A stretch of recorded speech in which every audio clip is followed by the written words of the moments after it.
don't mind. No, I don't mind. Tell me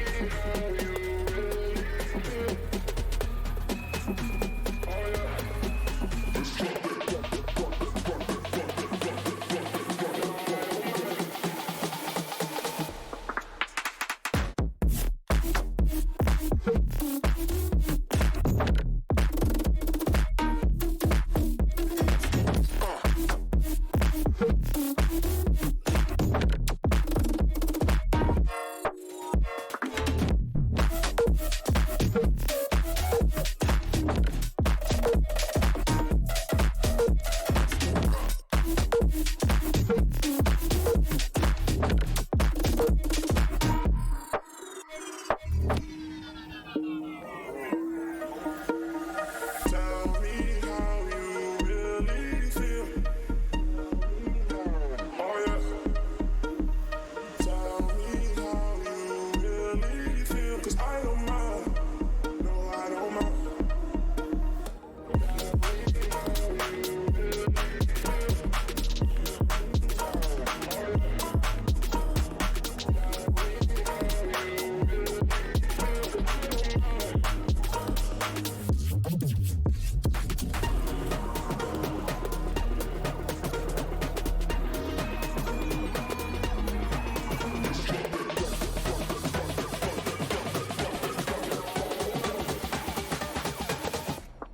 Let's drop it.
For the bass.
For the bass.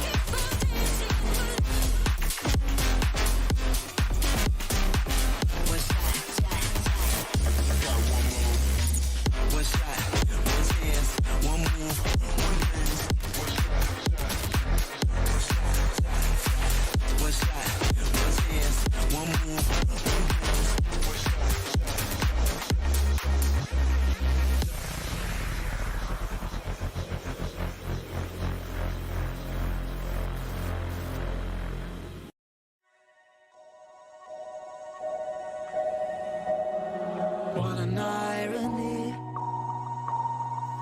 My mirror shows the other side of me. All these ones and zeros, nothing in between. But there's so much more to me than eyes can see. Than eyes can see. I'm not binary.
My mirror shows the other side of me. All these ones and zeros, nothing in between. But there's so much more to me than eyes can see. Than eyes can see. I'm not binary.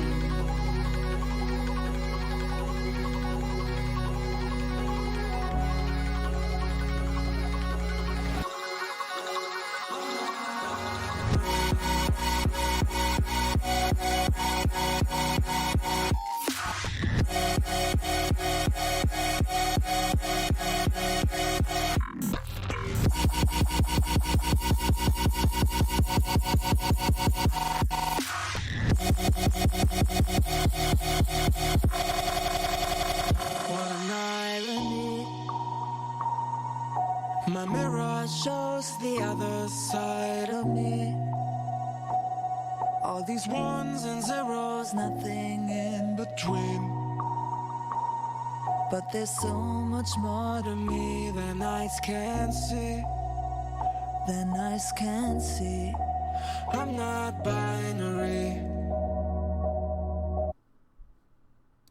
Welcome everyone, it's time for some Valorant. I'm Hail Monkey Man in the booth alongside Jalbert, and you know what? You're here for a big reason. We're having some charity fun, but it's not without you guys having to load up, cock that gun, and get ready to go on to the field of battle for, of course, everyone out there that's here. I appreciate you being here, and of course, Jalbert, you know what? You and I, this is the first time we've gotten to cast together, but this won't be the first time that we'll get to have a lot of this hype and just excitement for all these people trying to be here for a great cause. I need to know, how are you doing today as we get ready for Championship Sunday? Good. I'm excited, man. It is always great to be here and be raising money for a great cause like the Trevor Project. I was tuned into yesterday's stream. A lot of fun matches. Goofy stuff going on. I'm really excited. I know I got $5 on every knife kill I see today on stream. I will ship that off to the Trevor Project. So everyone out there watching, if you've got any pledges, bounties, put them up in Twitch chat. Match me if you want. I'm really looking forward to see these teams going at it. Like best of ones, anything can happen up until the finals. So yeah, I'm excited. perhaps not as verbally animated as you are, but I'm really looking forward to getting into this, watching some Valorant, seeing some Pearl potentially. Oh my goodness. I am not prepared for Pearl, and they definitely had Pearl yesterday, but you know, it's somewhat of that switch off to go from Split, rest in peace, at least for right now during this particular season, and we go over to Pearl instead. But one thing that we do have to mention, we got a couple of obvious things that this entire project, and of course this entire tournament, is all about. It's for the LGBTQ plus community, and it's for the Trevor Project. In case you don't know what that is, exclamation point charity in the chat, and of course being able to look it up with thetrevorproject.org will be able to take you to the right place. It's about suicide awareness and of course mental health when it comes to LGBTQ plus youths, and that's anywhere in the 13 to 24, but also a younger and older community. If you need any kind of help, any assistance, anything that would be able to, you know, revitalize your want for life, and of course just to be able to have someone to listen to, there's counselors that are within that organization that are there to help, and that is what all of this is going towards. And of course,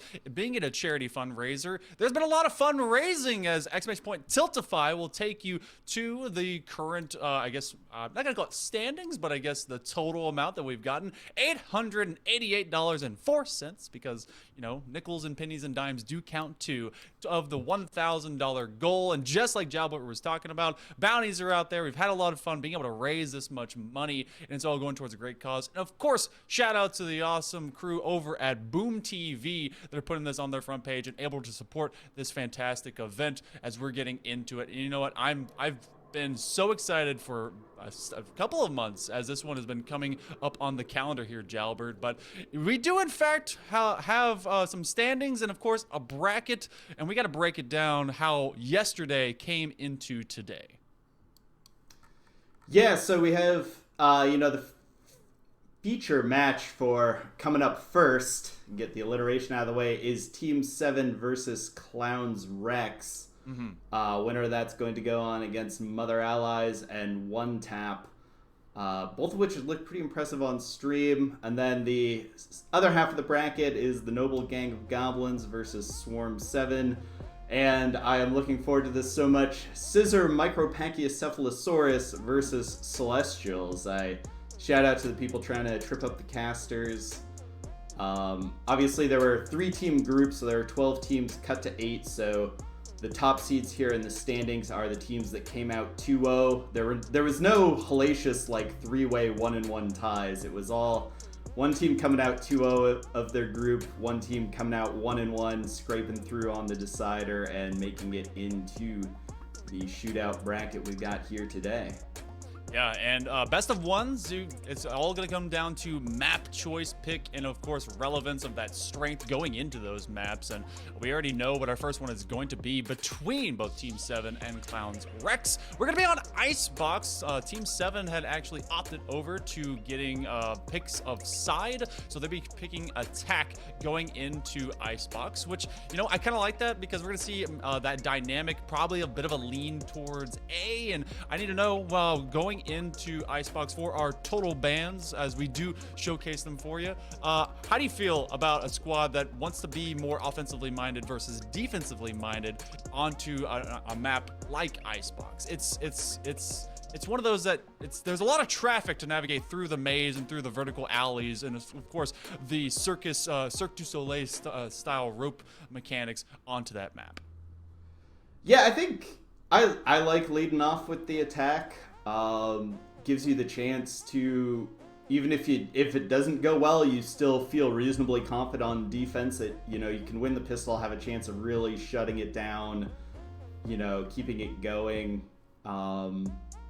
Maybe you don't want to think about it going in that, you know, hey, maybe the first half's not going to go well, but I like sort of proving it out on attack first. You know, you do your executions, get everything out of the way, and then, you know, play defense, clamp it down afterwards. So I like the side choice there, honestly. And yeah, I'm looking forward to Icebox. One thing that's been so fun for me about this tournament is that we've seen a lot of like very non-standard compositions, not necessarily like bad ones, but it's just, hey, people are playing their comfort agents, their teams that aren't necessarily pro teams that have been together for a while, so there's a lot of meshing of like, oh, I can play this, you can play this, so I love sort of seeing what teams do. It's like a very pure form of Valorant to me, where it's like you don't know, here's exactly the meta, the composition we're going to see, and we know exactly how the teams want to play. It's much more like, oh, what did they do? Like, there's double Sentinel on this map. I'm not expecting it. Like, how do they use their utility? So I think watching day one, it was the teams that like reacted really well to how the other team was playing and what their comp was trying to do, like came together and won,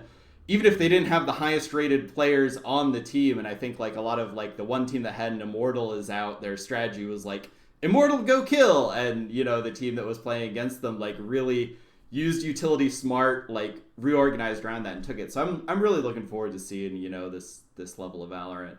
And if we actually look into who we have for in terms of the highest rated, we actually have a couple golds that will be on the side of Team 7. That did come out slightly the better, I believe, going into this matchup. So we are going to be leaning, I think, a little bit on Jirachi as well as Priyana to kind of just maybe lead the charge for this. It will be Jirachi that actually has that highest damage per round as well as that greater headshot percentage. So could be that thrill killer, but you know, not to be left behind. You have Clowns Rex, and they have kind of that more steady, like solid, even silver to bronze kind of territory. And I do see at least the Reyna popping up a little bit with Cooper, and that is the highest pick rate agent going onto Icebox, which is interesting because I honestly thought Chamber was the highest pick rate on every single map. So we may be able to, you know, see that kind of main entry, but I like what you're talking about when it comes to the non-standard, not like non-meta, because it feels like ranked and you're just having a good time. And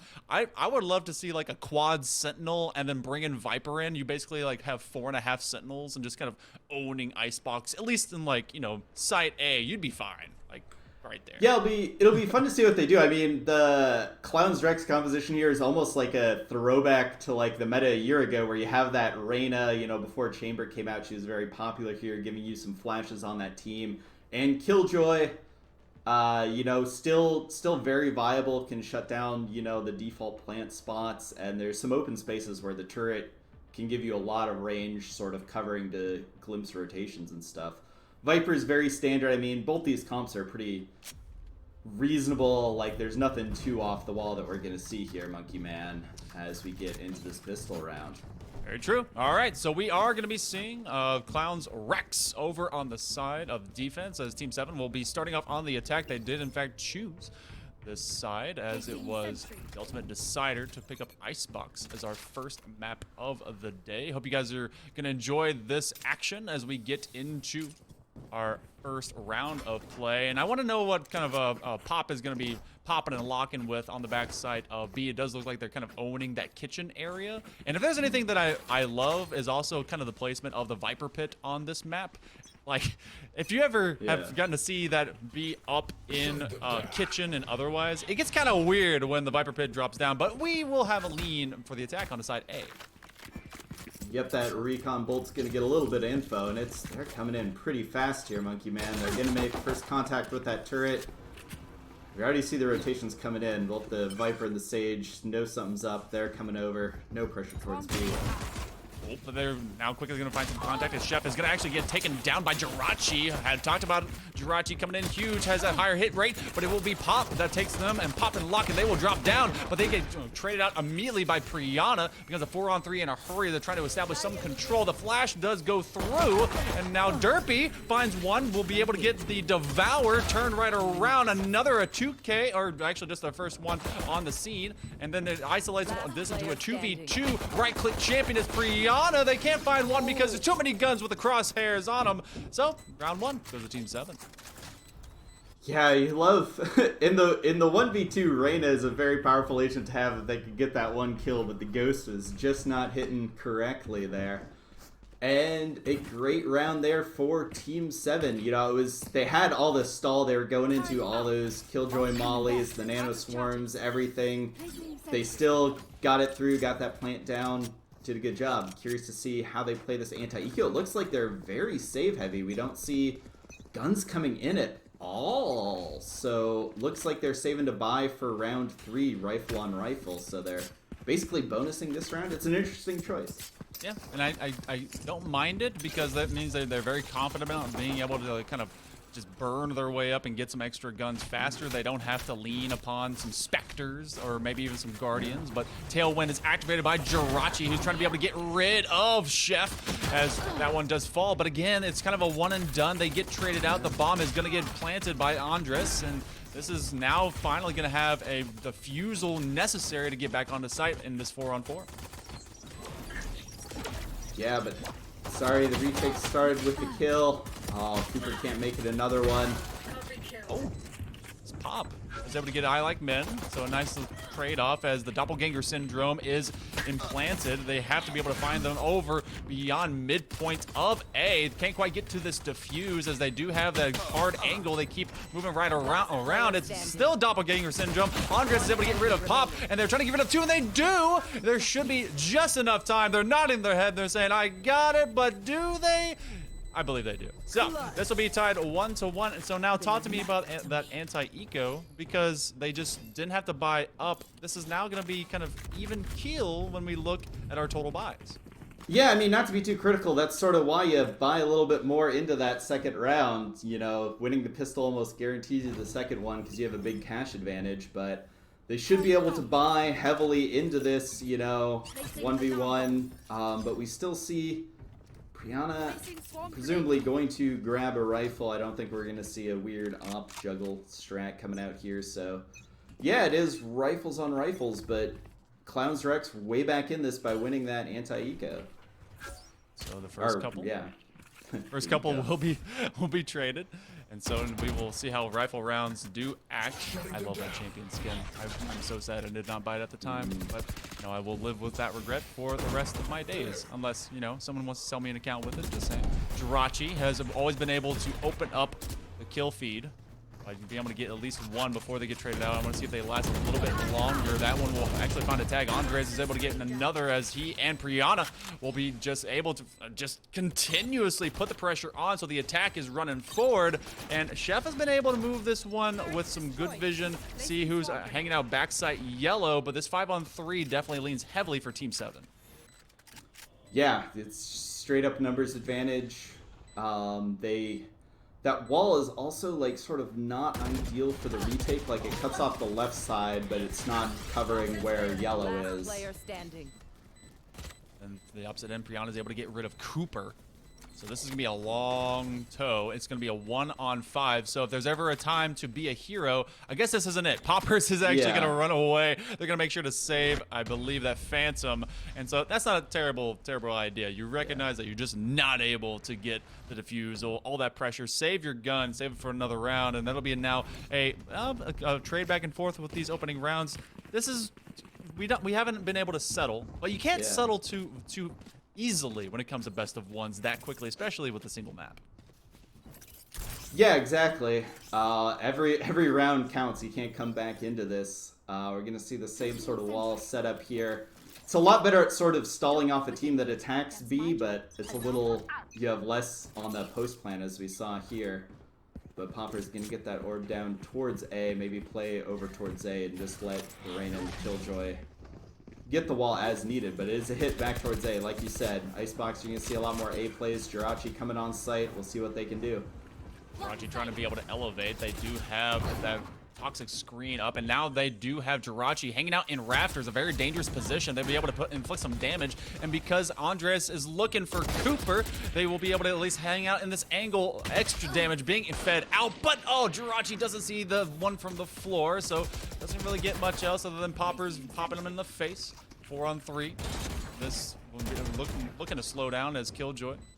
Chef is putting their robot out, and then they'll have to wait on the respawn. No extra damage, but the recon bolt does find out where everyone is. They're trying to be able to shut everyone down with a 0 point, more actually, rather with a 0-point knife. And now all on 1 HP in a dream, they're able to get a devour if they want to pop off with it, and that'll be the defense trying to get back. And this is an offside hold. That's a great kill with the Hunter's Fury. They're going to delay it as long as they can, and they only use one shot. There's not enough time to be able to get back to it. In fact, both will die, and that'll be 2 rounds the other way.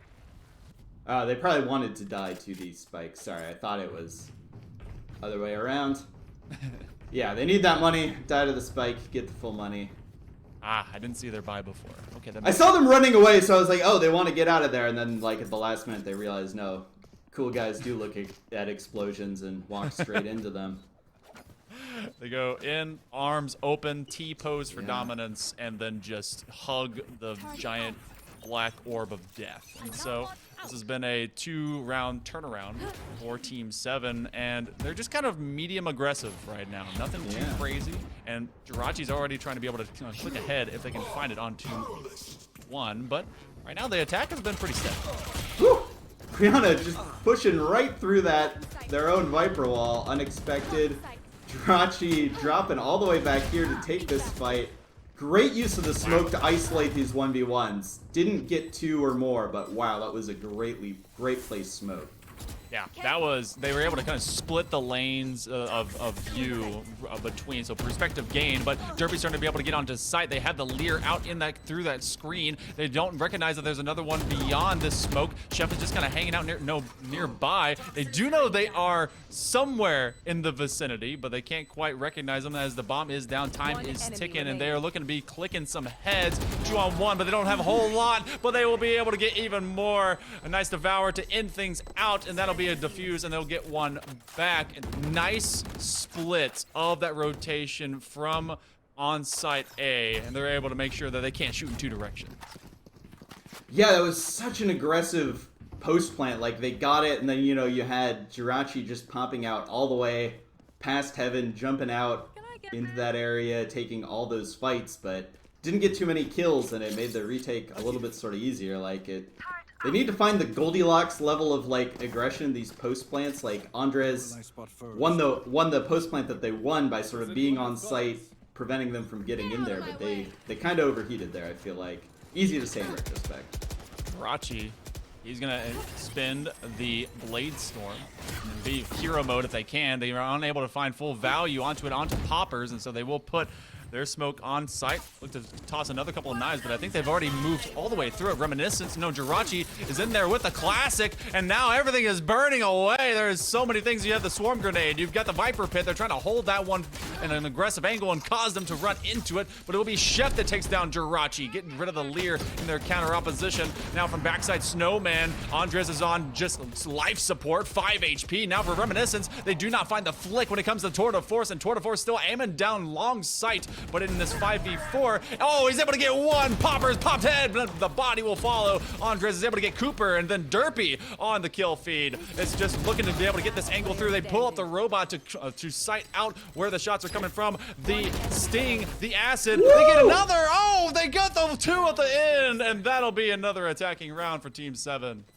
I Like Men also likes clutches. That was such a crafty spot on top of that box, lurking, you know, the Viper's pit just tall enough to hide him. Then got the snakebite kill for one and a sick flick over there at the end to get the other one. So 4-2 for Team 7 here, Monkey Man. And we're already getting a timeout, which I feel first 6 rounds you get a timeout per half. So why not be able to use it? So we will have Clowns Rex. They want to slow things down, and I love that position from I Like Men because in the Viper pit, I mean, they got to exist somewhere. They're either to the outside perimeter of the pit or otherwise, but I like it being on top of the box and being able to kind of make you look vertical. You never know exactly where they're going to be, especially if they're playing for that offside angle. But do appreciate you guys also being with us. As a reminder, this is for the Trevor Project Foundation. Of course, if you want to be able to give exclamation point charity in the chat and go to thetrevorproject.org to be able to learn more about what Gaylorant is showcasing today. And if you want to be able to even give, just, you know, go over to exclamation point Tiltify and you can be able to contribute to the $1,000 goal that this wonderful organization is trying to be able to build up towards. And of course, and I enjoy being here with you, Jalbert. This has been a fun first 6 rounds. Yeah, I'm loving it so far. Such a big investment from Team 7 in that last one. We saw, you know, they burned every ultimate they had, the 2 eco ults with Chamber and Jet, as well as the Viper's Pit, you know, to bring that eco round over the edge, and they did it. Can be scattered by here for Clowns Rex, probably, you know, figuring out what they're doing on this half-buy. Great use of the timeout when it's not a standard round. Oh man, well, we're gonna have to call out a little bit more here in just a moment, but there's a lot of trades that are going out as the attack is pressing onto side 4-3 right now. And a lot of hurt feelings and hurt bodies on the side of the attackers, but Jirachi's existing for longer. They got 2 in their back pocket, and there's not a lot of weaponry right now for the side of the defenders. They knew off of this timeout that they would have to act probably in a bit of a thrifty round. Ghost in the hands of Poppers, seeing if he can find anyone at the end of his toxic screen. He was the last one alive, and that one will give a nice 5er to the side of Team 7. Also, if you like those butt shots before, shout out Free Cam Stylings for all lovely butts out there. Of course, in honor of our wonderful, honorable favorite lesbian observer in Mel. You know, they give us some good views. Yep, Mel is a legend, young legend. Jirachi finally popping off that round with the 3 kills. I feel like we're highlighting him as a player to watch in this, and like Poppers absolutely had his number for the first few rounds. Like he'd get one getting on site and then Poppers would trade it out, but Jirachi finally doing some popping off of himself as he leads this charge straight up into kitchen. No chamber trademark there. Yeah, no. And so that will actually leave them behind. And they are able to find things right outside of kitchen. It will be a takedown, a pinata, if you will. But Poppers is the last one standing. Andres will get turned by Cooper. They are able to get one around as Reminiscence finds Poppers coming out of Snowman. A great one by Cooper, who's coming up large. That's a 2K. It's 2-1. And there will be a self-heal done by Cooper. And, you know, as a notable, it has been Jirachi that's kind of been leading that charge. They have 6 assists on top of it. I think there's 7 kills, but otherwise it has been great play out of the Sova from the defense. That's been huge. So got to see if Reminiscence will be able to find value in this turn, and he will teleport right out of there. Yeah, it feels almost like a post plant, but the bomb is down on site and not actually planted yet. Reminiscence is going to have so much time to work with here. Sort of as isolated Kuro is going to invest the drone. 30 To seconds get the left. tag up. Nope, no tag. I mean, they know where Reminiscence is. Maybe they don't know where he can rendezvous toward. He's really suspecting the flank since they know that One enemy remaining. gets the fight with Cooper isolated. Now it's 1v1 and they don't have the spike.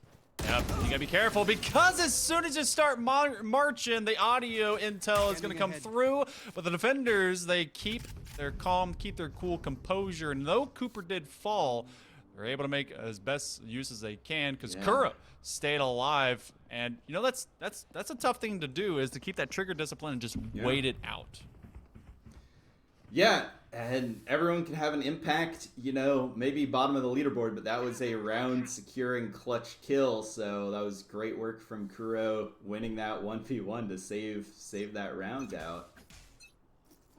The one thing they don't show on the top side of Snowman is that there's a bunch of crazy penguins up there with like communication devices. I want to know what they're plotting. It's very much probably what Jirachi's plotting from their own high side cliff as they go through ropes, looking to supplant themselves on top of rafters. They will be able to use their boot scoot boogie to dance on some graves. I Like Men is able to get rid of Kuro, and Poppers does fall. It is a 4v1 in a hurry, and Cooper says, guys, you gotta live a little bit longer. I can't do this myself. Maybe I can. Yeah. They gotta watch out. There's like this goofy zone on the left side of that wall where you can see feet. They've fallen victim to it once, but that's a very cheeky attack Viper wall where you can like sort of have a one-way there. Opponents killed. Cooper clearing it out though, and it will be Team 7 falling back, playing a much safer post plant. We'll see what utility they have for this. One enemy remaining. There's a chance, but he does have to teleport out of there. Will they be able to have enough time? Coop is Chef by themselves. They're gonna get snuck up on. Pros don't fake, and they're gonna have to make. They cannot get out of this one, but it will be Reminiscence that will lose their life. They recognize it, but they take the round through the first 9. It's 6-3 Team 7. I did like the setup, and we're gonna see the tour de force here out of Reminiscence.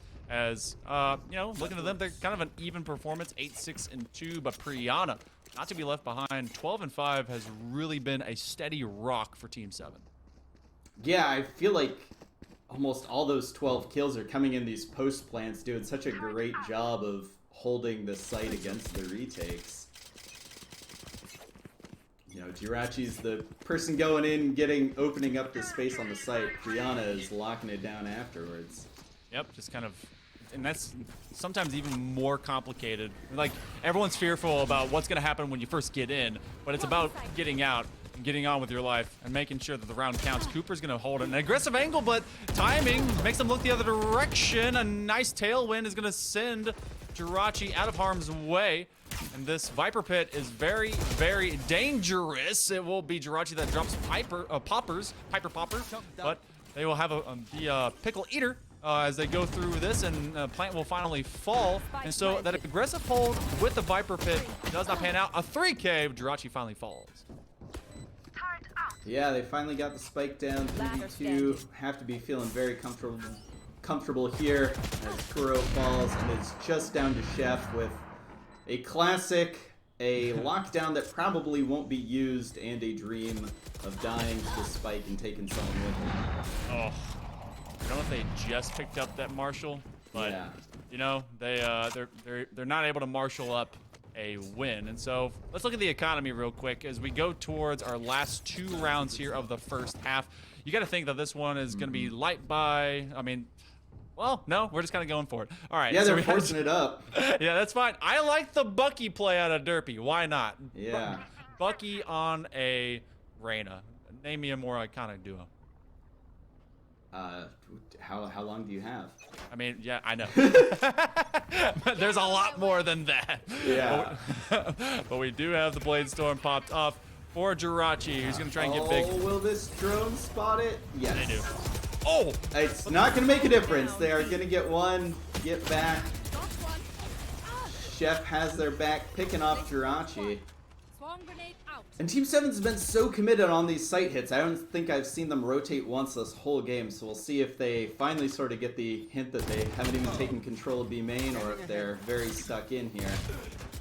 Be careful though, because Kuro's actually holding mid from the opposite end, seeing if they would rotate out, and it will be Priyana, the lead killer, the KD master, that is trying to be able to make this happen. They look for a wallbang. They go against the likes of Derpy, but Derpy's derping. It starts with a Bucky, ends with a Phantom, and is able to get a kill. And that's going to be a defensive win. They don't care what they have to buy in with. Make it work. Yeah, it's a great look, and I mean, it's sort of, there's only 2 rounds left. You might as well throw what you have at the chance of getting 2 rounds, you know, versus saving, punting 1 round and hoping maybe you get the 50-50 round when you can buy. So an aggressive gamble pays off, and I mean, when you're down 7-3, maybe you do need to make those gambles. Great Big work from the Clowns ranks. Yeah, the big difference, though, in this round in particular, if they want to secure an 8-4, Team 7 does have 3 out of 5 ultimates. You do have that null command. You've got the Viper Pit. If you can put the null command forward, which they do, then you're going to make everyone kind of draw off site. You're going to be able to get the Viper Pit down, and then you can have post-plant hold with the Hunter's Fury. They're using it early. They decided, we're going in. Why not? They're going to try and inflict some damage. They find all of one. It's going to be Jirachi that does get dropped. I am kind of wondering about that. I like the post-plant hold idea, but maybe they have other ideas. I mean, CLX has been late on some of these, you know, getting to control the site, so maybe they're just like, we hold them out, play time, you know, buy the time early. You don't need the last second ultimate to save you the defuse. But they have backfired like you were talking about. Oh! But they will be able to get to it. So, that one ultimately does play out. They get through, because as soon as they took down the Viper, then it was all just kind of set and done. So we go through the first half of play, and not a bad situation for Clowns Rex, but they will be going on to attack. Composition-wise, I felt like they had a much better position agents in that composition for them to have a better defense, especially leaning onto that Killjoy. But I mean, lockdowns can prove hefty on being able to get onto these sites as well. Yeah, I'm not sure we actually saw the lockdown come out from Chef at all. It was once, just once. Okay, we did once. See one. Yeah, it was on that site B take, that second to last. Oh, round. that's right. That's right. Yeah. But yeah, we'll see, you know, on the attacking side, like you said, it's a great way to force people off their angles. Scanning ahead. We'll see Looks like it's going to be A again. An interesting defensive Viper wall here, just cutting off the front of the site. They're not going to put it up yet. Maybe great on a retake. That's something to be able to cut off the means of using maybe a better Sage wall. They're already throwing a lot of utility, trying to take off that near side angle. There's a quick duel. It will be Derpy that takes down I Like Min, but there's an aggressive stance forward as the plant is going down. Chef is going to look to get it onto the ground. I don't think that we've actually had it yet, as there's been a lot of corner play and big trades out. Chef can't get the bomb down because everyone keeps trying to party, but Andres is left by himself with 1 HP. Spike planted. Yep, and it is not going to be successful. One thing I feel like we didn't highlight about Team 7 in that first half is no Sage on Icebox, still very successful in getting these plants down, whereas Clowns Rex, they have the Sage for those safe wall up, get those safe plants on the attack like you're talking about. They may have a good shot with this attacking composition. And they are not light buying, they are buying up, they are forcing. We see 3 rifles and light armor. I absolutely love that. It's very all in, you know, with the 3 rifles. Don't want to give any of them up, but they're going to be so well positioned for a bonus round if they win this. Ahead. I do wonder for that when it comes to a lack of your util, because if you end up buying to the rifle in second round, usually you're suffering at least some of your utility, but Derpy's trying to be able to use their Leer, get onto site. The smoke does come out from Jirachi, who's going to get heads. Cooper finds another, gets I Like Min from the opposite side corner, going into sight. That's Andres is able to exact some revenge onto Derpy. Cooper owning the skies. Kind of weird to see a Sage up here. Weird champ, they do go down. A lot of bullet time hanging out, and there's a couple of very damaged folks on Team 7. It's a 2-on-4. Plant has not occurred, and they could rotate away, but Chef is kind of caught mouse in a trap in this corner. Last player standing. Yeah, it is just poppers. They didn't even, you know, that was a huge fight. They didn't even manage to get the spike down. They're going to have a mostly free rotate over here to B, but obviously Clowns Rex going to know that something's up. Oh, sneaky beaky like through mid. Uh-oh. 30 seconds left. Do have a couple rotating, and this is the leniency of having a 4v1. You can send 2, save 2, and look at them just both looking away. Oh, don't. What are you doing? Audio didn't hear. Where are your headphones at? There's at least one more person waiting, and they know where they're planting. This one's done. Oh, unfortunate. Make sure you know where the numbers are, but that was a great plan. It's just a matter of having your head on a swivel, and that was definitely not true of Andres. Yeah, they did such a great job with like the way to play that 1v4 up until the very end, giving it away with the sound and just sort of trusting that there was only one person on site when they'd only heard 2 rotators. But huge thrifty here. You know, I think they're going to get some of those rifles recovered. Yes, all 3 of those rifles coming through. So that was a big backfire for Clowns Rex after investing into those like you talked about. And they used poppers as well. They cut off the sight lines sort of to take A, but it was such a close quarters fight where you can't leverage the advantage you have of those long range rifles. I almost like don't want to see a Viper wall there cutting stuff off. You want to take the longest fights possible when you know they're on pistols, you've got rifles. But backfires and Team 7 really turning this around. I thought it was going to be 7-7. Especially because now this puts a lot of powerful economy in their own back pocket. But it will be Clowns Rex that's trying to be able to find some intel via that turret, see what's peeking out from beyond the toxic screen. We have a couple of them here, as this will be a very dissected site B, but everyone is basically already pre-rotated. Oh my goodness, it is a whole posse ready to take people down. Andres is hanging out high side on ropes, looking to get rid of Cooper if they can. And in fact, it will be Derpy that falls early, and so a lot of this firepower is kind of null. You saw a half buy coming through from the side of Clowns Rex as much as they could without suffering too much in this later round, and we will have a rotate, or at least the beginning of one, as they kind of stagger it out, allow this to move over into mid. Yeah, it's a hard decision because you're sort of giving up those rifles on the site by rotating away to the free site. You're probably going to get a very easy plant here, although we'll see if Priyana makes it easy or not. But you're ceding a lot of economy back to the defense there. Chef 30 gets a seconds pick. left. And it is a 3v3. kind of shuffled around into this 3v3 and nearly no health. The side of Chef holding a very tight angle is Priyana on that corner. Are they even gonna look for him? Come around. It will be at least a fragment that goes through. Oh, they find two. They never check the corners. You gotta check your corners. They're able to at least get one with a ghost, and they quickly find themselves at the hands of Reminiscence. And so Chef falls. The only one remaining though. We go to the sexiest number alive, 6-9 in the rounds right now as Team 7 extends their lead. Nice. We see. Nice.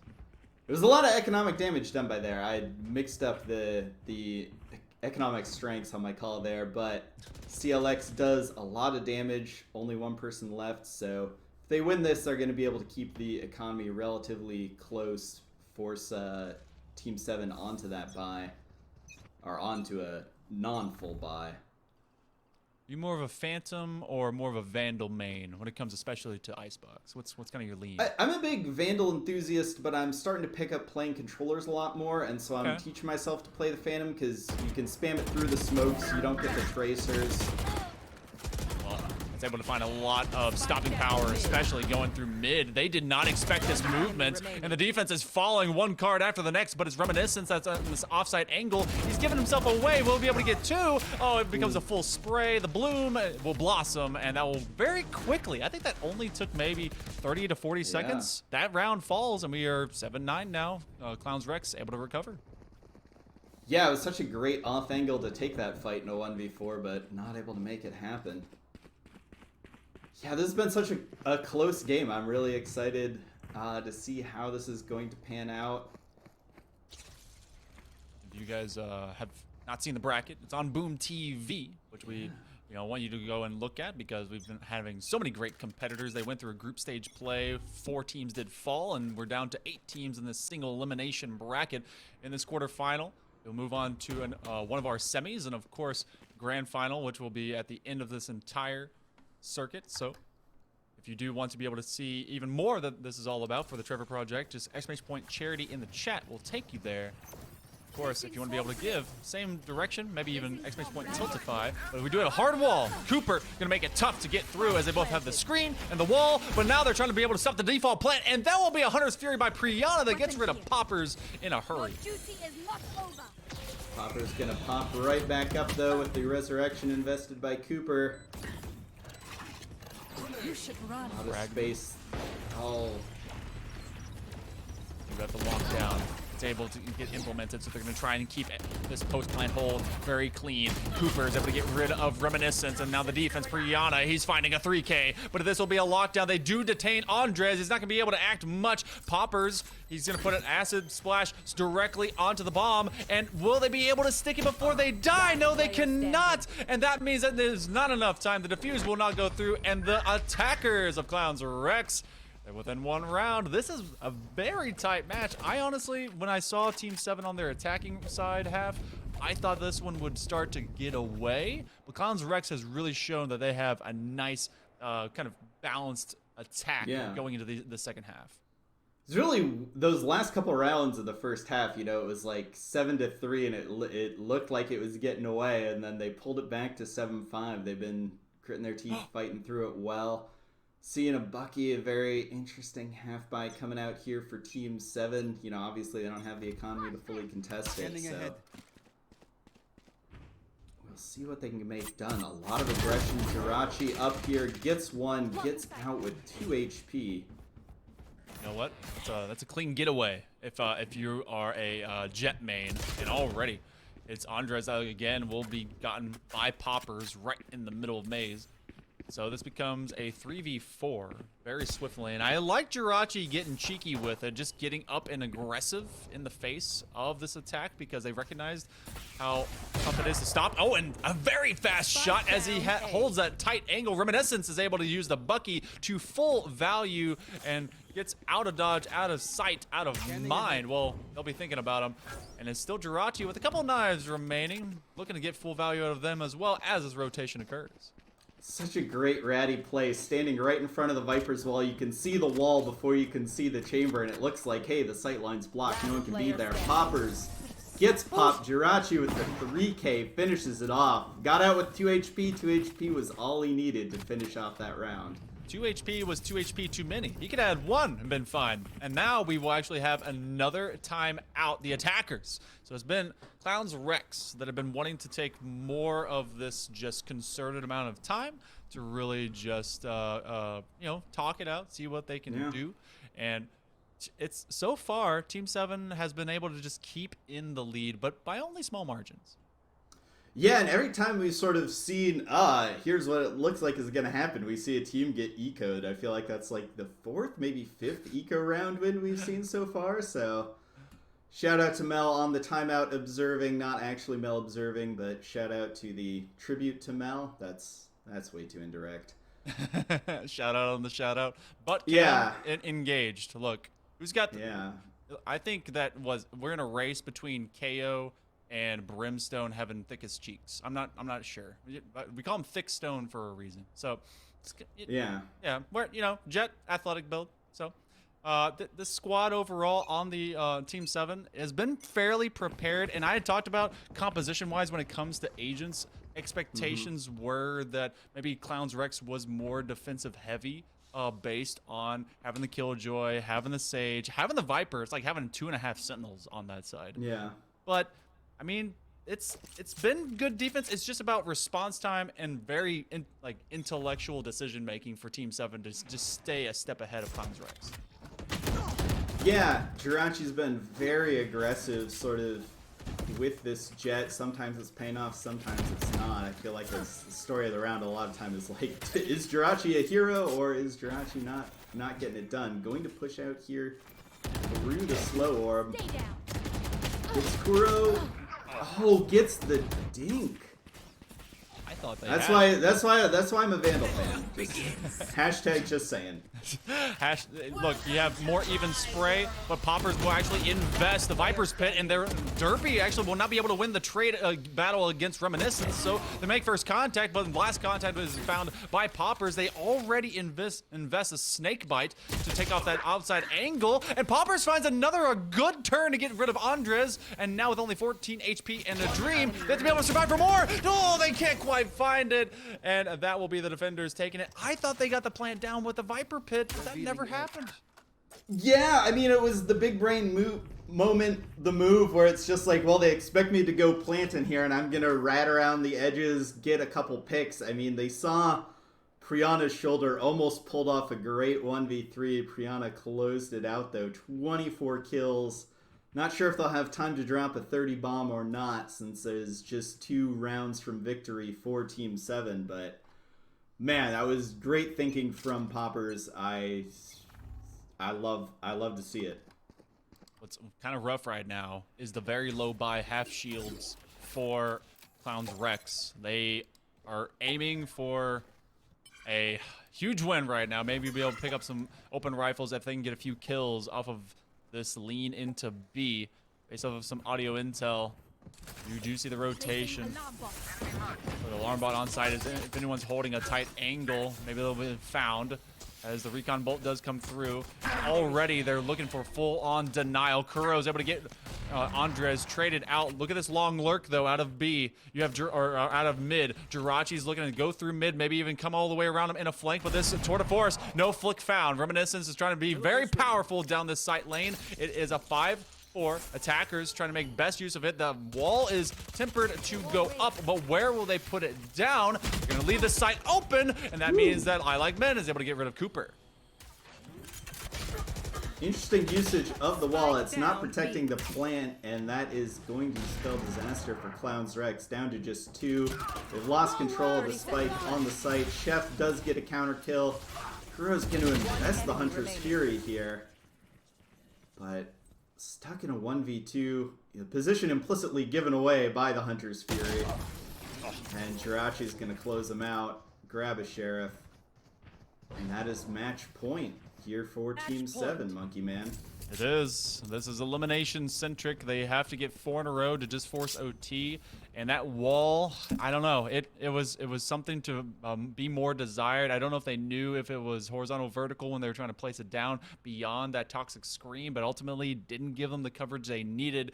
And so now Clowns Rex is left without extra chances. They got to take 4 in a row. Priyana is beyond 2.0 KD at 25 and 12, and I think they're going to be a big factor here for stoppage of anything that Clowns Rex is trying to push out. But this is going to be a mid push. Owl Drone sees it all, and that will be Poppers. A big trade as Reminiscence does fall. Yeah, a lot of fights going down here. Maybe not a perfect smoke there. There was a bit of a gap. Andres playing up aggressively.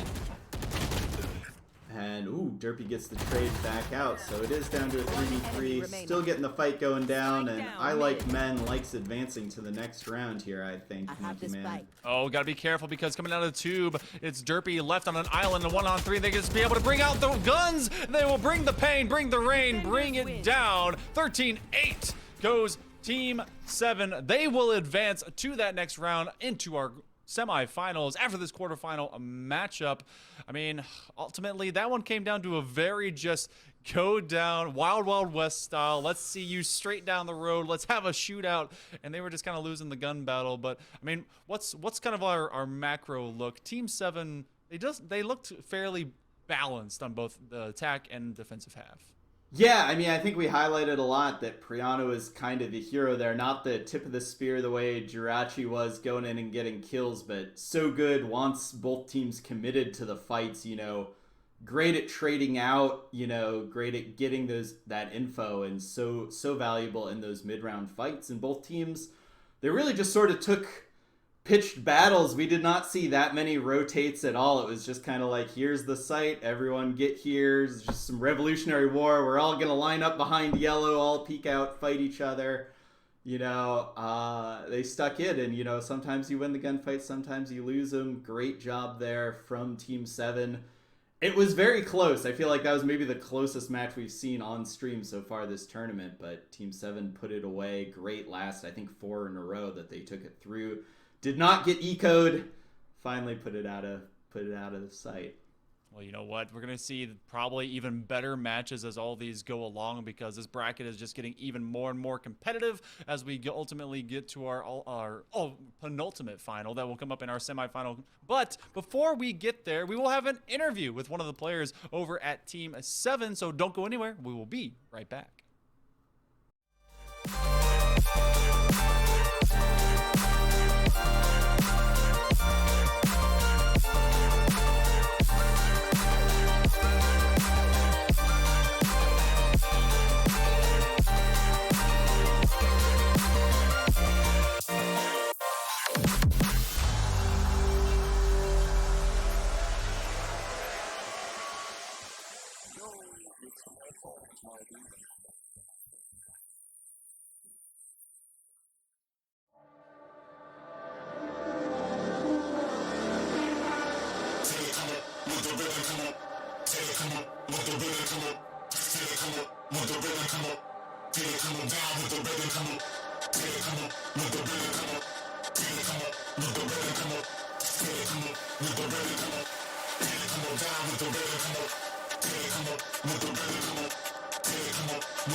Welcome back, everyone. We are getting ready for our wonderful interview as we have Andres from the side of Team 7. First off, congratulations, Andres, and thank you for joining us. You just won 13-8 on Icebox. I want to know how you feel, and of course, how you've been through this tournament so far.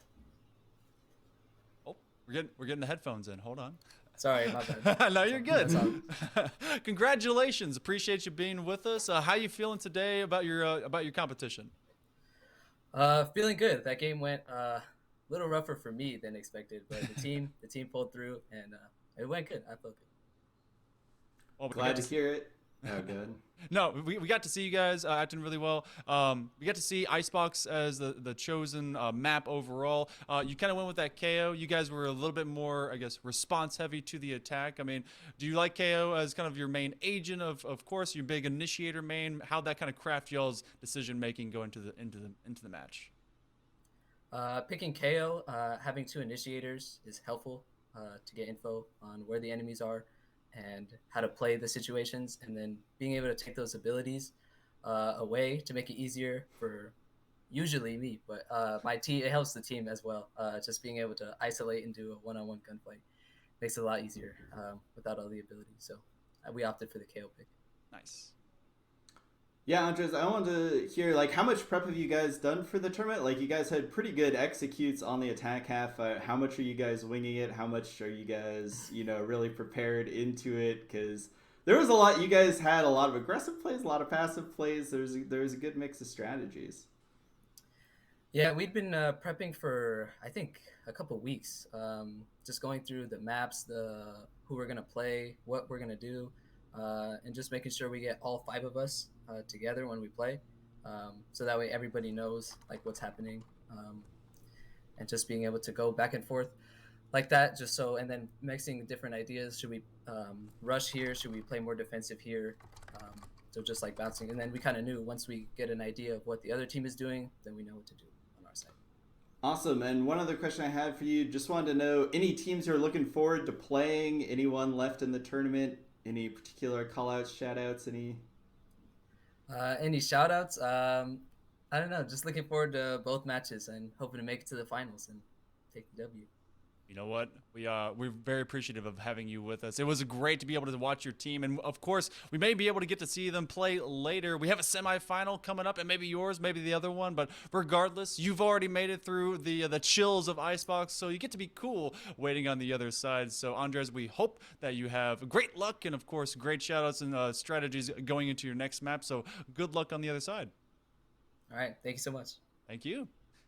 All right, everyone, we will be throwing it to a break. We are going to be setting up our semifinal matchups. Don't go anywhere. And of course, if you want to be able to check out even more about the charity that we're presenting here today, the Trevor Project, thetrevorproject.org, !charity in the chat. And of course, if I take a gander over to what has been raised, you guys are nearly at $900 when it comes to the Tiltify that all this is compositely upon. And some of the biggest donors that have worked into this, I think it's VN, $200. You got to match them. And I think we're still waiting for some of those knife kills, because Jalbert had said before that $5 per knife kill. I'm just saying, teams, get in on that. Help out charity. It's cool. Yeah, there was the one defuse where I was just like, are they just going to go for it? They know the person's planning, like they're coming around the corner, but played it safe. I know there's a prize pool. Teams aren't taking chances. This is very serious business in this tournament, but serious business is raising money for charity, you guys. Very serious. But !Tiltify, be able to take you there if you want to be able to help out with any of that. And of course, teams, you know what to do. Get some of those knife kills. We'll be back in just a little bit. The semifinals will be up right after this.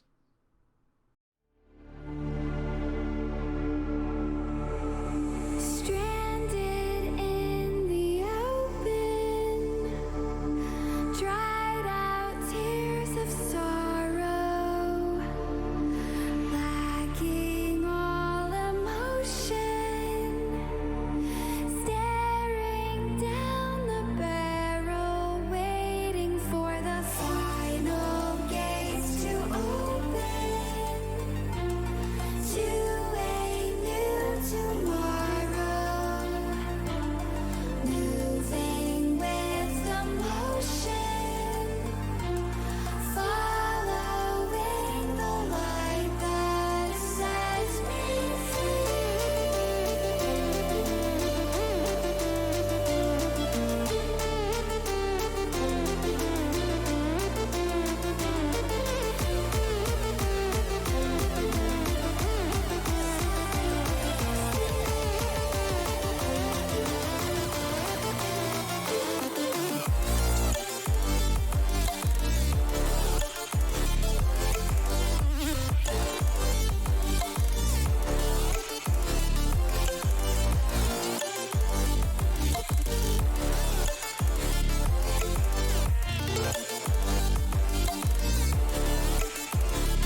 don't mind. No, I don't mind. Tell me how you really feel. Oh yeah. Let's drop it.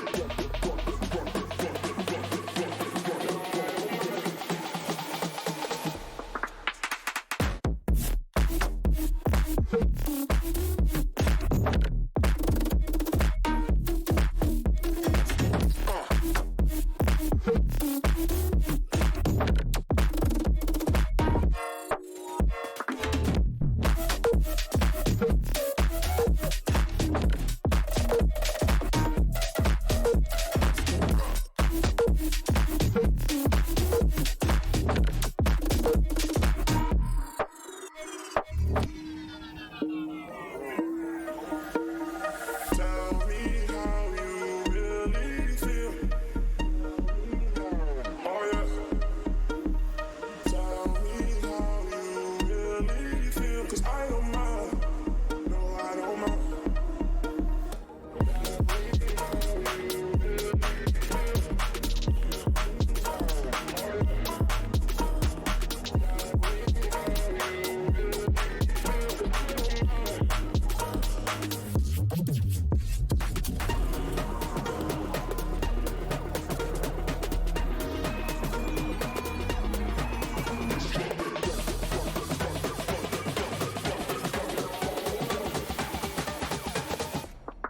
Let's go bounce.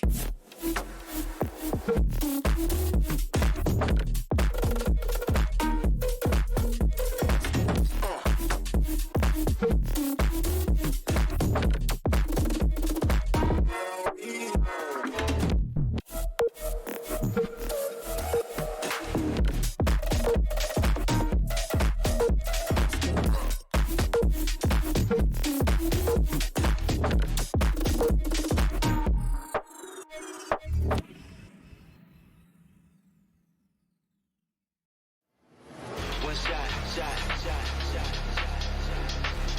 One chance, chance, chance, chance. One shot, one chance, one move, one dance. One shot, one chance, one move, one dance.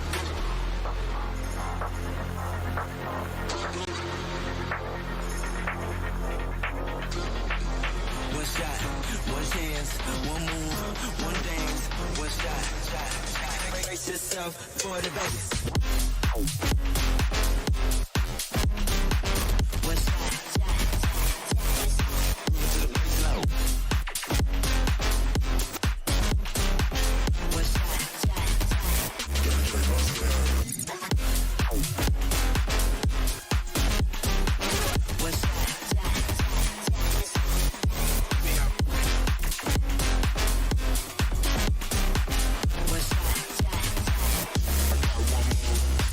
One shot, one chance, one move, one dance.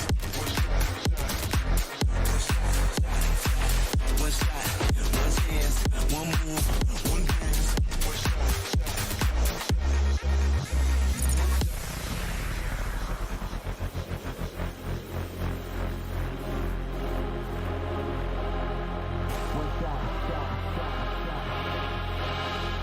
one chance, chance, chance, chance. One shot, one chance, one move, one dance. One shot, one chance, one move, one dance. One shot, one chance, one move, one dance.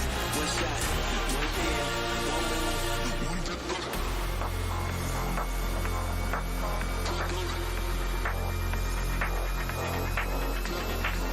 One shot, one chance, one move, one dance.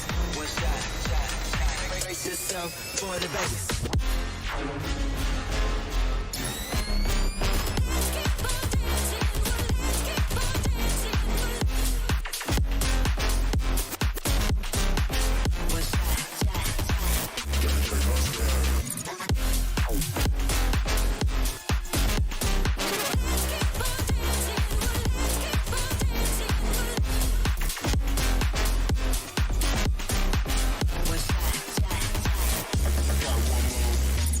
One shot,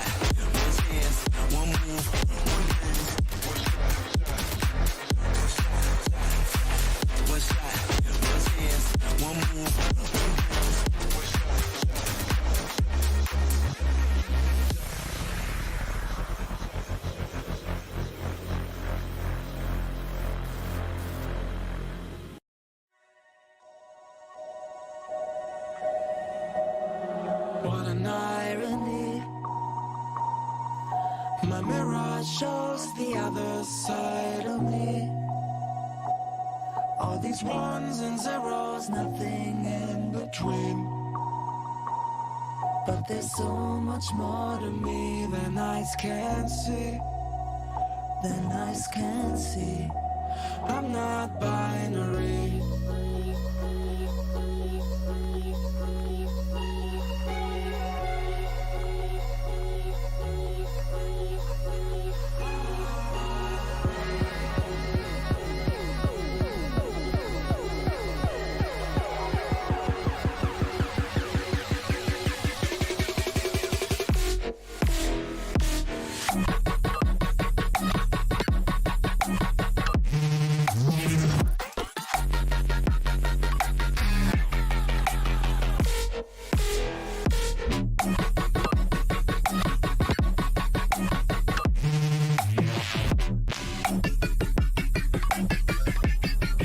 I'm not binary. I'm not binary.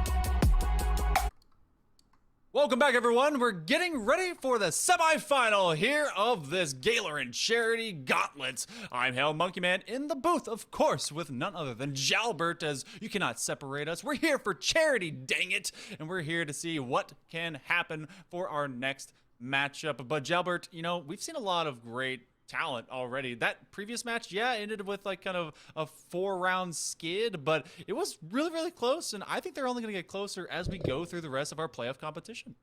Yeah, hopefully that is the case. You know, we are made it to the semifinals. We are pruning it down, and we will see who separates themselves to the top. I'm really looking forward to this upcoming game with Scissor Microcephalopaculus. Oh man, I practiced that so much.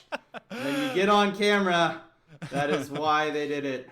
Scissor Micropachycephalosaurus, which is just scissor dinosaur, which I don't know what kind of dinosaur is a scissor, but they're going to be going against the noble gang of goblins, SMC versus TNGG. This could quickly go TMNT, but we'll have to see. But we go into the semifinal. It's going to be wild. It's going to be wacky, and I love that they come in with a lot of that personality into their names. It feels like a D&D group versus a bunch of archaeologists just ready to kind of show down and throw down. And of course, if you guys are wanting to throw down a little bit of extra donations that go into this charity, exclamation point Tiltify for this exclamation point charity, which is of course the Trevor Project, able to support youth's mental health for the LGBTQ plus communities, and anyone from he to thee, she to they to them to anyone in between, just be able to kind of support. And of course, there's counselors that help over from that organization. So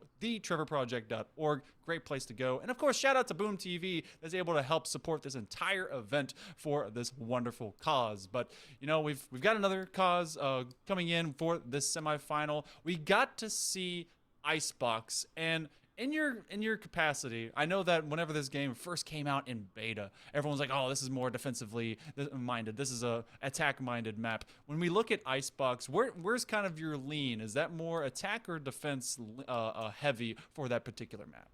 I'm going to give you a really boring answer that is unfortunately backed up with data. Oh, no.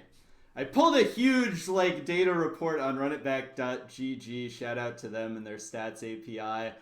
And nearly every map is pretty 50-50 across. I just pulled every tournament map. Wow.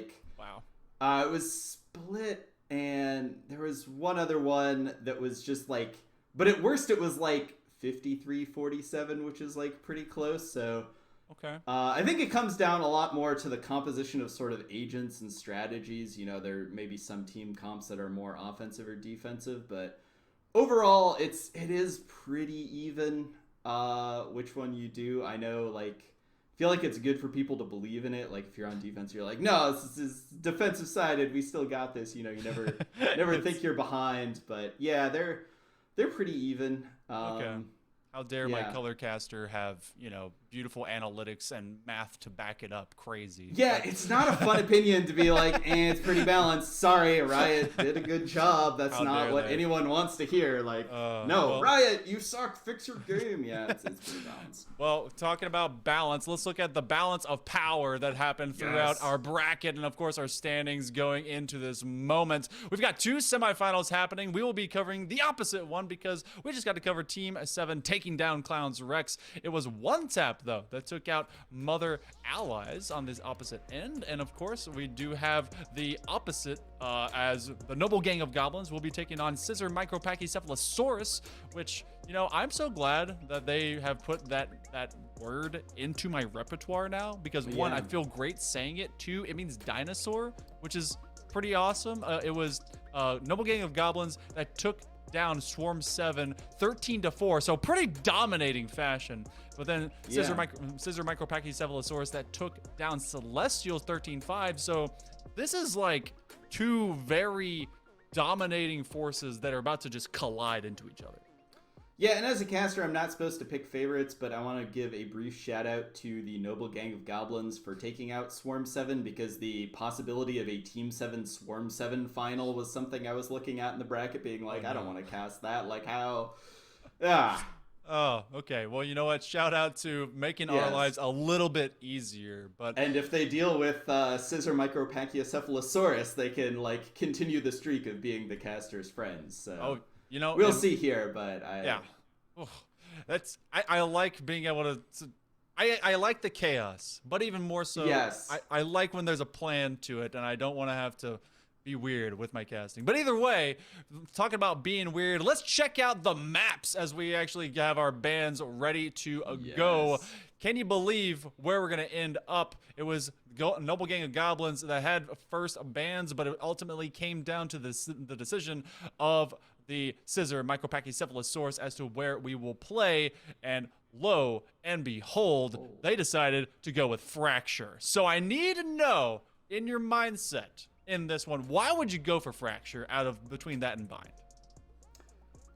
I feel like if you're comfortable with it, like, on a general level, I feel like there's a lot of teams and a lot of players just aren't that comfortable on the newer maps, and you see a lot of bands targeted to those, whereas, you know, people who've been playing for a long time, you have a lot of practice in on Bind, Haven, Ascent, Rest in Peace, Split, so I feel like if you're confident in your ability to play a map like Fracture, then, like, yeah, if you're good for it, or even if you feel all right about it, there's a decent chance that maybe you're more set up than your opponents are for it. So I like them picking the new interesting maps that we're gonna get to see. You know, we didn't get Pearl, but, you know, Fracture still, I know not everyone's super comfortable on it. I am also still not comfortable on Pearl. I actually love the dynamic of Pearl because they've added sewer systems, like real sewer, to be able to crawl through and be able to kind of cut off lanes if you need to, sneak into variable different pathways, and it's like a choose your own adventure. But Fracture's kind of similar because you can really get creative of how you want to attack a site. We've already seen basement play when it comes to getting all those orbs and be able to utilize the lockdown of Killjoy just taking over Site B. And of course, you get interesting setups when it comes to Viper for her toxic screens and cutting off sight lines, especially in Site A. You can cover rope as well as entry from mid. So Yeah. I like this site. I'm also a Breach kind of guy. Don't know if the red beard gave it away, and this is his playground. Yeah. So yeah, It's very believable. I can see that. yeah. I mean, I'm not, you know, as swole as I think he has more shoulder, like his shoulders are larger than my head, but he's also cheating because those are robotic. So Yeah, I was gonna say, like, you can't really, like, hit the gym. Right. So, but either way, we are going to be looking to go over to our agent picks as these guys will decide whether or not we're going to go for the high pick rate of Chamber and Reyna, or maybe we get a little bit of that Breach action. So let's see what they hover. Let's see what we get. Yeah, I'm really looking forward to seeing what comes out here. I feel like the Noble Gang of Goblins yesterday didn't play a super standard composition the match I watched them play, so Woodrow coming in here, hovering the Reyna. I think we'll probably lock in the Reyna, and he's an absolute monster on it so far. Like, just ridiculously crispy aim. I'm looking forward to seeing how they can pop off here with the Reyna if that does get locked in, and we see Syntax on the raise, potentially a double duelist here. Shira, a double initiator, so no sentinel, like no flank watching here. And if not a circle locks in that Omen, we will not see that Viper, which is very handy, like you talked about, on the map of Fracture. You can play it without her, but it is going to be sort of just a different style here we may see coming in. That, I mean, not a circle is definitely flirting with the idea of maybe even going for a separate duelist, but they go for my Shadow Boy in Omen, and we do kind of get something more akin to a standard comp. You do get the breach for both sides, as both Pretty Cowboy as well as Dairy King bringing in big, but you do only find the chamber on one half, as that will be in Kaiju for our defenders. So, this looks to be a good defensive composition with the Viper coming into play, but like you said, not a lot of eyes in the back of your head for the attack. And so I gotta know when we lean into this, this kind of feels like they're leaning behind Woodrow and that just, I mean, him being a plat, him being an assassin, and of course this double blind entry to get onto site. Yeah, and they've got a lot of explosive utility to get on that site. You know, you have the Rain of Flashes backed up with the Breach, the Stun, the Flashes, Raise, you know, and plus Sky. So there's going to be so many ways to force people off of angles or just, you know, get people out of there. But like we said, they don't have sort of the massive sightline cutting off of the Viper wall. So we'll see. I think like Viper has like a great wall towards A site where you can get sort of multiple angles cut off on that A main approach, so you can force teams to really use utility to like take this corner, then take the next corner. Now we got to flash through it to get this next corner. So I'm excited to see what they do, and also you know, the Jet Chamber feels old school, but potentially double op setups if they want. It's not the most wide open op friendly map, but it's definitely very playable here if you want to bring an operator into the mix or two. Yeah, and they very well may do that. I mean, you don't get great open sight lines, but for the kind of walkways that you have to peek into, as long as you can be trigger disciplined to be able to keep it. I mean, ops are you know, but they're already very deadly. It's very heavy bullet, in case you guys didn't know. It's going to create a hole in your body in a hurry, but triple the blinds to kind of fight against at least some, I would say, variable utility working smoke, and I want to see if they're actually going to be able to make best use of post-plant with that brimstone. But we do finally go into game number one. It will be the Noble Gang of Goblins in that triple blind concept going on to attack, and then, of course, the Scissor Micropachycephalosaurus that will be on the defense, which that was, I almost got caught in like a zzz, like Yeah, I felt like I was about to like drop my own, like my next EP. So get ready for my rap album, everyone. yeah. Yeah. I think one thing we talked about, the potential for the double op setup, but there's not a lot of info gathering here for Scissor Micropachycephalosaurus. Both Chamber and Jet can gather info with their faces and then get to safety, but that's a lot riskier than, you know, the Skybirds or other ways to sort of get info. I mean, neither team has a lot of, you know, that sort of Sova, no fades. I feel like maybe I haven't seen a fade all day, maybe all tournament. But yeah, so it'll be very interesting to see. There's just going to be a lot of straight up fighting and not sort of figuring out where people are to isolate them. I would love to see a composition using both Breach and Fade. That's just the scariest thing on Earth, because not only do you get the full Nightfall, which is just, you know, gonna drop health. You're gonna see that nice little pack right there, double packing, if you will, for all of the C4s and of course the paint cans. But then you also get everyone popped into the sky, so it's just a nightmare out there. But not to happen, at least right now, as Breach will be able to utilize every single box that exists on this entire map of Fracture to their main foray. And Viper, I mean, is basically half Sentinel, and because of that kind of smoke utility, they're aiming for denial, especially with the poison orb, tox screen. They're gonna have good entry with this squad on the side of Micropachycephalosaurus, but also they're gonna have just great slowdown, even with the triple blinds, and they're gonna have to really time that out on the side of Noble Gang and Goblins. Yeah, Viper doesn't give you the flank watching that a lot of Sentinels do, but she does control space and stall, and especially for like what we talked about, such an execute heavy sort of setup with, you know, all these flashes. You know, if one snakebite can cut off a doorway where a team's trying to execute, you see so much utility come out, and all that utility gets stalled out by like one snakebite or the snakebite plus the orb. It can really throw off a round, so it may be hugely valuable if the Viper can get into the right positions here. And if you guys are wondering, we are having a tech pause to start things off here in our semifinal round. Omen going ham out there, just spinning, making his own world down underneath this part of Fracture. And this is such a tricky area too, and it doesn't get often used in very standard play, but when you do use the rope transition to make some of these rotations, it can catch people so off guard. I remember coming through like on just random pistol round, like a first or second round with a ghost, and just like catching a Raze off guard. But there's now a stab battle as Raze is now being praised as their new goddess. Yes, this is a interesting ritual. I'm very much a fan of summoning circles, any sort of weird team building people have pre-round. Syntax, you know, what doesn't kill you makes you stronger, and there's no friendly fire, so Syntax is going to be very, very strong. I can only logically conclude. They have abs for days now. Just they have 16 chiseled with knives, just absolutely carved from the actual climate around. Just the clay rock over there, and this you know, new types of granite. So getting sculpted. I would expect that. I mean, the team is called Noble Gang of Goblins. It makes sense for a bunch of goblins to be like, well, this is how that you can actually get abs, and they just like cut them into themselves, just full D&D style. Just oh my goodness. Whereas on the other side, is there any team building happening with Scissor Micropachycephalosauruses? Are they digging up some bones? I want to.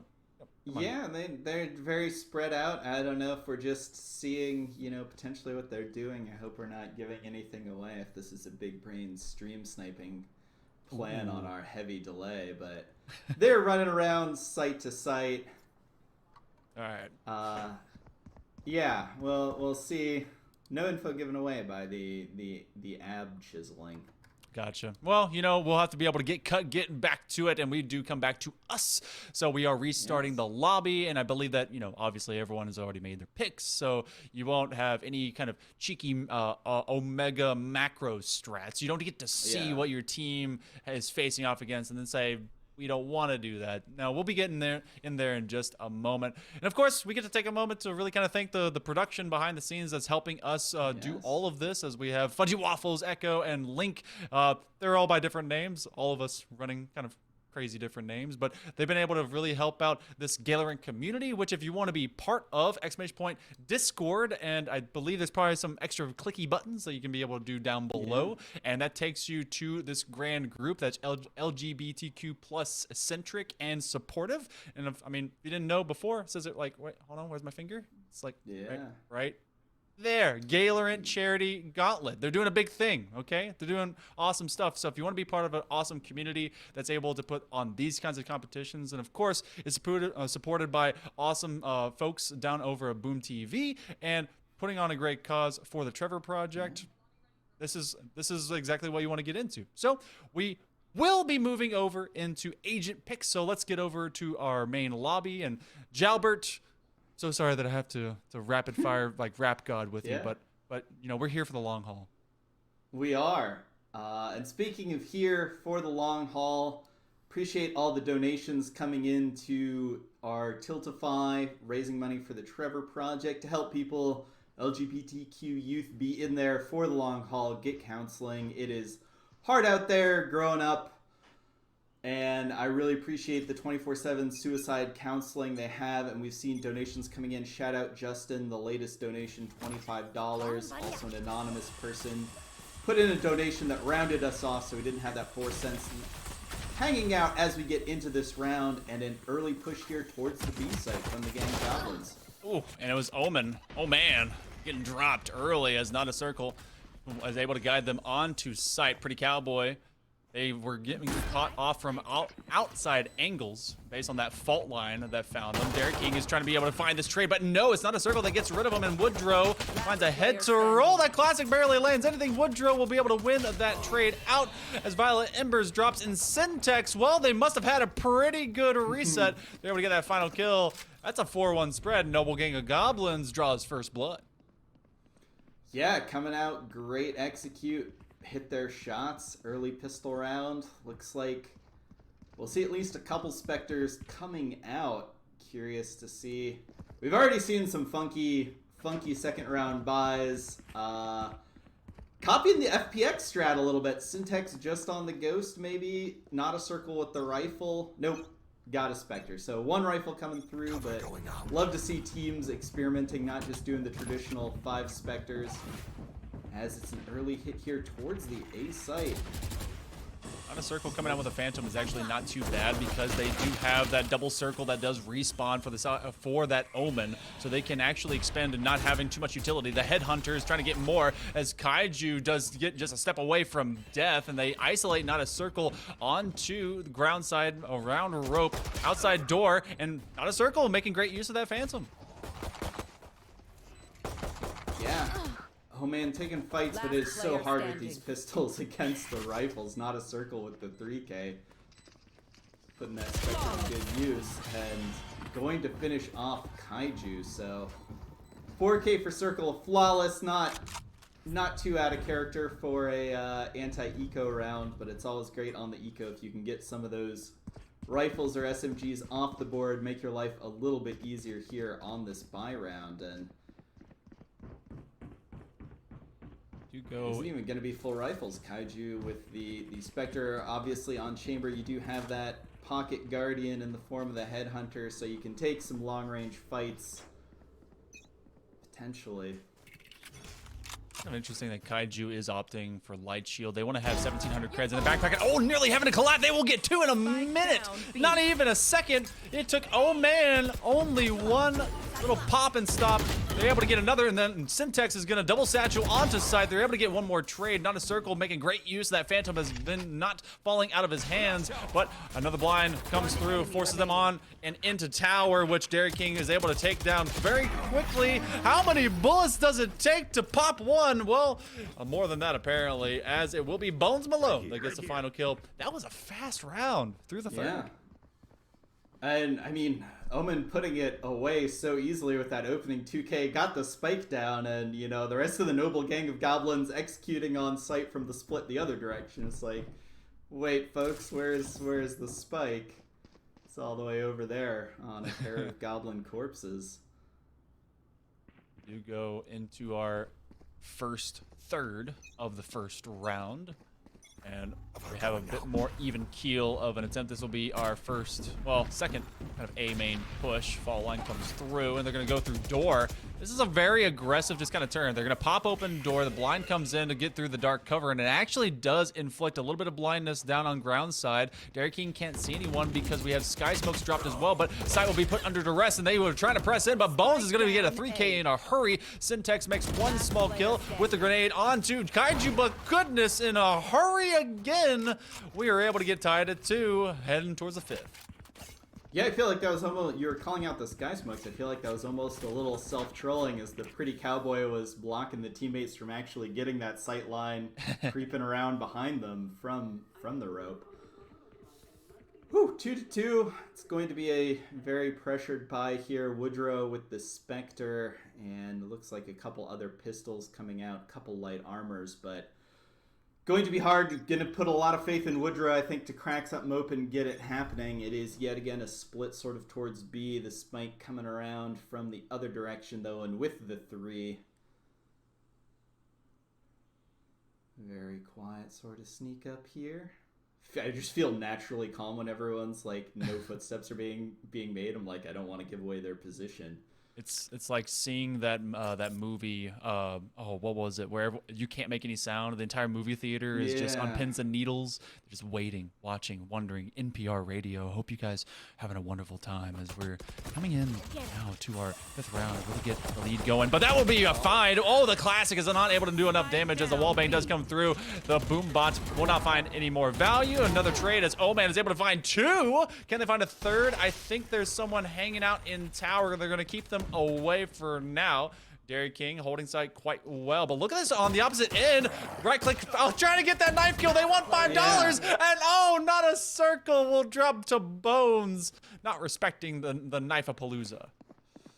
Yep, she played it safe, gotta respect it, and it is still Woodrow.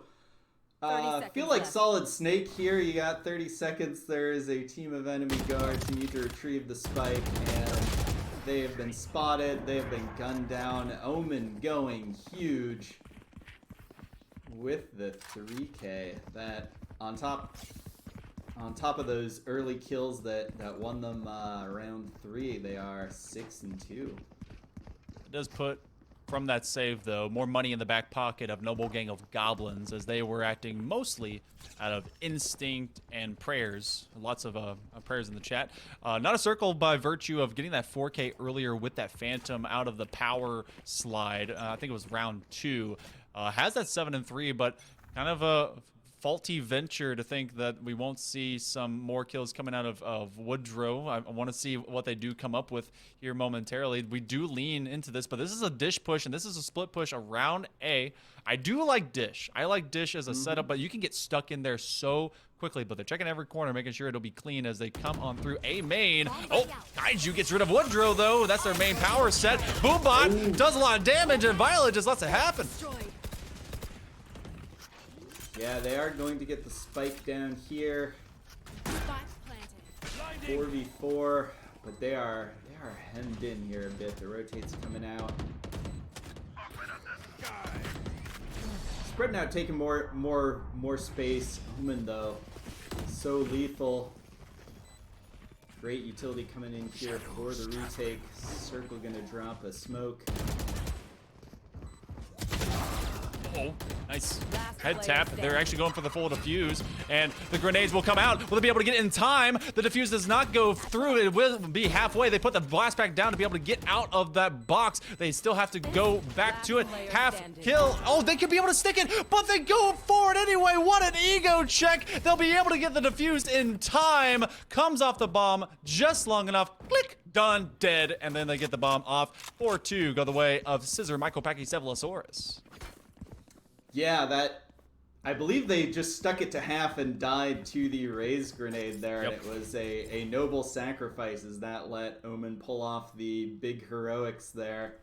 Coming off, like you said, to get that kill, get back on, stick it, no sweat. A little bit of a half buy coming out here from the Noble Gang of Goblins. Gonna see a Marshal on Shira.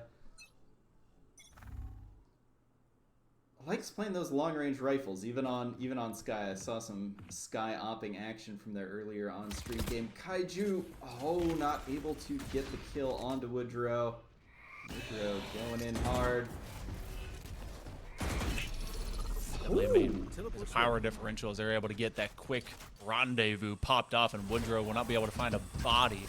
Get out of tower, get out of sight, and it will be not a circle that does find his 9th kill now onto Dairy King, getting rid of that power vortex that is the likes of Richard popping out of sight. And Syntax is able to get very quickly on as well, but Omen, oh man, oh wow, is gonna be killing him on the side of Scissor Micropachycephalosaurus, holding that up dish angle. Everyone always thinks that it's a more defensive venture to hang top or bottom side of the actual site or into doorway. But if you go into dish where the attacking rotation comes from, they just never see it coming. Yeah. I mean, it was very interesting fake the 2-player pressure towards B with Woodrow and not a circle, but it was all to disguise that 3-player hit towards A, but Oman was there. I feel like this is becoming a game where it's just like find out what site their jet is at and then rotate, go elsewhere. Oman's going to come around here, get to dash almost to safety, but not a circle is going to get it. And it's like, yes, the raid boss is down. All right. Even with the raid boss down, there's often some quick time events that may come around, maybe even like a sub boss to make it even harder. And we do see this one kind of being a stalled out rotation. Everyone's holding true, came in to dish, and they will be rotating all the way back towards arcade of site B, and that's being very well read by the defense. They're not pushing in too hard, but that's only a 2-1 as you do have Woodrow on the opposite side. Came over on, they have that kind of rope rotation if they want it. They're looking to squeeze through side B. Dark cover does drop, and they're now trying to get this direct lane. The rotation will move over from A to B, and they're now trying to squeeze this through. Violet is able to find great value, but they are traded out. Oh, and this great utility coming in here. 30 seconds left. Trying to hold off this chamber with the tour de force ready. Kaiju forced to fall back. Woodrow gets one.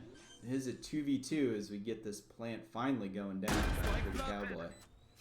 It was Rolling Thunder that was able to keep him at bay. And then you have the fault line that does pop out, trying to be able to get these stuns, these blinds. And that would be the Tour de Force that gets rid of Pretty Cowboy. And they're able to find even Bones Malone out here, putting Woodrow on their back. Plenty of time to defuse will come out. I didn't exactly enjoy the expenditure of the Rolling Thunder. I mean, it was a great idea to kind of keep that Tour de Force at bay, but I like that more as a post-plant hold. I don't know, that's just me. Yeah, they're just really worried about that Tour de Force, and it is a very, very scary ability. I know there's some chamber nerfs coming on the PvE. We'll see how much actually goes live, but yeah, that chamber took up a lot of utility. There was a smoke, there was the Omen Paranoia. They so much trying to keep that Tour de Force from really impacting the round. Kaiju switching to the full operator, the Tour de Force down, but 6-2. It's been great for Scissor Micropachycephalosaurus so far. This has been a gang of dinosaurs as the noble gang of goblins don't quite find a kill in that would-be contact. There is a stinger in the hands of Woodrow, so distance will be an issue. Playing a bit out of dish, and they have to play very tight angles, but look at this rotation. They're going to start sending the bomb over to B, see if they can create enough I guess, distraction maybe to get anyone moving over. But this is a great read by Scissor Micropachycephalosaurus. They've been able to not bite into these initial contacts, and then they just kind of wait for what comes next. And Violet says, "Hey, I see a circle. You're now a square." The good old one-person sneak around the other side with the spike, but Violet, she was not buying what they were selling. And gets the kill, gets the spike down. Woodrow going to eventually trade that out. But they still need to sort of claim the spike here. 30 seconds left. The Raze ult takes Omen down to 6. Kaiju still has that op. They own the open site lanes, but as long as this is Spike round planted. walls, they're going to have to find something better. Oman with 6 HP. They don't know how close they really are. That Raze hanging out just nearby. They're butt buddies, but on sharing one surface. They recognize that the bullets are coming through. Syntax is able to get some great value. They're looking to break through this open skid of rounds. The streak continues. He is going to escape. Kaiju says, "Nope, I want my op. I am not going to die to this. This is a 3v1. I have no friends, at least on this site. I will live to fight another day." In the first 9 rounds, 3/4 of this first half, be able to have a third in the back pocket of the noble gang of goblins. Yep, they finally get another one on the board here. So we see spike detonate. I always just feel like I need to pause for the spike going off, even though we all know it's going to happen. We'll see if Kaiju gets that operator more into play. Not a huge impact with it that last round, but like we talked about, got the save. And despite the round loss, with that 6-2 lead they had built up, such a great economy, they're not broken. They'll be able to buy into the next round or have a nearly full buy even if they lose this. So still a lot of work for the Goblins going forward. And we can see they still have one SMG coming in on the board, not even full rifles. quick hit here towards B, looks like. Boombot goes out.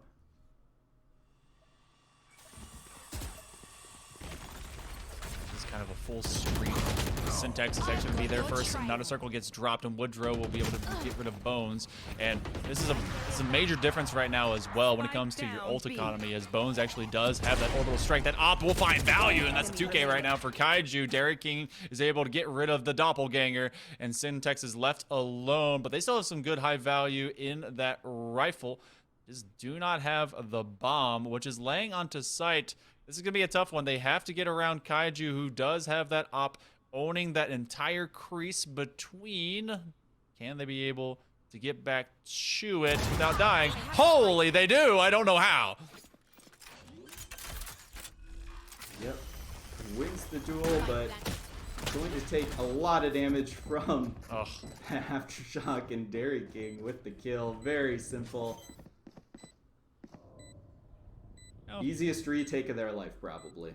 Aftershock is such a, it is both an unforgiving utility, because as the breach that shoots it out, if you put it somewhere, it's like one of the most well-read, like, all right, you better be denying someone cover and that they have to get out of it, and then that gives you a chance to fire at them, because otherwise it's like, all right, this is not going to kill anyone. Whereas, if you put that in the situation and the bomb plant's going down, it will definitely take away your life bar if you are having to face off against that thing right in your face. So, making good use of it. Post-plant defuse, and Scissor Micropachycephalosaurus is in a similar junction to what we saw in our previous match.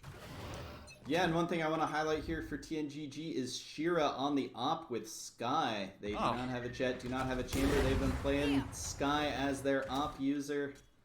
It is interesting. Not a lot of value cited so far. Syntax getting that, and as soon as you see the pressure, you know, that snake bite comes out. But Circle sneaking in here. Bites off a little more than they can choose. Kaiju cleans that up, but a lot of the pressure is here towards B. Shira opening it up. Spike down, B. He's still got to contend with Omen. Yep. Oman hasn't been able to really find good trades.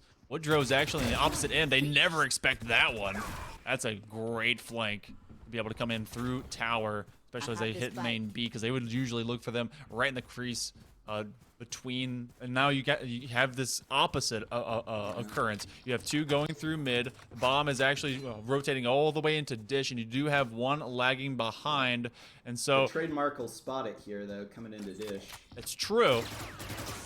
So they'll know to rotate, but the bomb should still go down, and they will be able to at least hold this for the last half minute. Well, they have extended minutes. It's 40 seconds, right? It takes the bomb to go off? Right. Yeah. 2v2. Toxins going up. Although not necessarily the best position for a retake, but it's so good defensively. Cross angle will be cut off by that poison orb, and they will be able to get onto site for free because of that, but they use all of their gas in the tank very quickly. Syntax is going to make that call up as they will get the showstopper. They aim too narrow. They go to the floor. They're going to have to use the grenade, and that will keep this one from being diffused for free as the damage will go out. They put out all of the poison they can, spray and pray, and they'll be able to take the day, or at least take this round. Do they get to keep that Phantom in their back pocket? Yes, they do, out of distance. And so we're looking to lean into a 7-5 result, but we'll have full buys the whole way around. Maybe that Spectre will have to stay in their hands. Yeah, it looks like they did not, despite the win, they were not able to recover Shira's op, which did play a difference there, so they will be on just normal Vandals and Phantoms with a Soul Spectre in the hands of Not a Circle. Not a lot of high-value ultimates available there, with Omens from the Shadows and Reyna able to get stuff, but it looks like as for just a big hit here through Arcade into B-site.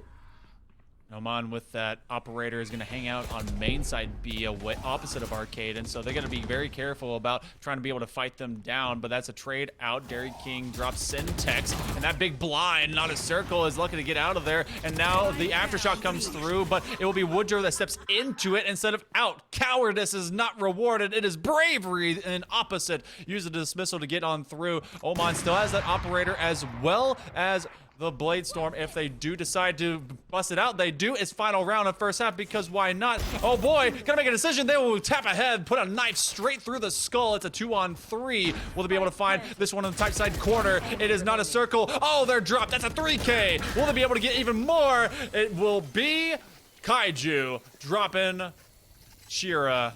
And so this will end up being a defusal. 8-4 goes the way of Scissor Micropachycephalosaurus.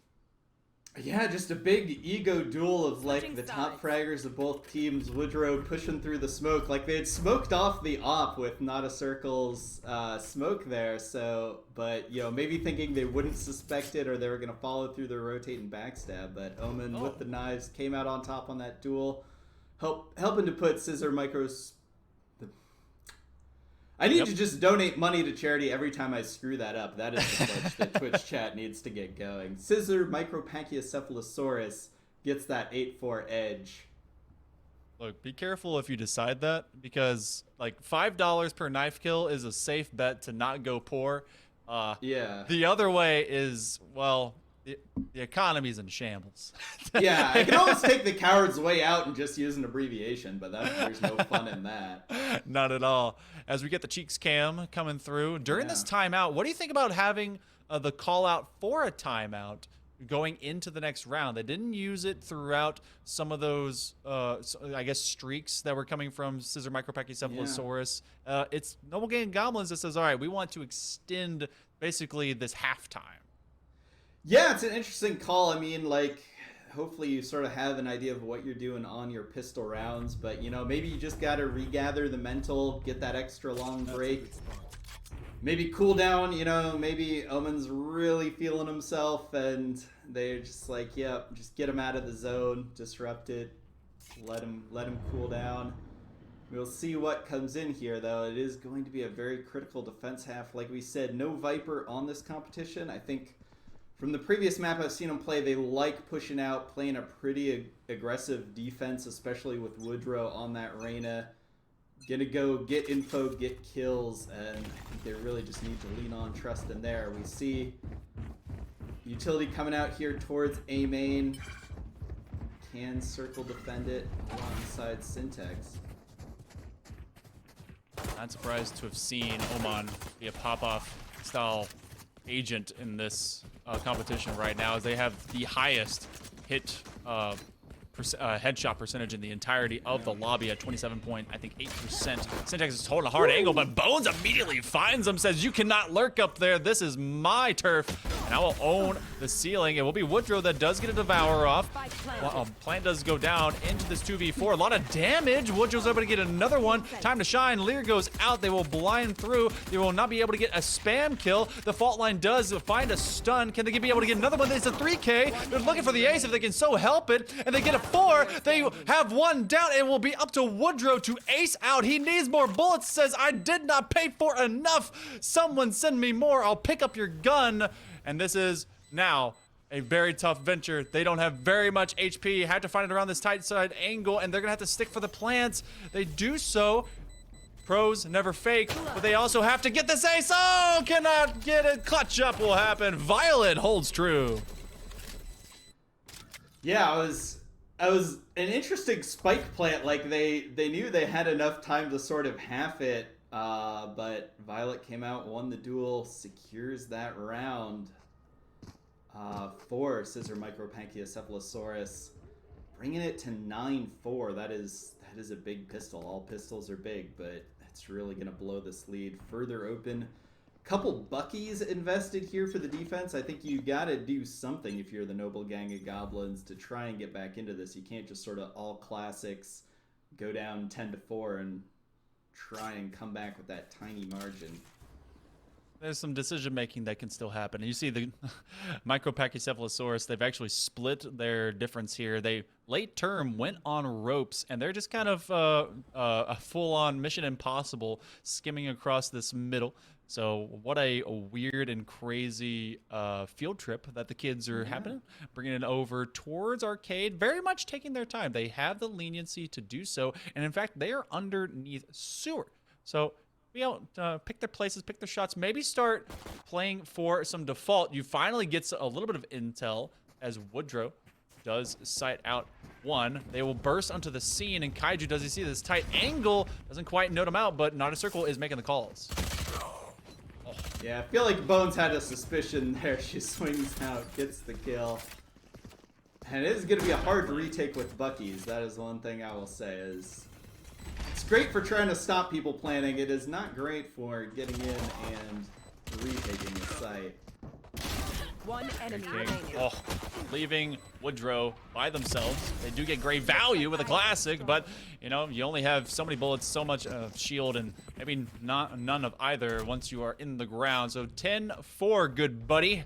We've got Noble Gang of Goblins in a 6-round deficit, but they will have some rifles able to pop up, and even so, really didn't have great economy coming into it. You're starting to see a weird buy, and you can just have a bonus right now for the side of Micropachycephalosaurus.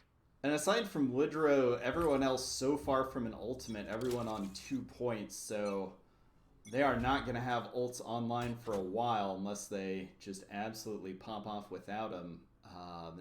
The Noble Gang of Goblins, that's going to be a big risk factors. Syntax tucking into the corner here. Will Kaiju check it?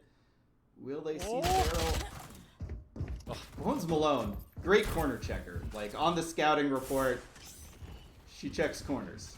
No, shout out corner checking. Everyone should check corners all the time. Even if you think that it's not a corner, I don't care if you think it's round, it's a corner. Check it. Because when you do, you save lives. Not just your own, but your friends too. So, Bones will be able to guide this one on this charity tour onto site A. It will be Bones that in fact has a 3K. Posturing maybe for the ace if they can get rid of 2 more. Woodrow though is looking to get into that corner, and it will be a 4K. Bones, can they get 1 to go? Setting up for the ace. They're trying to bait it out, and we do in fact give Bones the ace. Feel good about it. Got that orbital strike online and got everyone else feeling fine. Great teamwork from Kaiju there, just baiting, drawing it out so they could get traded. Absolutely salute that level of teamwork, and Bones is popping off. That is 17 kills. Great ace, and man, it is looking grim for the Noble Gang of Goblins. Grim Gang, maybe the rename of the GG over there. Not good gang in terms of the situation, but they've been pretty good in some slim fancies. But we will have the Champions Vandal all lit up. Yeah, look, they invested into it because they want to be a champion, and Oman has been huge on this. 22-7 right now. I expect the 30 bomb even through the next 2 rounds if they can so help it. But they have been the winning factor, a weapon in this arsenal. And now we use the Rolling Thunder to get things working. Let's see if they can burst onto site. Woo. Bones doing it all. The orbital strike kill. Dairy King gets another, and it is just 2v4 here. I'm not liking their odds. I am trying to reverse jinx them into this by being like, it's pretty much impossible for the Noble Gang Goblins. There's just no chance for a retake, a comeback. To uncaster curse. Or, yeah. Check your angles, check your corners. It's gonna be Bones on the opposite side. No, it will be Kaiju that actually gets rid of Pretty Cowboy. This is a 1-on-3. Not a Circle has to find that clutch factor in their back pocket. It's not for free. It comes at a premium. The bill has to be paid, and the price will be at the expense of their skull. Bones is able to find yet another one to add to their collection on KD. And you know what? Both these squads came in after their quarterfinal with very dominant featurettes from their previous matches. Yeah. This one, Scissor Micropachycephalosaurus, is looking still to be the dominator.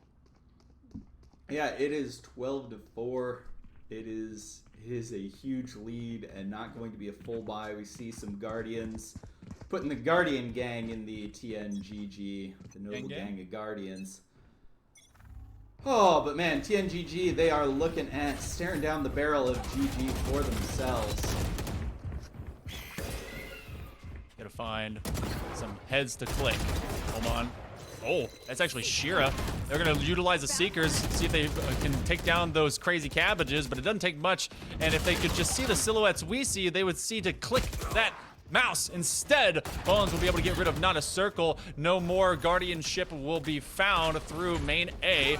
And trying to use that fault line, it's gonna be a big blind, shooting at nothing, but this is still good trades. It's a 2-on-2, one of the better situations we've seen for the noble gang of goblins in a while. And they're chasing this down. Bones Malone's gonna hold this angle with 30 HP. Oh! Yeah, great job. Gets one, actually gets out alive from that. It feels like a very one and done angle, but they're gonna get this plant down, and then the entire tournament hopes of the noble gang of goblins rests on Syntex's shoulders here. 1v2. Oh boy. No utility, all guns. They gotta be able to do it in timely fashion.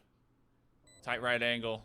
Can they find it beyond the pillar? Everyone well hidden. They do not see him from behind. 45 HP. It only takes one single bullet. It could take them just in tagged on the butt. Syntax has to be able to find bones, but it'll be nothing but bones and ash for the side of the noble gang of goblins.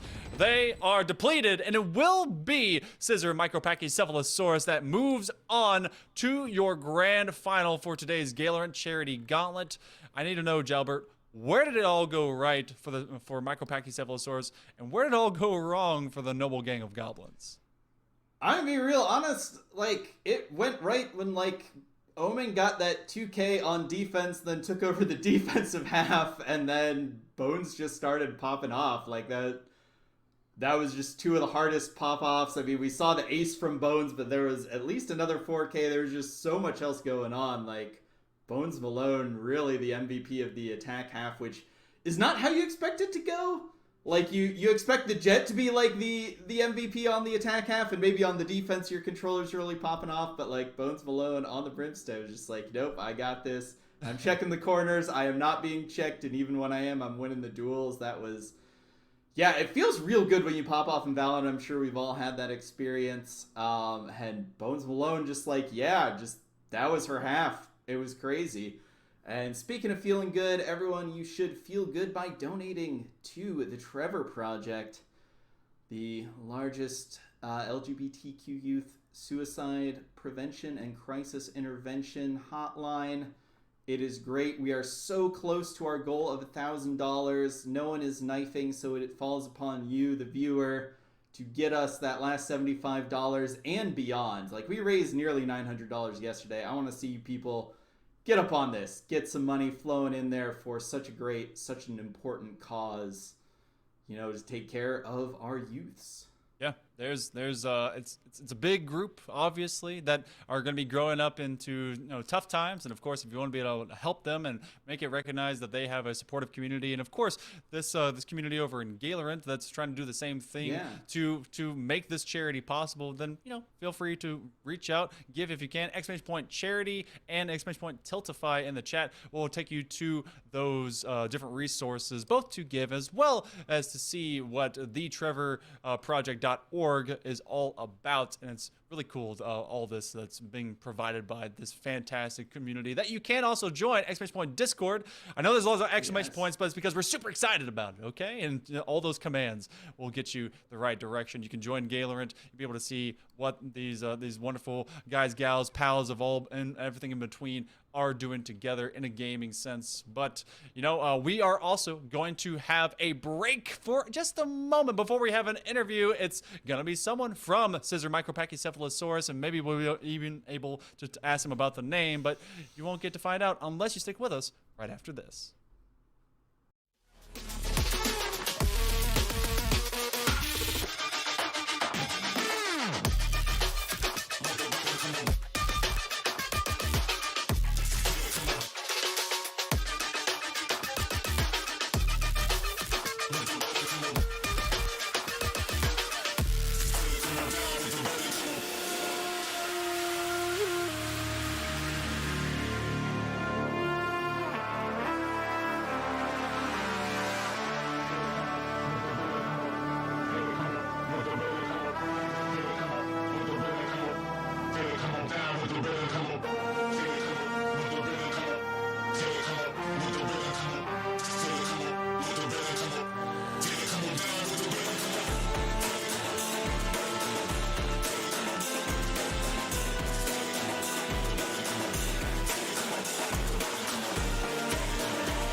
Yeah. Different in the building. Sister in the building. Pour out the bubbles, we holding our liquor down. If it's a problem, I'll go to the bar and I shut it down. Get out my section, don't bother with lames. I'm watching these bunnies bounce. Shorty, you 10, the rubber band. Come on for the 100 pound. All of the talk, but don't run a mouth. I'm trying to be out. All I really wanna know.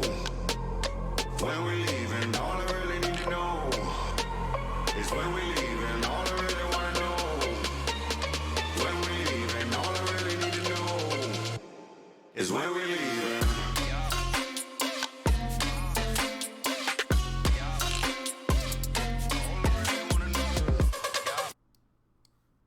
Welcome back, everyone. We're getting ready for our next matchup, and of course, we are looking to see if we're going to go into our next interview as well. So we have our next final coming up here in just a moment. So One Tap will be playing against the likes of Scissor Micropachycephalosaurus. But before we get to that, we have Bones in the chat, I believe. Bones, thank you so much for joining us.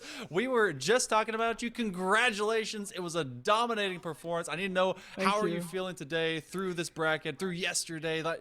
Quite the pop-off you just had. Oh my gosh. Thank you so much. I wasn't expecting to do anything like, you know, worth this kind of interview. I just kind of entered this tournament aiming to help my team get as far as they possibly could. This is actually my first tournament in the server, so I had no idea that I would be going this far, but like, honestly, I wouldn't be here without my amazing team. I love you guys so much, and yeah, I'm really grateful that your help could, you know, bring me this interview today. Of course. All right, I got a couple questions for you, Bones. One, do you guys have any sort of prop bet going on how many times the casters screw up your name? Because I'm definitely probably hitting the over. And second, I just wanted to know, like, how are the comms like, you know, in your team once you started popping off in this on that half? Like, were people gassing you up? Yeah, I honestly, yeah, people were gassing me up. I was gassing myself up. You know, I was feeling it. About the name, we actually made it sort of hard to pronounce on purpose. I don't know. It wasn't my idea. It was actually my teammate Omen's idea, I think. But yeah, the whole being hard to pronounce thing was on purpose. And we fully expected people to mispronounce it, but it's funny when they do. So. You know, we over here in the booth, Scissor Micropachycephalosaurus, we have been practicing, so we've got you your number when it comes to that. But it is a great challenge for us. So, you know, thank you so much. I now have a new word in my vocabulary that I didn't realize I wanted. You know, you guys have been in a wonderful streak right now, very dominating quarterfinal, and then you go into this semifinal. It looks like you're able to kind of really keep that momentum running. You will be going against One Tap. You're saying this is your kind of first tournament really able to do something like this. What's kind of your mindset when it comes to this, like when it comes to this competition? How do you prepare yourself, and how do you feel like in those clutch moments, gassing yourself up, keeping that focus and confidence? What do you do to just kind of keep yourself calm, cool, collected, and of course a killer on the field? Thank you. It's a lot of before match practice. Like, we've run customs, we've aim trained, we've come up with execs. It's all so that we can get a result like this. During the round, I don't know, I can't really explain. It's kind of just like a switch sort of just turns on, and I usually overthink it before, but then once I'm actually doing it, I don't think about it at all, and I just do it. And sometimes I don't realize what I've done until I've already finished doing it. And like that was the case with the ace. I was kind of just like, okay, I need to win the round. I wasn't expecting to just kill all 5 of them. So yeah. Well, been an extreme killer, and I know Jalbert and I we're talking you up a lot whenever we got to see you and Omen just kind of go out there and really pop off. So any big shout outs before we do get to our final? We may be able to see you again or whomever comes up. Are you prepared going into this match? Anyone that you want to be able to call out either from that team or maybe even your supporters before we get over there? Oh, extremely. I think like as a team, we're all very, very prepared for one tap. I'm a really big fan of one tap. I think like in person they're all really nice, but just know that like we're gonna put up a really big fight. We're gonna try our very hardest. And if there's anyone out there who's been like supporting Scissors Micropachycephalosaurus, thank you very much. Thank you. I really appreciate it. Well, you do have a lot of people in the chat that have saying, you know what, SMC, Scissor Micropachycephalosaurus, all the way. So you may have a lot of fans after this one, even more than you wouldn't had before. But you know what? Congratulations. You've made it to the finals. We can't wait to cast you. And, of course, good luck out there and enjoy the fun. Thank you. Thanks for the interview. Of course. You know what, Jalbert? We get the privilege of getting to do that here soon. And, what a wonderful player. Comes in real humble. And, they're just clicking heads out there. Yeah, she was popping off. I'm looking forward to it. We're finally going to get a best of 3 here, which is really exciting for the final. Like, we've been getting sort of one and done for the teams, but we'll finally have that, can teams bounce back from a round 1 loss? How much will they feel each other out in their strats? Sounds like they know each other personally, so I'm, like, really looking forward to a grudge match. I mean, all in good fun for charity, but like, if the players know each other in real life, then I'm extra looking forward to the behind the scenes smack talk and whatever will come out of this. And I'm hyped up, hopefully as hyped up as Bones was after that ace for what's coming up next.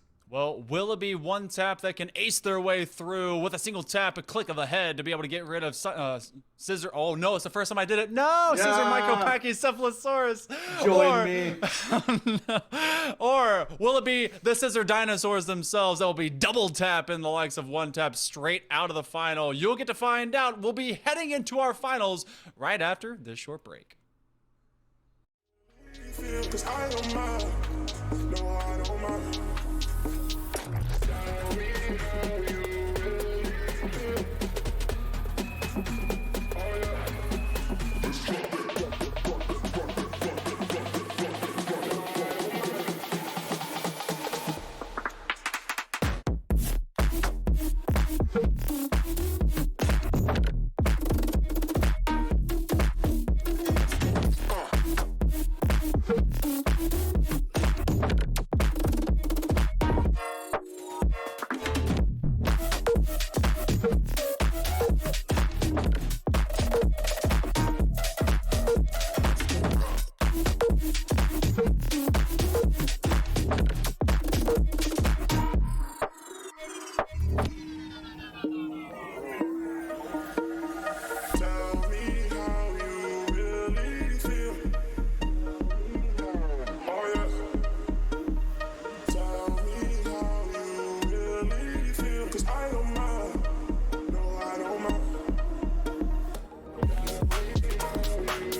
shot,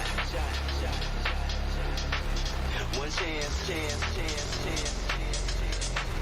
one shot, one chance, one move, one dance, one shot, one chance, one move, one dance.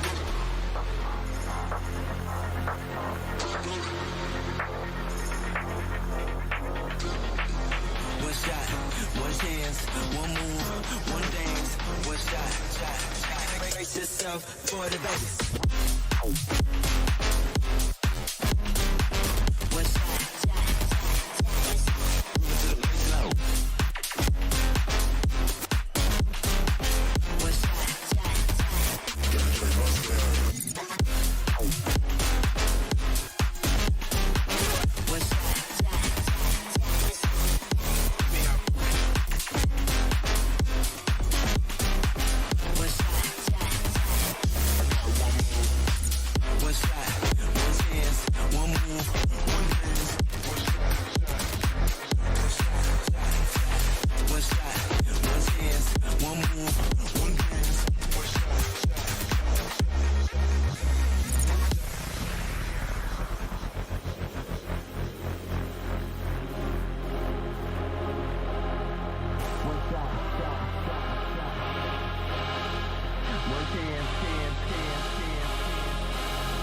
For the Vegas.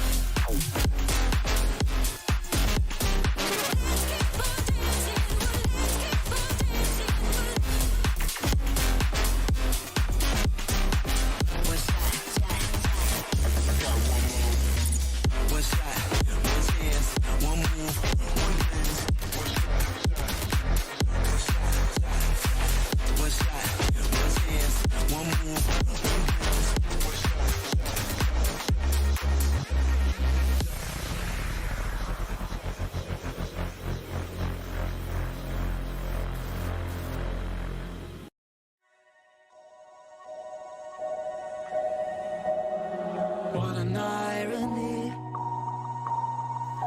My mirror shows the other side of me. All these ones and zeros, nothing in between. But there's so much more to me than eyes can see. Than eyes can see. I'm not binary.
mirror shows the other side of me.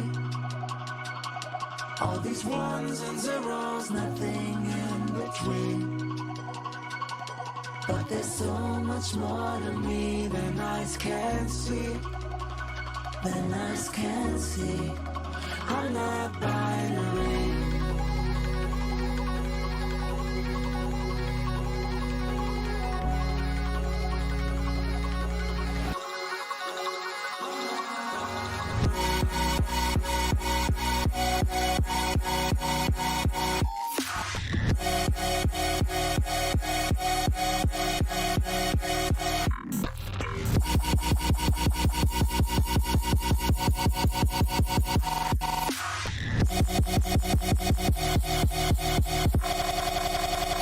What an irony.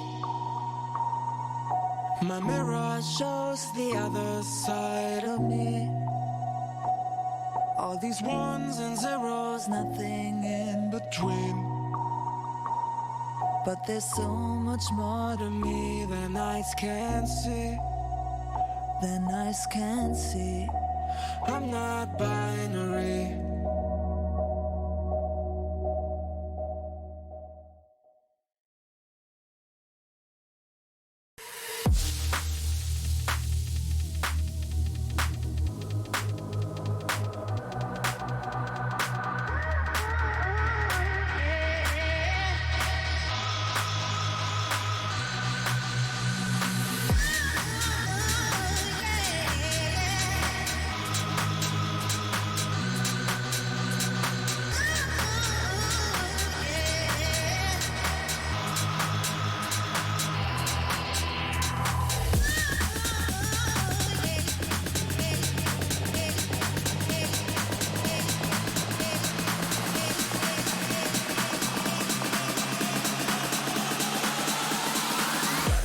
Back to the sound.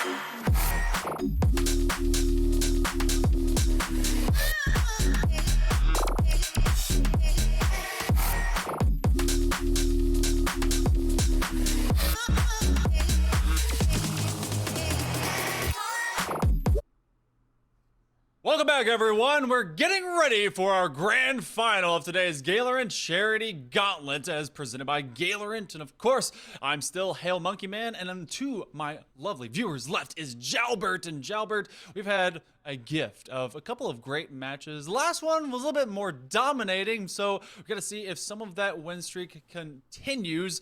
And I want to get your input on this as we do check out our current standings going into this final matchup. This is how the breakout of the bracket has turned out, and it will be a Group B Supremacy rematch going in with One Tap and Scissor Micropachycephalosaurus.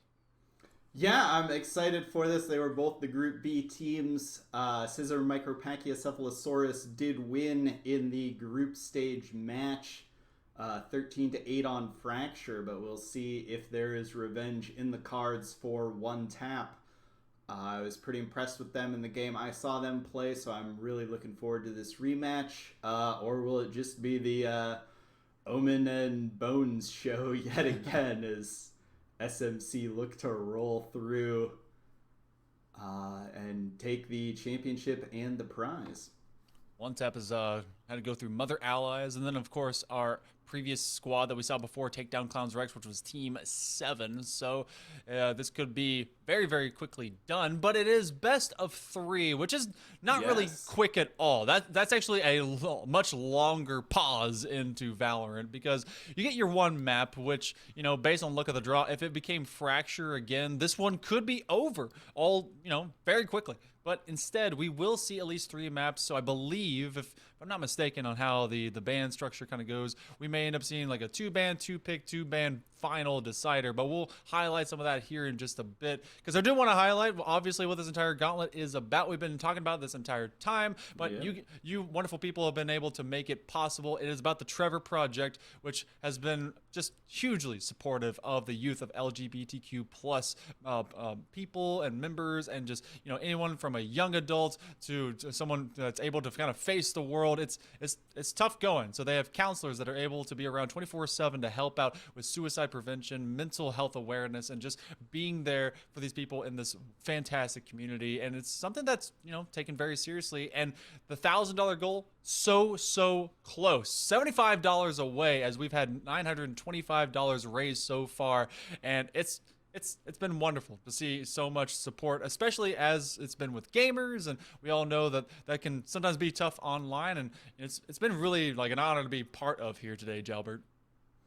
Yeah, and shout out to Gaylorant. It's a tight-knit community for LGBTQ gamers and allies. It's been a great Discord. Been enjoying my time here, meeting everyone. And I'm really looking forward to this final match to see how this goes. It's been fun games of Valorant, and what else can you really ask for? True. I mean, we have been able to get a gift of some awesome map variants too. It's not just Ascent all the time, which may end up happening. I don't know. I may have jinxed it. I'm going to knock on some wood. Ascent seems to be kind of the most used map in the entirety of Valorant, but we'll get to see what that triplicate will be here coming up. And of course, shout out to Boom TV that's able to support and position this entire event for the Gaylorant, not just community, but of course LGBTQ plus community. And you can see everything about them if you go over to boomtv/Gaylorant and check out the bracket, the standings, how group stages went yesterday, and of course how everything is going on today. And I didn't know, what is your perfect lean cuisine style, just ultimate meal of a best of 3 could go into this final? What's your favorite 3 maps that you want to see here, Jalbert? Favorite 3 maps. That's a good one. Yeah. I don't mind seeing Ascent. I feel like it's one of the most standard and balanced matches. I'd love to see Breeze, because I think that one throws teams for a loop. You get like a very wide open, it favors oppers. It's a very retake heavy map, so I mean, I think it's just interesting to see teams kind of flex their different muscles. And I think it leads to some more exciting things necessarily than like Icebox feels like pretty standard. And honestly, Pearl, I'm nervous about casting it. It's the newest map, but I'd also just love to see people throw down. I'm very hungry to see how people try and solve the map, how to figure it out, and without sort of standard comps, executions known, it's very up in the air. So as a Valorant nerd, I'd just love to see like more people playing Pearl. We saw in the show match yesterday, there was cool people around. It raised a lot of money, but the strat roulette, pretty trolly. You're not really finding out how Pearl works. But yeah, I'd love to see Pearl. And if any map, I'm just here for good matches. Whichever one's not going to be 13-2. Well, that very well may be able to serve you well. Some of your hopes, some of your dreams, some of your memes may have been answered. We're going to go over to map picks and bans, so let's check this one out. It's a trade of blows, and they had to throw down when it came to this, so early bans did come about for the side of the Micropachycephalosauruses as they got rid of Ascent, and then in opposite, had to get rid of Fracture from one tab. We will be playing Haven first. Haven, my most favorite map of all maps. I love triple sight. Then we move over to Bind. Icebox, get that one out of here. Breeze, no way, Jose. Guess what we have? The decider will in fact be Pearl. So if we go the distance, if one tap is able to overcome the woes and throes of their previous matchup against Scissor Micropachycephalosaurus, we will end up on Pearl, which I am drastically unprepared for. Yeah, it'll be fun. We'll see. We'll see how the teams deal with it. We'll see how we're getting it done. Looking forward to it. Like you said, I enjoy Haven. It's a very balanced map, and I love seeing what the teams do. I believe. Oh no, sorry, I'm trying to remember what we've seen on stream. I'm not gonna make too many predictions. Get too ahead of myself here. I'll look forward to seeing what the comps are when they're in Agent Select, and we'll talk about it then. Okay. I mean, whenever we are looking at Haven, you have to have the versatility of kind of a guessing game. I like this map because I mean you have very widespread agents kind of having to stand alone, stand on their zones. I mean, you have that dynamic of going through garage, and you know you have a kind of a one-on-one, someone looking to long op or marshal, even if we get a chamber, some head hunting going down that long site C. But then you have that garage rotation, and that could quickly conduct itself into a turn push if they are either able to get a kill off of default onto B. But B is such a weird dynamic because you have two open lanes to have to deal with. So I like the guessing game when it comes to Haven, especially because I'm one of those aggressive silver rank guys, you know, shout out, that loves to, as soon as I know where everyone's going to, love a flank, love pushing through, especially if it's like a sewer inwards. So you can quickly, as much as you gain control of sight, have it just, you know, be sniped right in the back of your skull. And like you were saying, even though it's like the oldest map, there's a huge diversity of strategies. You know, Crew from Latin America made it to like champions last year. They were running Phoenix on it, like the one team that plays Phoenix. There are just so many open agents. Breach had a huge moment in the sun. It was like very big in the NA meta a while ago. Still like very playable. Like you can bring any controller, like Viper not super popular on it, but other than that, oh, speaking of Phoenix. Phoenix we could roulette? be getting trolled. I've been trolled so much, but if anyone has inspired a Phoenix roulette, shout out to you. It's not equilateral. Like, it looks like only one team's doing it. I respect the Phoenix roulette, and I actually wouldn't hate a Phoenix onto this map because of the recent changes and the buffs that he's gotten. Him being able to maintain shield after the run it back is such a mega factor. What we will see is interesting is Kenny is going to go onto the Astra. It has been so long, especially since the nerf onto Astra's timers with those star modes and their base utility, that I've seen them used in earnest. But we will have dueling chambers, some difference of initiators, and you will have Killjoy on the side of one tap, whereas this is kind of you're blinding in defense for the side of Scissor Micropachycephalosaurus. So I mean, what's your kind of looks for these two? Yeah, it should be interesting. I'm liking, you know, I mean, KO does gather info, but not the most info gathering sort of available for the side of one tap here. Shout out to the Save Widejoy cards. But yeah, a lot of tools for Scissor Micropachycephalosaurus for explosive site takes, and a lot of good info. A lot of the Sky Dog, very useful. A lot of ways to stall. You got the Chamber of the Jet, you can dash back. We've seen how lethal they can be on the defense side, and bringing the Brimstone Bones, we've seen what she can do on the Brimstone. So yeah, it's going to be very, very interesting to see the Astra versus Brim as the controller matchup here. You know, no Omens, no Vipers.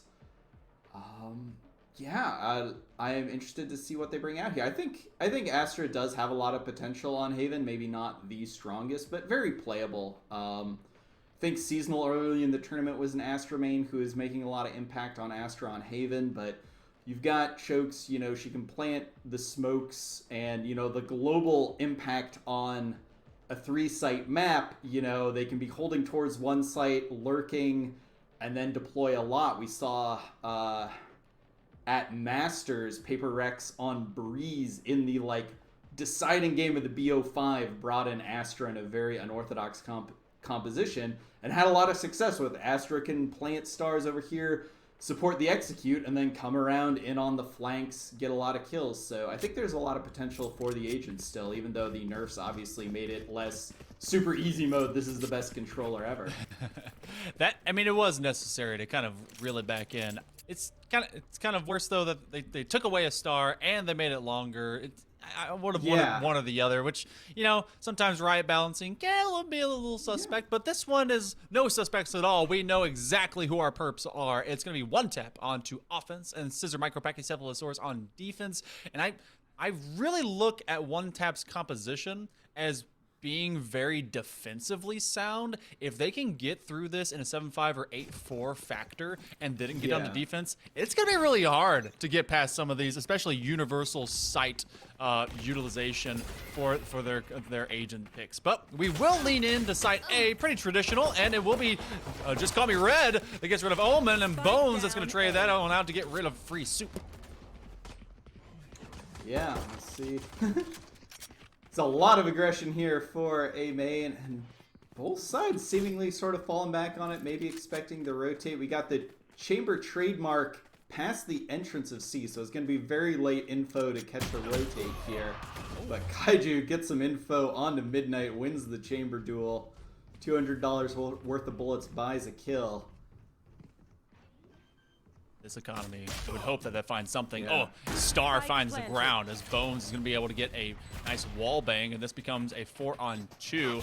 Not a lot of HP. In fact, that dog could have killed him if they were able to find it. That'll be another stun. Uh-oh. The right-click factor, though, doesn't come through as Red takes down Dairy King opposite end, looking for the defusal. And Kenny has to utilize that well. They can't get any damage from distance as Kaiju will be able to get him with that classic. The defuse happens, and Scissor Micropachycephalosaurus will take round 1.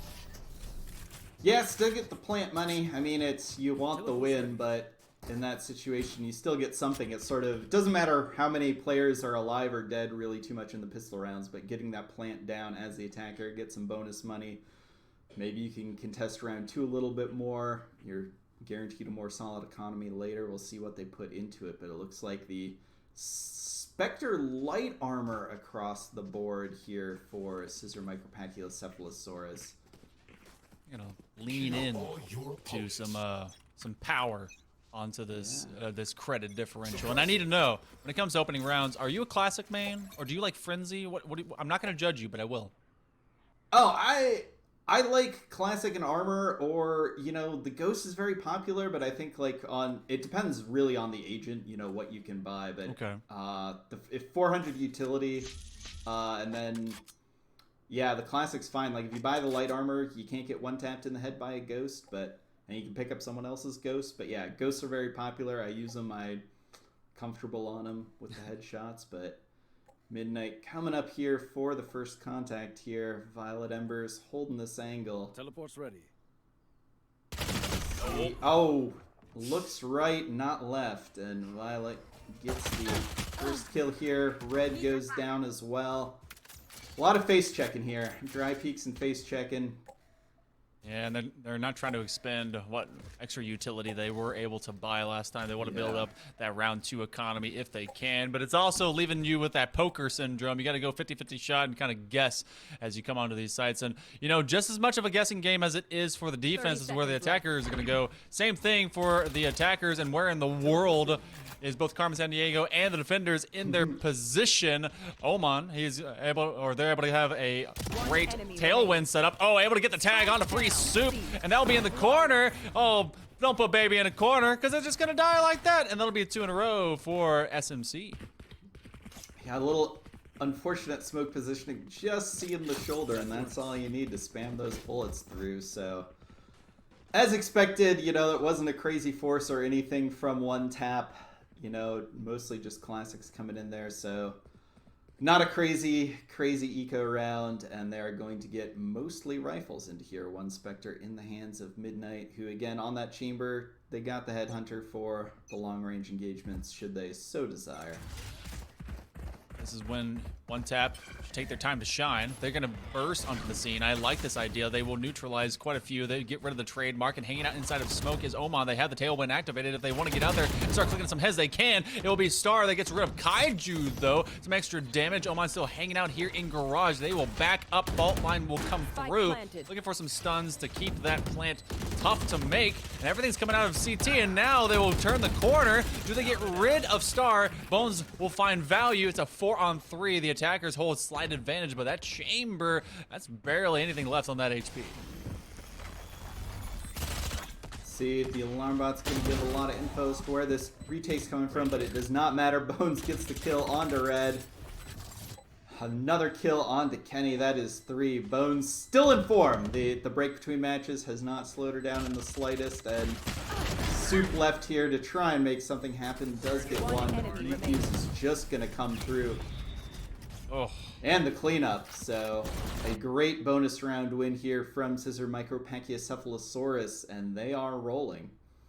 last time these two met in Group B play, it did end up 13-8 on in BO1 style play on Fracture, and you know, we heard earlier that Bones was very excited to be able to play against One Tap again. Knowing your opponents is kind of half the fun, but also maybe knowing exactly how they operate could be able to give you even more advantage. We don't have any major ults online to speak of, except for, of course, Red, who's trying to see if anyone's peeking outside of long A. So the double updraft will not get them any value, but they still have that wonderful Blade Storm as 0-point knife. Trying to neutralize anyone, can't find it, and that will be a fault line that does, I think, hit the same team. Yeah, they're gonna get in here. Oh, the knives don't make it work. Bones does get traded though, and Midnight with the double Bucky kill can make something happen on this site. Oh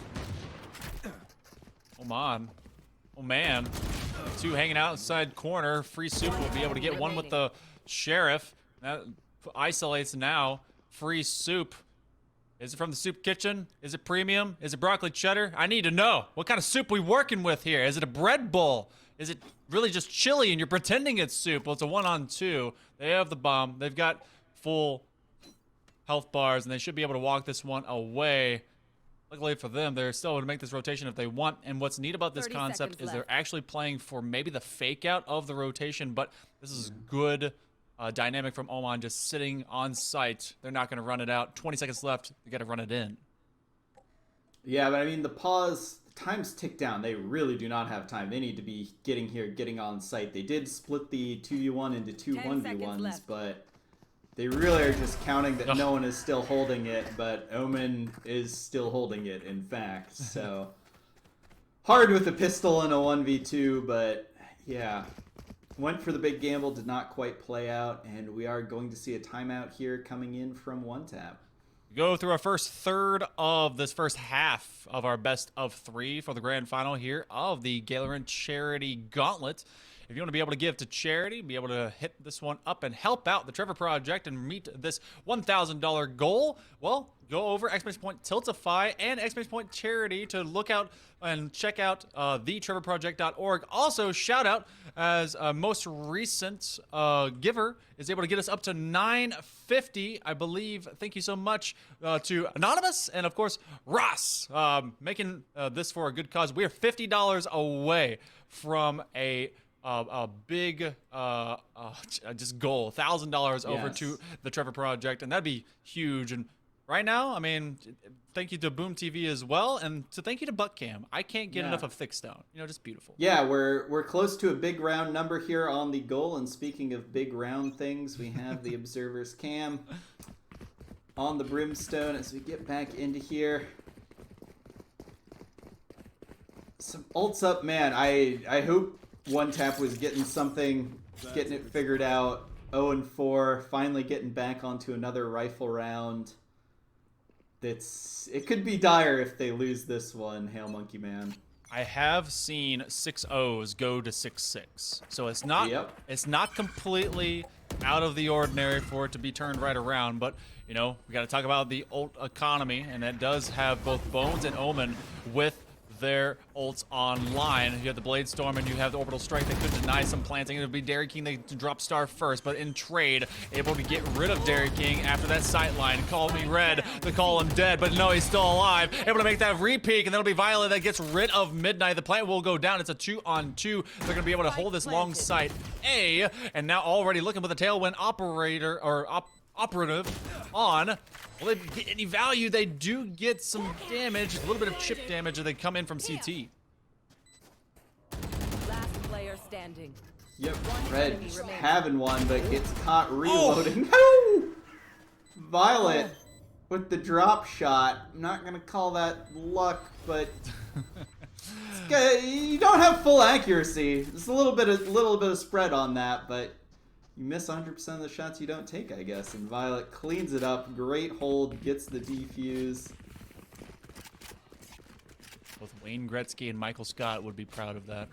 But Yes. even more, I love that Violet decided, you know what, as they went back to cover, to push on to boxes, and then that ultimately only left them looking towards that spawn side. But because they had taken that off angle, able to get the 2-on-1, even with drop shot, they had the surprise factor in mind. And unless they get a swing, well, it was done and dusted. So clutching up to make this a 5-0, and One Tap has got to feel like that one got away from him. Yeah, great decision making there.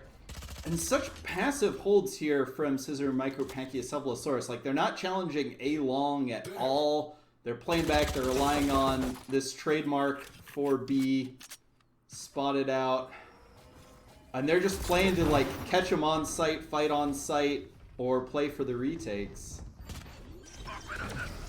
Supplant on site B. Oh, and because of the stun, you will at least get rid of Midnight. You got to see that fault line come through, and they got stuck. And that will be Kenny that does break out and gets rid of Bones. The Rolling Thunder will roll on through. Everyone's slowed down, trying to see if they can get any more value, as the Aftershock is going to put some pressure onto that back line. It's a 2-on-3. The defender's coming in, and now it's only one remaining. Violet left in another 2-on-1 situation. They got to look up to top boxes. They do not find them. Oh, it's that DPI difference. They're unable to swing it completely, and that's the first round here for One Tap.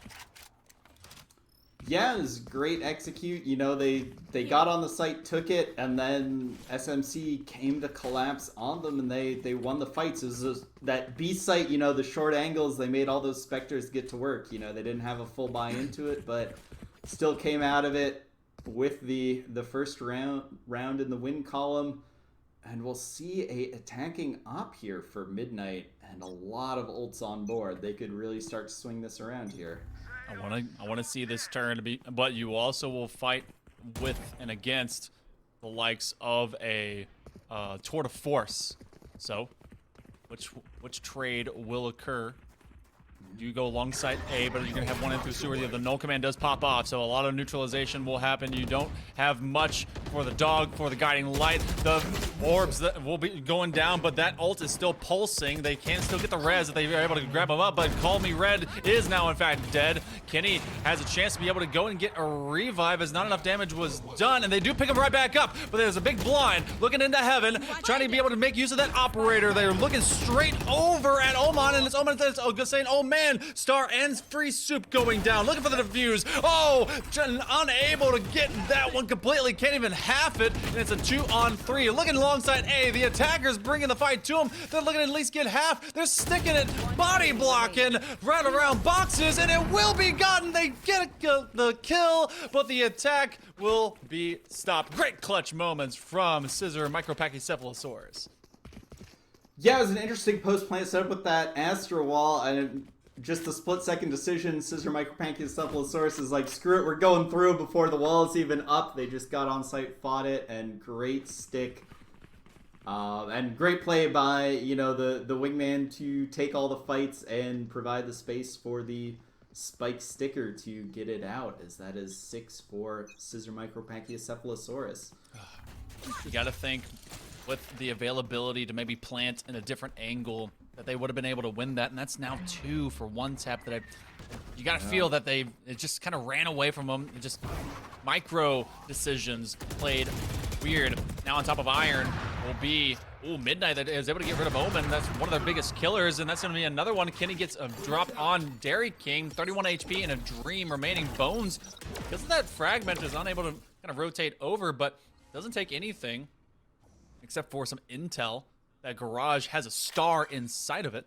No plant has occurred. In fact, we're looking at the rotation out of Free Soup, and they've got just a bulldog in their hand. So, don't poke that shoulder out too far, Star. Come on. Especially with 31 HP, that is very well bangable, but discretion is the better part of Valor. Star is going to get moving along to support teammates at the A site, where it looks like the spike is going down, unless this is a insane fake. The ultra fake, the head fake, the move. Planted. But this is a much better position. They will put the Hex or the Swarm grenades down. Star. Oh, I like this Enemy lurk. remaining. 1, maybe 2. They do it because the Pathfinder is out. They are basically comatose. Put them back in a bag, and they'll be able to finally snag themselves a second round. That's just good timing. I like them making use of the personnel difference. Send 2 towards site, send 1 on the opposite side lurk, and everyone has all eyes on site A. Yeah, and I guess they had the chamber trademark there, but I believe Kaiju is down, so they were just sort of like, we've got Garage trapped, but doesn't do anything once the chamber's gone. They just snuck past, got that great flank. It's not safe. No longer safe. Ooh, the wall. Well, actually, no. I guess it was a tag of the shoulder, but Marshall does not get an early kill. The contact is at least made. Defenders see this one kind of leaning into mid. Star's trying to fight through smoke, and turrets looking for anything that may pop out of garage. Free Soup be hanging out at window for a little while. Everyone's rotating on the backside of direct B. I don't think that we have a lot of weaponry in the back end of Scissor Micropachycephalosaurus. Blind doesn't really find anyone in the corner. They're not postured there, and you know, Frenzy Supremacy currently exists with Dairy King. This is definitely a save versus rifles, and OT got to come away with a win in this round and cut this lead in half.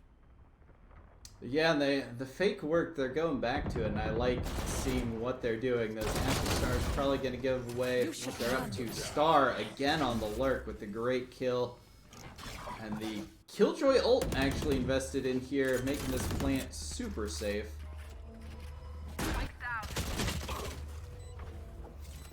Star finally falls, giving the gun over potentially. Oh, but Omen, they have that Marshall lineup, and then they're able to find it from window. You get more. Oh no, it's done an opposite. Vandal fires just a little bit faster. Great blind fire. Red says, hey, cool, I'll take that one for free. It's a 4-on-2. They would have to thrifty their way into this. Kaiju hanging out on top side, and Kenny says, hey, dingus. Oh, wait, that's my name. Get out of there. But Violet, we'll be able to get one with the classic, and I think they just want to maybe die to get some extra creds, but they don't want anyone else to get that value out of them. So they'll hang out on site, see what they can get done. Ultimately, it will fall, and this will be a 1-tap getting into the round. Yeah, I like the adjustments from 1-tap. Like we were talking about, Scissor Micropachycephalosaurus, very passive defense. Like, they're not contesting A main whatsoever. They're not really peeking out B too much. They're really content to let 1-tap come into them and sort of fight on the site, which they've done very successful. They've been so great fighting on site. And I think the execution, the protocol is maybe not super there for 1-tap. You know, they're sort of leaving some corners unchecked. But 1-tap adjusting, taking that space and, you know, pulling rotations, then going elsewhere. It's been a great adaptation to what SMC is giving them. Bones is hanging out here in garage, and they're just going to wait for any kind of intel they can get to drop some sky smoke. But look at this, unless they get the timing, they will get got, and Midnight says it's time for you to go to sleep. But a nice trade as both Midnight and Red go away. Star is able to trade that one out to get rid of one of the best killers on the same squad of SMC in Omen, as they drop out of contention for this current 10th round here in our first match and first map of this best of 3. We're gonna hold this one for alongside. Aftershock will be put on to see if they can get anyone from near side wall. Oh, but this does leave Dairy King with their Rolling Thunder if they want to be able to get this into this 3-on-3. And they're gonna do it, but they don't recognize that no one's there. They're all long. Oh, maybe they won't. Okay. Yeah. Oh. But it took them so long to get the plant down. They have so much time for this retake. Oh. No value Rolling Thunder. Now they just hold it from long. Right in Cubby. Star gets one on Violet. Star hanging out again. Maybe the blind will go down. They've got that null command for later. There's not enough time to be able to get defusal. They will get a kill. 2-on-1. Dairy King left by themselves, and they will drop, and this will be the 10th round going over to 1-tap. Yep, it took them a while to get that spike down, but a great ID that SMC's Smoker was out of the picture. You know, plant for long. They have no way to cut you off, really sort of take that space, so... BYB, fam. Going to Astral to do Great heads up play as we are going to head into this timeout for SMC. Suddenly, you talked about you've seen 6-0 go to 6-6. We saw 5-0 to 6-4. It's looking a lot more competitive than it was at the start here, Monkey Man. And it's that recognition, because you were talking about how passively that we saw this defense by Scissor Micropachycephalosaurus just kind of hang out from the back end. They're it's not a lazy approach. It's like confident approach to retake, but also kind of absorb. They're willing to let one tap kind of make their own lanes and come to them and thinking that they could be able to get them as they get onto site, and which has happened a couple times. But the site fights have been now lately favoring more of one tap, and then when they're not on site, because that Rolling Thunder found zero value on site C, unfortunately, and it's because they had very smartly said, "Hey, we've got an open lane where that bomb is. We just have to keep you from, there's bullets flying around your head. It's not going to be safe." And now this forces Scissor Micropachycephalosaurus into a save round going into round 11. Yeah, I'd almost like to see them invest a little more. With the loss bonus they have, they should be able to get SMG like a little bit more of a buy here and still be able to pull by the next round, but they are going to take this a little more aggressively. Now there's some fighting around A main, and they pushed up Crossfire. Bones does go down. It may have baited Dairy King into a good spot here. This mirrors what happened at the very beginning of this map, where one tap kind of took a fight over to sewer, saw what default value they could get out of it, and then ultimately rotated over into mid. It's kind of a direct change-up, but Dairy King will be in chase of them. Midnight will chase away. Oh man, it's a 5-on-3. They're basically owning B site. Dairy King does end up finding great value. He will get a rifle of some kind away from Kenny. Fault line comes out. Breach has got to be able to squeeze this sandwich, especially because Omen has a sheriff in their hands. Be able to get one more. They got to put some damage on him, and this is now infliction of damage coming out of window. How will they be able to squeeze the remainder of a one tap, especially when they own site B so handily? Headshot. Last player standing. Omen is armed, but not dangerous as Midnight gets the triple kill. Putting that round to rest. It got a lot more dicey than I was thinking after the start of that, especially with the anti-eco. Figured they had it in the bag, but Omen tricky, in double digits with the kills. We've seen what they can do. They made that a lot closer than it initially was. So I know that I was asking you, not call up, but asked, about the Phantom and Vandal. Do you lean into the op clutch ever? Or op crutch, maybe. What do you mean by that? Do you lean into having an op in your hands? I only recently became comfortable having my own. It really depends on the situation of the day, how I'm feeling about it. Certain situations. Like, I feel like in solo queue, like, if there's a team that has no controllers, I'll just, like, buy an op on stuff like Sky, where I'm just like, well, you can't smoke me off, I'll just op you. Omen getting that opening kill on the defense. Red with the cutoff, but does not win the wall spam fight. The entire map has been split in half, at least all of side C, and it becomes a 7-5 venture going. They will plant the seed of doubt, doesn't tie it up 6-6, but I mean, this at one point was 5-1. We talk about the streakiness sometimes of momentum of these matches and maps. I mean, I really did tout, and maybe this is just a weird take, but I did tout that one tap has a better composition for controlling Haven in a more like macro sense. Do you kind of rail against that when it comes to what we're going to get out of Micropachycephalosaurus? Yeah, it'll be interesting to see what they do, how we play it. Like we sort of talked about the way SMC approach defense. They started to adapt, but it's just going to depend to me, like, how well they use that utility to get info to control the map. On paper, there's what the comp can do, but, like, will they do it? Will they live up to the promise of the comp? That's one thing we'll have to see, is it's a very slow pistol round, not a huge execution. And SMC, Omen hopping out here, taking some control. We'll see if we get the chamber nope. No fight on C long. A B. Oh, the they'll jump spot.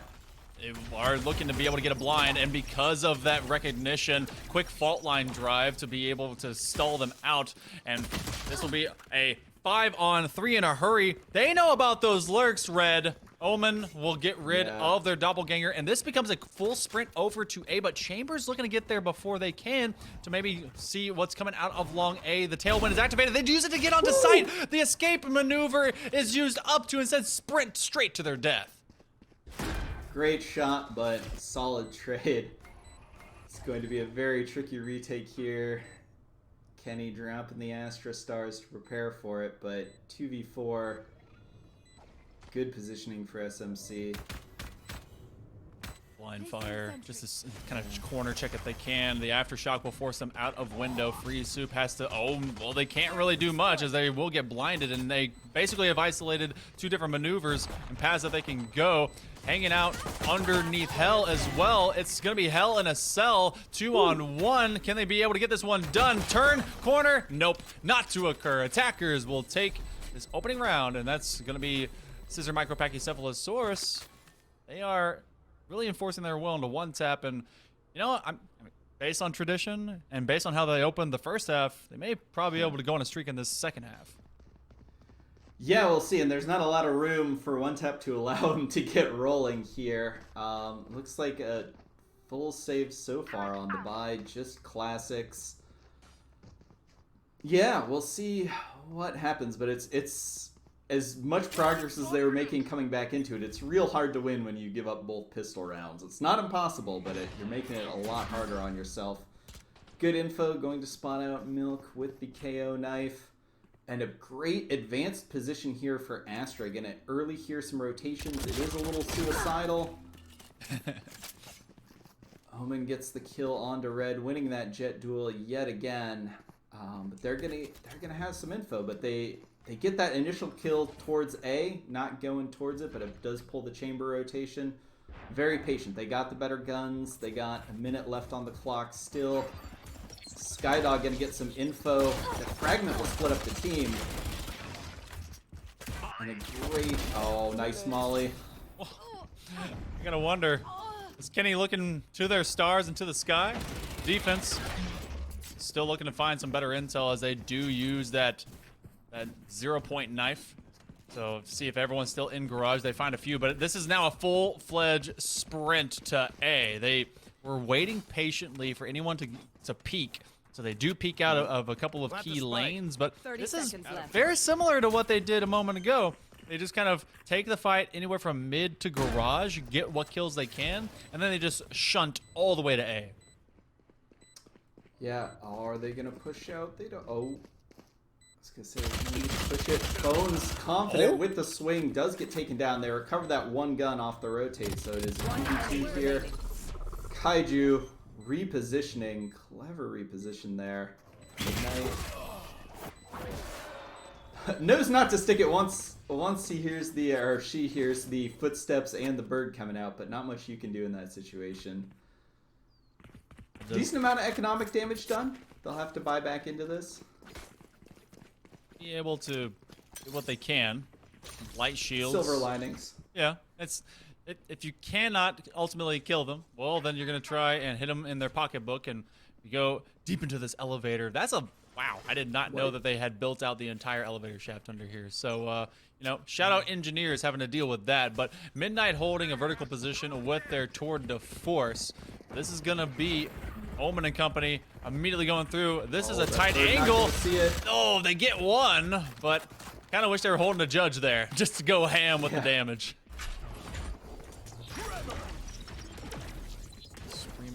Through sewer.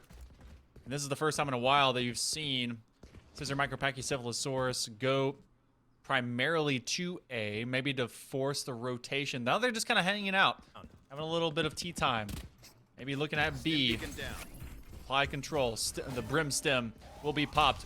Blind will as well, and that's going to ruin Midnight's good time. In fact, they're on site, and they'll be able to flank right around them. This is now Star putting a desperate straight. They're trying to activate the Sky Smokes to establish further control. They do know the plan. They don't go down. They don't get any value. No kills. No problem. A step over. They get a single tap. Free soup. Oh, I need to know what kind of soup. Does it taste good? I don't know. Kenny doesn't look left.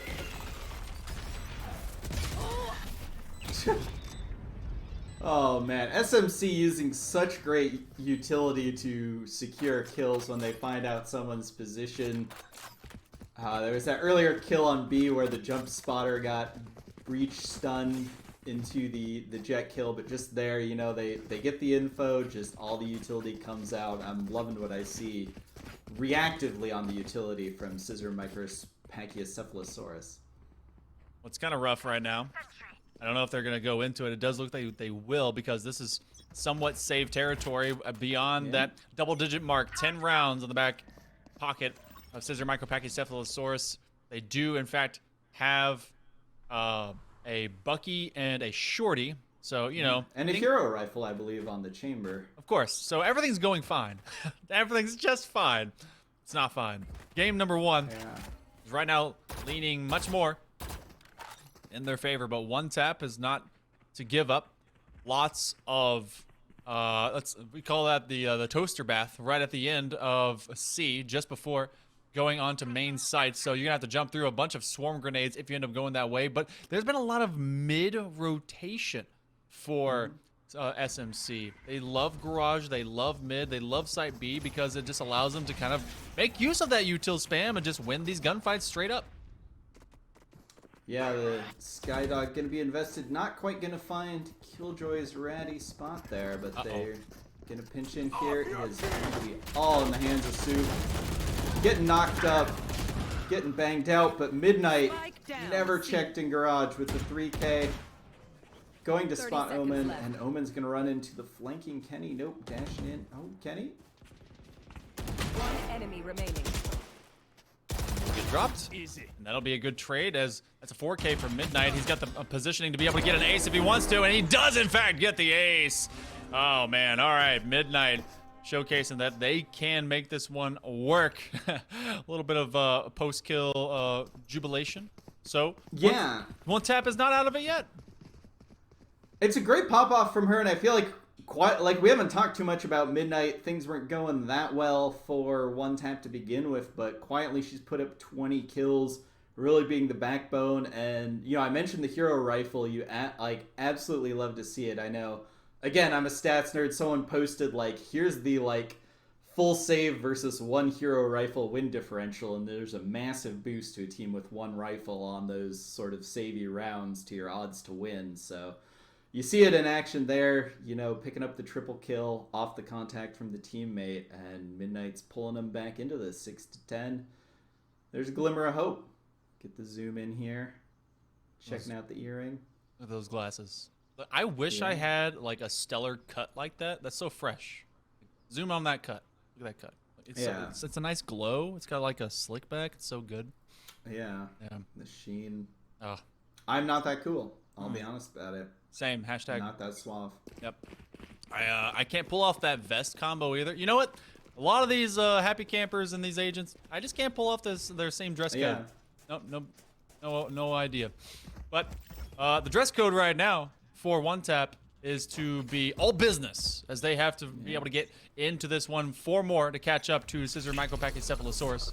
So will Midnight be able to continue that carry? And you know, I believe in those stats as well, because quite often you have the difference maker of the mentality. Oh, they don't get anything onto Midnight, and they're kind of stuck right now in their TP. Free Soup cut in the corner, and that will be Midnight that eventually falls to Bones. They will not be caught off by the same idea twice, but this is a 3-on-3, and bomb has not been planted yet, allowing enough time for this rotation to occur from backside spawn from the defender side. Yeah, the Molly invested to prevent the garage cutoff. Oh, Kenny spots one. But the chamber TP lets you just get out. Red, though, gets 2, and it is all in the hands of Bones. has to take it from. Suppressed. Oh, and there will be a diffuser going on. They have to win this against Star. Star, I like this because not only are you not just body blocking to save your compatriot, but you're also going out to shut him down. Unico, one of my favorite commercial products. So if you don't like unicorns and Unico, well then, who are you? Come on, support Unico, especially because they were able to get the defenders another win here on one tap to keep them alive in this first map. Yeah, a lot of life left here in one tap. Much like the first half, started one way and they're slowly pulling it back, getting a streak of rounds going together. And an interesting buy situation, sort of a half buy coming here for Scissor Micropachycephalosaurus. I'm gonna get some info. I'm a big bulldog advocate, so I respect the call to kind of bring that into this round. But I do wonder if Scissor Micropachycephalosaurus will be looking towards some kind of timeout, holding a very direct angle, but what a turnaround. Omen gets rid of red as they utilize that Blade Storm to high value. See if they'll be able to get onto site. Big blinds, they take out another corner as Kenny will find the ground after Kenny got rid of Bones. But Flash will press their way through. Star, they actually utilize that blind. And I don't know if it was to stop them from coming into connector, but kind of weird that they decided not to use that to go and find them when they were blinded out. Yeah. You see Midnight here. Oof. The dueling tour de forces is very interesting to see. Last player standing. The drop not successful, and it is just Star here on the retake. Oh. Flashes himself out, but Omen with the 3K, bringing it back for the Scissor Dinosaurs. Scissor Dinos within 2, as one tap were able to at least cut off their head of steam, but gotta be able to cut off more than just the head of the snake. We did see them drop 1 round after going 5 of the last 7 in the previous half. Well, they're gonna have to go huge, mega huge, as right now we are within 2 for Scissor Micropachycephalosaurus to take this first game of our best of 3 for this wonderful Gauntlet Charity Championship. So, hanging way back. Everyone just way back. They don't want to give any intel, be it a 0-point knife. So they just they wait for the util to get expended early on. And it's a big shakeup. Oh, Midnight gets picked off. I was gonna say it's a big shakeup. They've changed their positioning. Astra over to the C site instead of the A site. The Killjoy going to A, but the hit's coming in on B, and the plant will be coming down. They know exactly where they're kind of coming in. Killjoy from one side, Jet from the other, but Red is able to win that doppelganger fight against Omen. That will be a lot of damage, and so there will be a follow-up, but Kenny does also drop Kaiju, able to find them. Oh, just kind of playing with their nerves and playing with their food. Star has to be able to get back onto site in this 1-on-2. It's a great split. They know that Violet is hanging out in that cubby left side of site B. They don't get cut out by Guiding Light, and they're just gonna aim to save. No reason to give up their rifle because I don't know how much money anyone has on the side of one tap. It's gonna be match point for SMC. Yeah, we've seen the hero rifle being a real valuable thing to get one going into the next round. See if it gets tossed over to Midnight or not. Yeah, but yeah, I guess it was just economic bonuses. They've got mostly full money in here, although they will keep a couple Spectres into here. One thing I'd like to see better is just a little more control over A-Long. Like, they've had players sort of tucking in behind the crate on the A-Long approach, but no one's sort of just spotting to see after the start of the round, is anyone coming in here? They've been playing sort of passive and letting SMC get map control the way SMC also let One Tap get map control. But Call Me Red here, peeking down long with the knives. Maybe getting something going here. Oh. Spot some info. You know that a bunch of bodies are going to start streaking down. But they kind of hit Cubby. They hang out very, very long sight. And it does look like that. Oh, Star on the flank. It was such a timely issue because they were able to find him, and now that's going to go into Omen's hands. They're going to be running it down site A, but it is quite the conundrum of all the utility that they're going to immediately splash against. They go through the divider wall, and that's going to be a lot of swarm grenades that pop off that will isolate Omen under hell because no one else is going to be able to pop over. Now they come in as grenades go down. The lockdown looks to come into use. They're waiting for everyone to rotate over. The bomb goes, and now they have post-plant hold with bones that can secure it. They are in this corner, which may go unaccounted for, depending on how the rotation from long A. There's going to be a lot of confusion, and Midnight finding great value. This could be it. They get one piece onto Dairy King. Gonna find him in the corner, but there's someone else hanging out alongside. Omen just staring at people. Their pinata ready to be popped. 12-7. Do they put the orbital strike? Yes, they do. Slam it down. Push the button. That could be the win button for the likes of SMC into game number 1. They drop. Will One Tap have enough time? I think they might just be able to get it. They do survive just long enough. Win button was pushed a little too soon.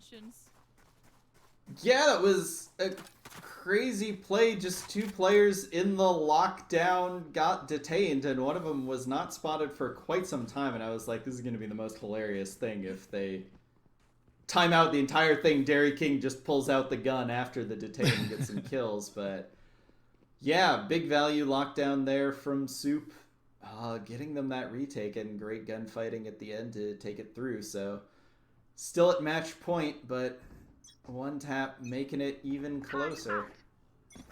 There's only one ult currently online, and that is, in fact, the Rolling Thunder on Dairy King. That may allow them to push on the site, but this is a 3 agent hold right now on site A with a lot of utility looking down both sewer and long. So gotta wonder about kind of forcing the issue. They will in fact use the Rolling Thunder to force their way on. Pathfinder will enforce a double stun, if you will, but the swarm grenades get activated. You can do that from within a stun state, and so that will push them back. And you know, this is still a 5v5. The growth or regrowth will allow a bit of on the roll healing, and so yeah, everyone is pretty much at top of their bars, and we go over to C instead. It's a great thing to have on Sky, and there is nothing left here on the C site to stop this execution. Omen's going to take a lot of space. The plant's going to come in. Oh.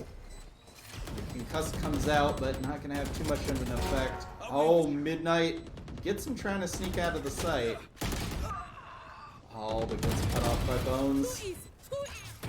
Trades. It's a 3v2. Red is going to have to press out of Garage.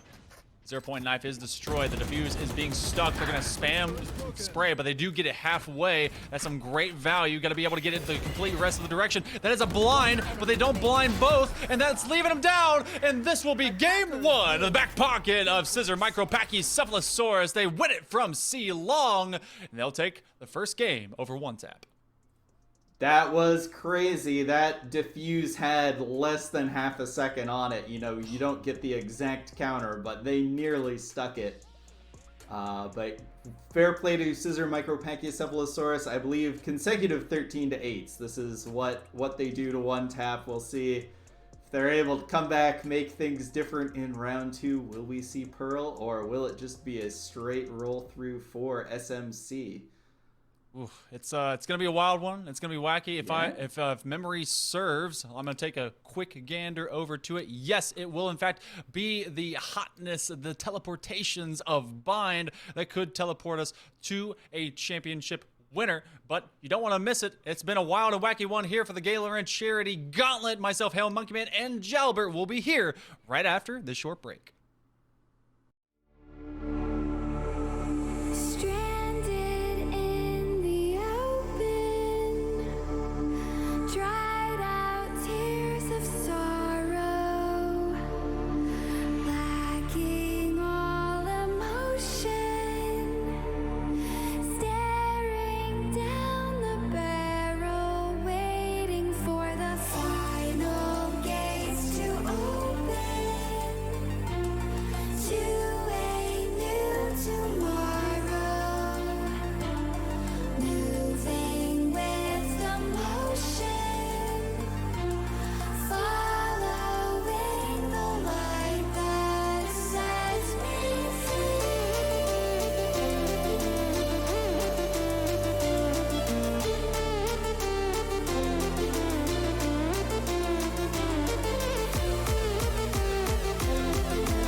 don't mind.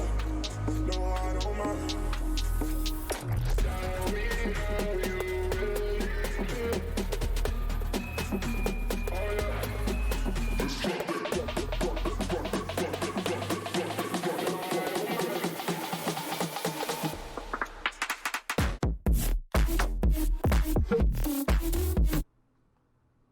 Welcome back, everyone. Thank you so much for joining us all over again. We're about to go to game number 2 of the finals for today's Gaylorant Charity Gauntlet, but we have some fantastic news. Lay it down for him, Jalbert. Yes, we do, Monkey Man. We have hit the target goal of $1,000 with a big $100 donation from KP. I don't know if anyone saw the show match we had yesterday, but I had to go out and get my Shopify Rebellion hoodie on. Thank you so much, KP, for the donation. Love the team. Been rooting for them a long time. I am super excited. Yeah, that's amazing. You and yours, all of you, were able to really reach this fantastic goal. Over $1,000, $1,000.50, able to give that over to the Trevor Project. You know what? They're a fantastic group that provides some mental health support in the way of counseling and more for the youth of the LGBTQ plus community. And of course, everything that's been going on over the course of this weekend has been able to drive towards this fantastic goal. So congratulations to being part of that, and of course, to all of our players and participants and everyone in production, and even more to be able to really kind of reach this Plymouth. Job well done. Again, shout out over to KP to really kind of send us over that edge. But the fighting isn't over. You can still give if you want to. Just because we reached it doesn't mean that you can't go even above and beyond. Exclamation point, Tiltify, and Charity will guide you to that wonderful trevorproject.org. And, you know, we have another game going on here, Jalbert, as we're getting ready for our second iterance of One Tap versus Scissor Micropachycephalosaurus. And I need to know your insights. How do we really change it up going from Haven now to Bind? Yeah, I'm curious to see how both sides want to play this map. You know, it's third time's the charm, question mark, after 2 losses. You know, One Tap, they look good. They had their moments, you know, as much as they fell behind early on in those rounds. Hopefully they have good pistol strats worked out. I think that really cost them in the last one, you know, 13-8, but you lose both pistols, it goes the other way.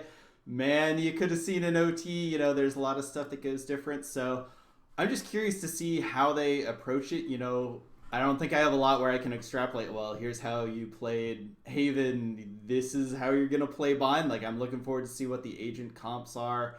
You know, we saw both teams sort of get into the rhythm of it's not just executes. We've got fakes. We're rotating. You got the teleporters on Bind to make it interesting. Yeah, I'm just here for some good Valorant. I know a lot of teams like running Brimstone on Bind, so I feel like Bones is potentially like the Brimstone devotee, potentially having a great map for that. You know, great value out of the orbital strikes. I'm just looking forward to seeing what they do.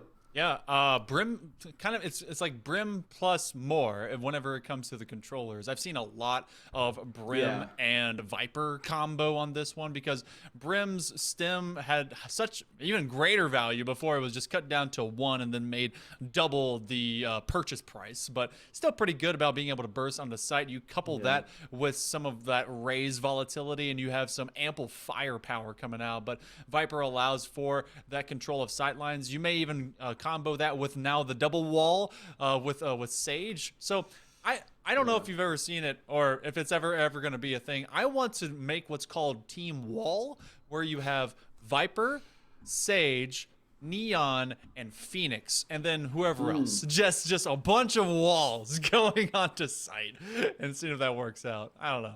Maybe. Yeah, fully commit. I mean, Viper is great on this map. Just like a lot of teams, especially with the Viper Brim, it's just you put that wall up to cut off a short on attack, and then you have this constant threat of, is someone lurking up? You can cut off the peek from U-Haul with the orb. Like, it's very easy to learn how to play Viper on Bind, I feel like, because you could just throw the same set of utility every time. Like, you're not like, I need to know different walls for which site we're hitting, like, what is the orb lineup? It's just like, nope, you just need this one thing. You just run it every single time. So yeah, it'll be interesting to see if that gets pulled out. And yeah, like the Viper Brim's great because you have the Brim smokes. Because you're sort of committing, here's the lurk wall every round, you still have those smokes for the sight hit.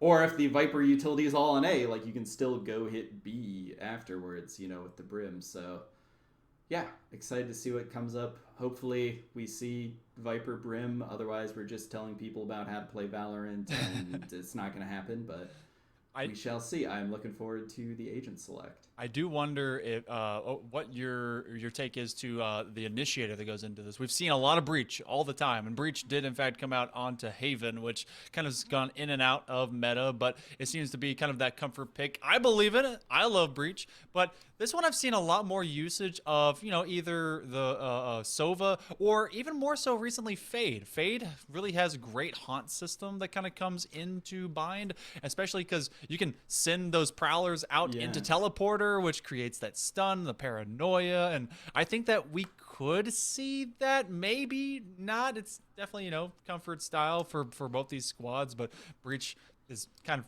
universalist as much as it is. But we will go over into lobby. Yes. So let's figure it out if all of our mechanizing and all of our theorizing may come into play. Yeah, I was gonna say, I feel like we've seen a lot of Sky around from these teams. Not a lot of Fade has come out, so I think it's just a comfort pick. Sky's very good on bind, very standard. You know, just the combo of info gathering plus our other utility. I think we saw like a great rotate with the heal. I think, especially in games that aren't the highest elo, the value of heals is higher and higher because you have fewer people dying to just instant one-tap headshots.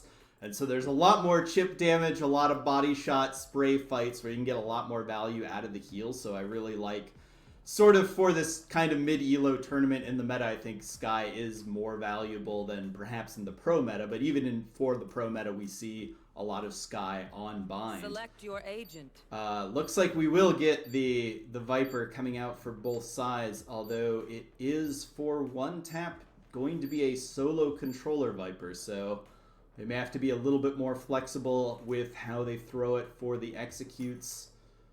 And locked into the double sentinel. We'll see how it works for them. I mean, like we said, I feel like they lost the last game we saw, but, you know, it could have been very closer. There's a lot of times in Valorant where it just comes down to a couple plays. You know, they haven't been totally outclassed. They're not hopeless.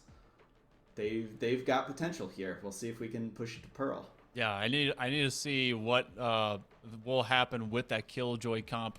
And so, because we saw Midnight be huge on the chamber before, but something to kind of recognize as well, Omen is no longer on the duelists that they've been kicking butt with over on Jet. Instead, they will be on Sky, and they've traded out that I guess that role position to Dairy King, who will be on that race, who's very explosive onto this map. Yeah. And so, you know, you can use grenades or the paint shells to really kind of deny those key kind of narrow straight points, especially into mid. But that's gonna be neat looking because Bones and Omen have been really kind of static point on what agents they're hooking up with, and with that trade out, that could present slight differences. But Dairy King was always quite the KD master whenever they were on Breach. I think that would be even more so now onto that Raze. Yeah, and the Boobot gets so much value on this map. Like, you can get info for showers or hookah. Like, it clears out so much space, and there's, you know, hookah, there's a lot of those sort of tighter spots that favor the paint shells and her utility, whereas Jet prefers more open maps. There's obviously open angles. It's playable, if not the most popular, but there's places you can opt from. I'm not sure we really saw Red pulling out the op that much on Jet last game, but we'll see. You know, it's a new map. We'll see what their strats are as we get into this pistol round here, Monkey Man. Yeah, and I remember you talked about the likes of Scissor Micropachycephalosaurus having that passive positioning for their defensive layer, and it looks like they're going to be doing the exact same thing. I mean, they can force that because the grenade's going to come through, and Red has to go already inwards. They'll be able to get value out of that frenzy, though they were about to die to the paint shells and having to go through that talk screen. They were able to pop over Pipe, and Star and company are going to look to see what they can get out from Garden. Yeah, you take those. Midnight with the kill, though.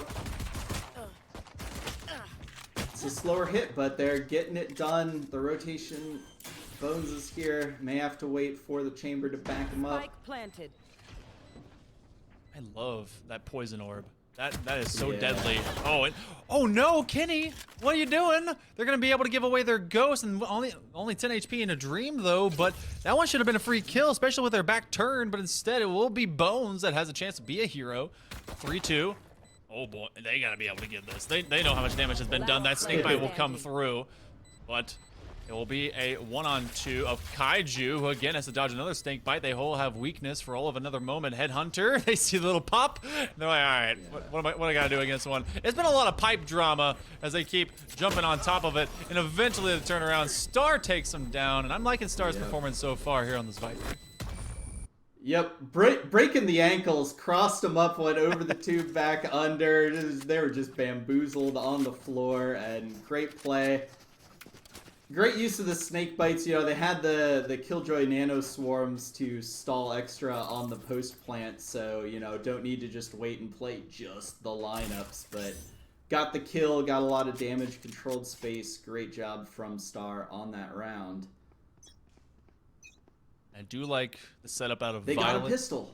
Oh, they do. They got one pistol, which is something they have not been able to do in the last 2. And you know, third time could be the charm. We got to see Fun Plus Phoenix finally be able to get some revenge whenever they played against Fnatic, and it was the 6th time. Well, maybe this one will be the one that does pay off for one tap. They do send Red to their death, quick fly, as the shorty is in the hands of Dairy King. Oh, they get one. They reload. They're just staring at each other. Oh. Too bad they don't have 3 shells in that thing, but it will be a 3v3 as the rotation comes over through defensive spawn. Oh, they were not expecting another person to be there. Omen with a very easy kill on the plant. Unable to defend the tube. Oh, and another win there. A little more expensive than One Tap may have liked, but they did get the W. I love the trigger discipline there from Dairy King, just letting the jet go flying overhead, trying to hold for that drop.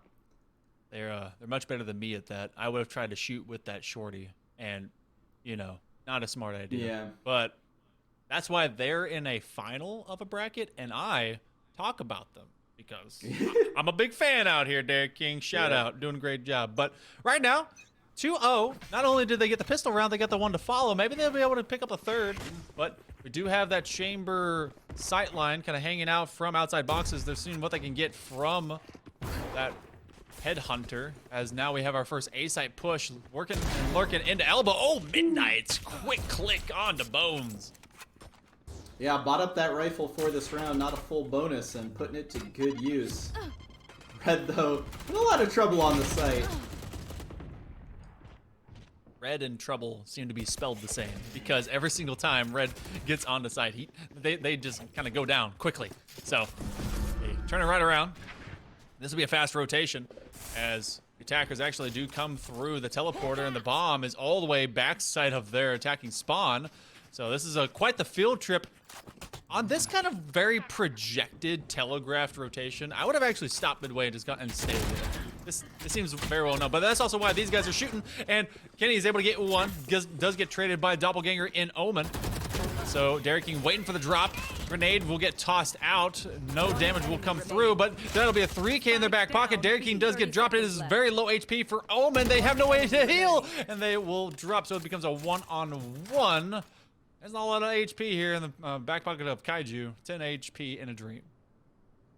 Yeah, Star coming up huge early on that pistol round. Very low HP, great. 10 seconds. Doesn't fully close it, but just gets the shot. I was like hoping they weren't counting too much on the snake bite with that angle open, but they checked it, kept her head on a swivel, got that kill, and Star 6 kills, leading the server.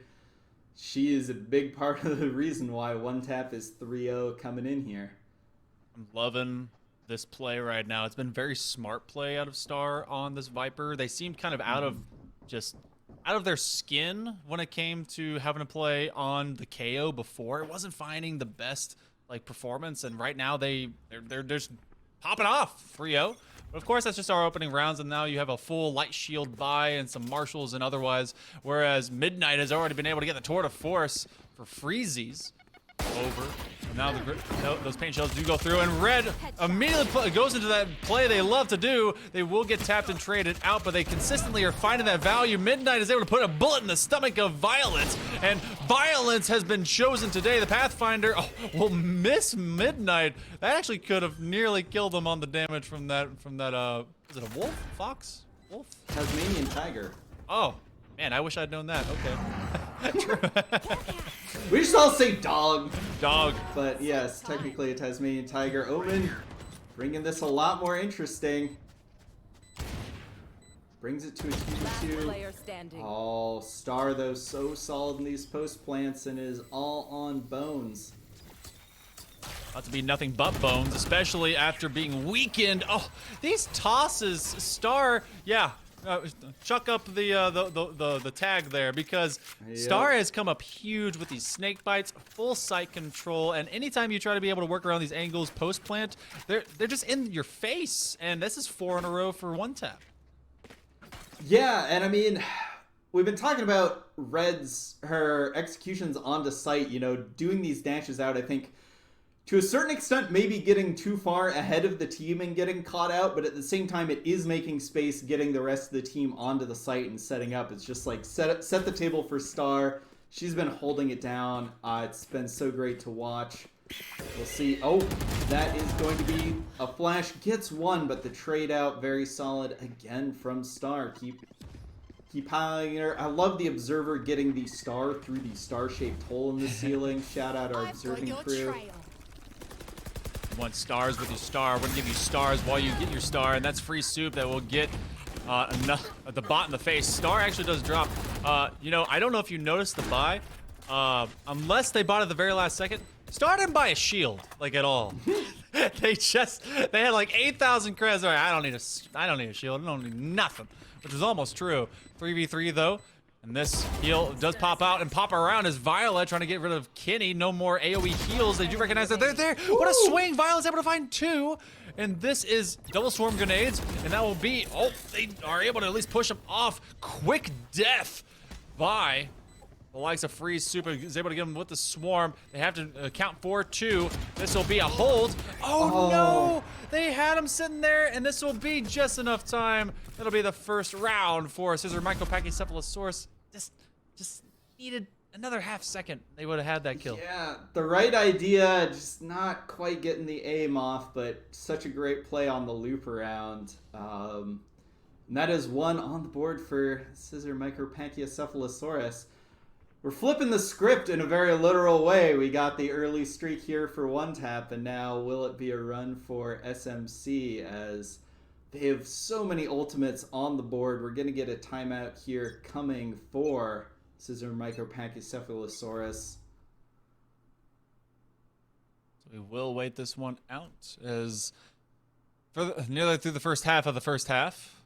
Yeah. It has been one tap really dominating. And I like that because, well, I mean, it looks like that we're postured to the higher probability of Pearl, which is a lot of P's for the performance that we're seeing displayed out here. But it's really kind of put Scissor Micropachycephalosaurus on their heels. They've not been able to kind of answer, and it's in that passive posture. They really have not won these gunfights, and it's been a much better setup for the likes of one tap. Shout out, Observer. We appreciate your dedication, especially from this marketplace.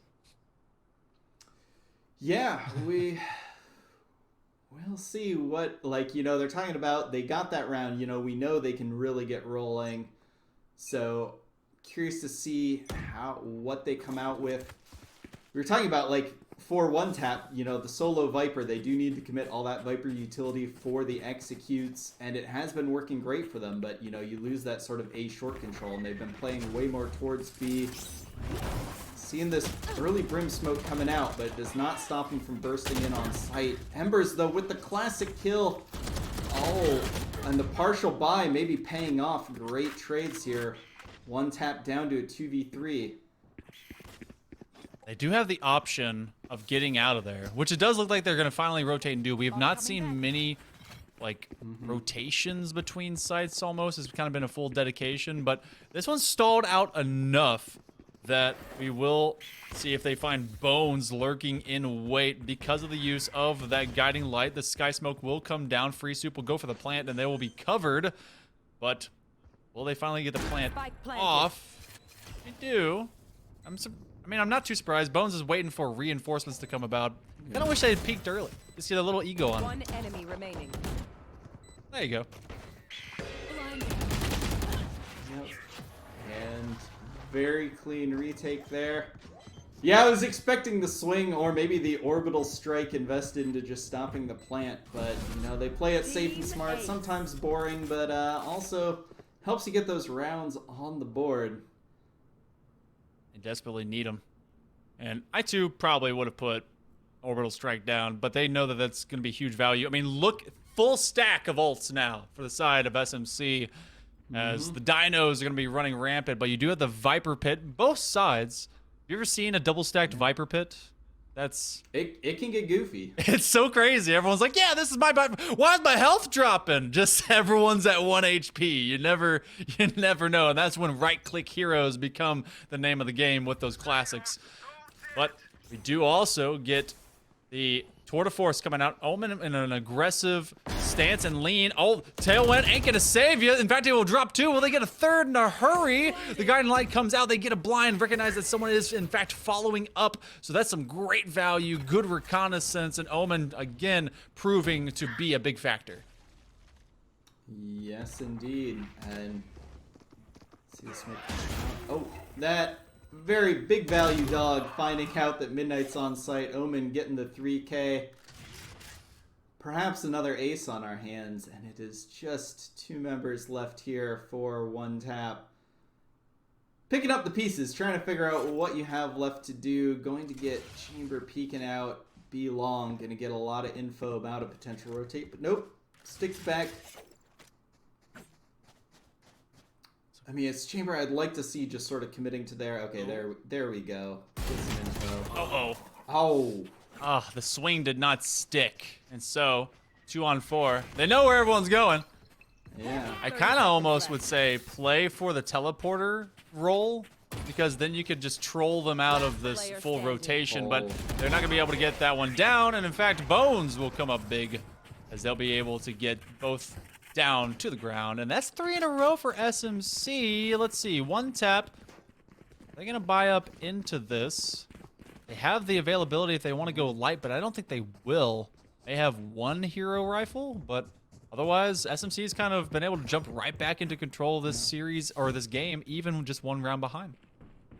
Yeah, more of a spread out buying here. We see a couple Spectres not actually taking the rifle. Yeah, I'd like to see him play for a little bit more early map control. Like, they went for showers there, but used no utility, and the dry peeking got 2 people down. Red hopping over the dog, just doing the hurdles. Made for the Olympics.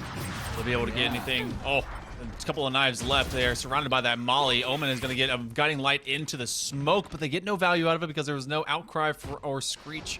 And so there is now just kind of the waiting game. 2 left. Oh, and they're just so high. Bones with a great read to find them on top of box.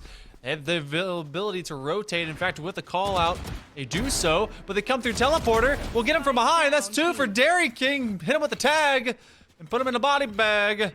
And now Bomb is on the ground in a bad way for a 1 tap. Yeah, I'm not sure they remembered that, like, Dairy King was still in that teleporter. Like, Dairy King wasn't playing too much off of it, peeking out. And just a great move to just pop out when he heard the rotate. Get those 2 free kills, and now not only do you have to retake the site, or take a site, but you also have to retake the bomb. Oh, a lot of bullets being expended. They're trying to be able to get the paint shells off in time. Kenny is stuck in this corner. They could be able to use some util to get them out of the way. Guiding light just to give themselves some freedom. But freedom isn't free. It's made for people like you and me, and they will go down straight to the void. And that'll be 4 to 4. That is a big 4-round turnaround for the side of Scissor Micropachycephalosaurus. Started this off big at 10 and 2. Yeah. In the last 4, they went 2 and 3. And now at 12-5, it has come up big as a team for SMC. Yeah, well, they just haven't been able to get the plants. You know, Star's she's been owning the post plants, but they haven't gotten the spike down. So really haven't been able to see those skills come into play yet. Seeing them a little bit more spread out. Are they going to? Okay, got the Killjoy monitoring showers, investing a little bit of utility. This dog's gonna come out, clear out U-Haul. So that's a lot of info they get. They're getting Midnight posted up in here. Going to come out. I've got your trail. But Violet Ember's great kill, holds the place, and now the Seekers come in. See the full chaos of what Site A kind of looks like, but the orbital strike will come down, and that'll be a lot of damage. They in fact get rid of Red. The Showstopper is able to get value, gets rid of Soup and another trade, and it's still the Viper Pit that is online. The plant is not down, it's still nearby. If they hear Star start to plant, then they know to go in and attack. They do find the bomb. Will they find anyone lurking in?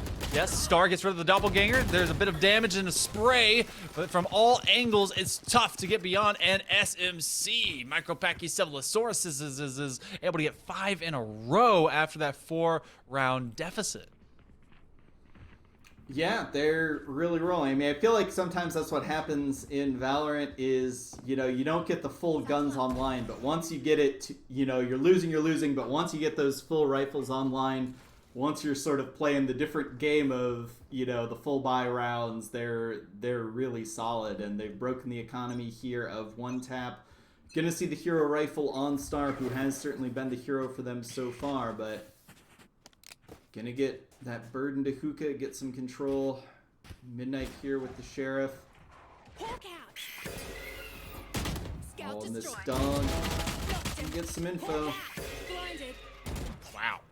Quick reactions out of Omen to be Yeah. able to send people away. They get rid of one. I believe that was Midnight who got dropped. Red hanging out nearby, and they do know that there's at least a rifle. Oh, what a narrow angle. That's about as close and narrow as some Rainbow Six Siege action. Basically shooting through the corner wall. Star will have to hang out and wait as they have the teleporter behind them, and they will be want to make that rotation, but Bomb is out of Hookah. So now there was a full commit of the 4 remaining onto Site B. And Site A, they won't have exactly for free because of the fast reaction of the of SMC to be able to meet them at the point of attack, and so now they have to be able to get to him there. And Violet Embers gets rid of the doppelganger. Derek King gets rid of free Soup. Oh, it's just all gone wrong in one tap. They won't last long. 30 seconds left. Yep, all on Kenny. Hawk out. Just kind of a Blinded.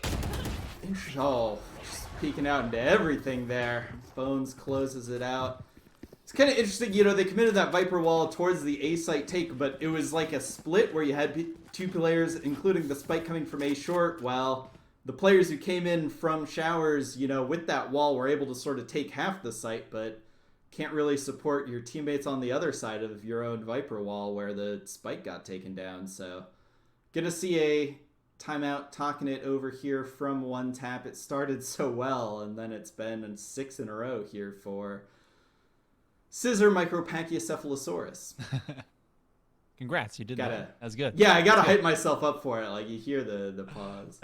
You get the breath, you're like, okay, get right into it. Well, we've gotten into our second game here of this best of 3 final for our wonderful Gaylorant charity gauntlets. That's been well supported by the Gaylorant community. And if you wanted to be able to join this Discord, !Discord, we'll be able to take you there in the chat. And of course, if you want to be able to see kind of all the results that have been happening, go to boom.tv/Gaylorant, as we've had a wonderful competition so far. And it's been SMC that did suffer from an early deficit after they took game number 1, 13-8. But Bind has been kind of that point of recovery. Star has been massive on this map. We were talking about high value usages, getting in with Viper, but it's kind of been all them. Really not much since. And when they've been put down, it's been kind of gone. Big old gamble stack from the team with the guns in SMC. Like, Yeah. you see a lot of eco, like 5 stacks, but They've completely cleared A. They are on the flank. I don't know. Oh no. One tap. Oh, great chamber trademark's gonna give away some of this. Be able to move their way through. A lot of utility being put down to rest. That'll be Kenny that's able to get rid of Omen. They'll turn it out. Oh, the Seekers are put away immediately. Those evil cabbages or the good cabbages. I'm not sure which one. Kaiju has a tight corner to work. It'll be Free Soup put on their back, trying to get any kind of kills as they work through and mark it. And now it's Star just left out with Midnight. They got to be able to keep this one all of SMC away. Yep. We'll see if Star's post-plant powers can overcome this 2v4 here. But they finally did get a spike down after 6 rounds of not being able to, I believe. Oh, Bones gets Midnight. Oh, and there is... Doesn't matter how good you are, it's really hard to stop the triple swing from 2 different angles as the defuse is going to come in. Really kind of little extra spray fit in there. I'd really kind of hoped that because you heard the Rays, Dairy King getting on the site. I was hoping that the knife would finally come in. We have not seen the knife kill yet. You think someone would have done it, right? Yeah. At least one. Oh. Serious business. This is the grand finals. Well, talk to me about it. 7-4. How do you kind of deal with your mentals and deal with your strategies when it comes to just letting 7 in a row happen, possibly an 8th? Yeah, I mean, they've been behind streaks and have come back. So, I mean, I think, you know, it's really frustrating. This is the last round they have to make something happen here on the attack, and you really want to get that 5th round out, obviously. I think it's sort of the split control here. You know, they've taken a lot of map control, but they're already committed the spikes up here, but they're in 2 different places, and Violet is going to get that kill. And it's interesting, what are they going to do? They're not, like, sort of pulling rotations. One thing about SMC, they are sort of reasonably passive. Of course, as soon as I say this, they finally start rotating over towards the A site, so they are going to have a potential 3-on-1 hit. Dairy King way up here. Oh, great angle to maybe make something happen as the wall comes up. Oh. Pain shells do not go out, which would have at least pushed them back or maybe been able to even get a kill, but they do suffer.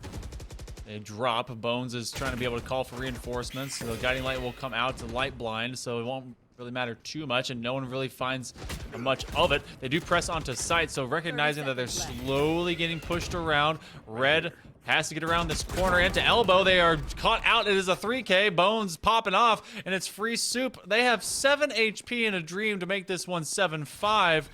Rotation. I don't even know if they really found it.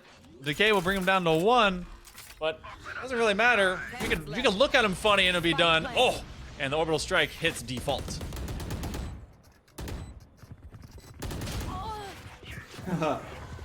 The Dragnet closes in, you know, there not too many places it could have been, and that is going to be 8-4 Scissor Microcephalosaurus. Yeah, that was a half, Monkey Man. You know, it started looking so good for one half, and then they just really weren't able to get it put together. They didn't feel like they had too much of a coherent plan on the attack, and especially relying on the solo Viper for the control.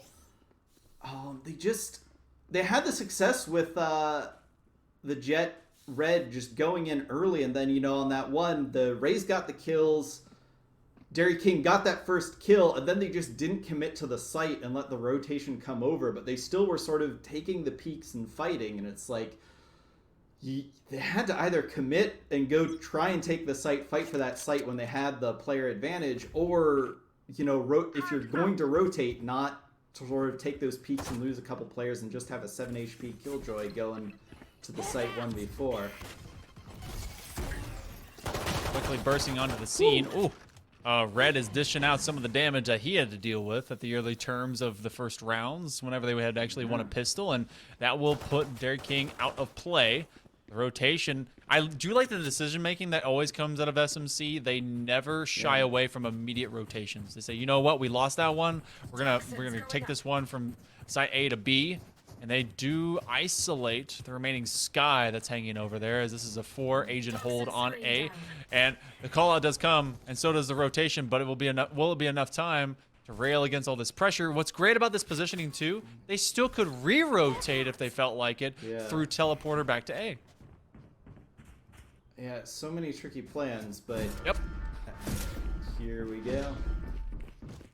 Yeah, they committed the Brim smokes, but obviously they still have the Viper wall on A for the execute. 30 seconds left. Soup hanging out. They have their turret up, trying to wait for some of that damage.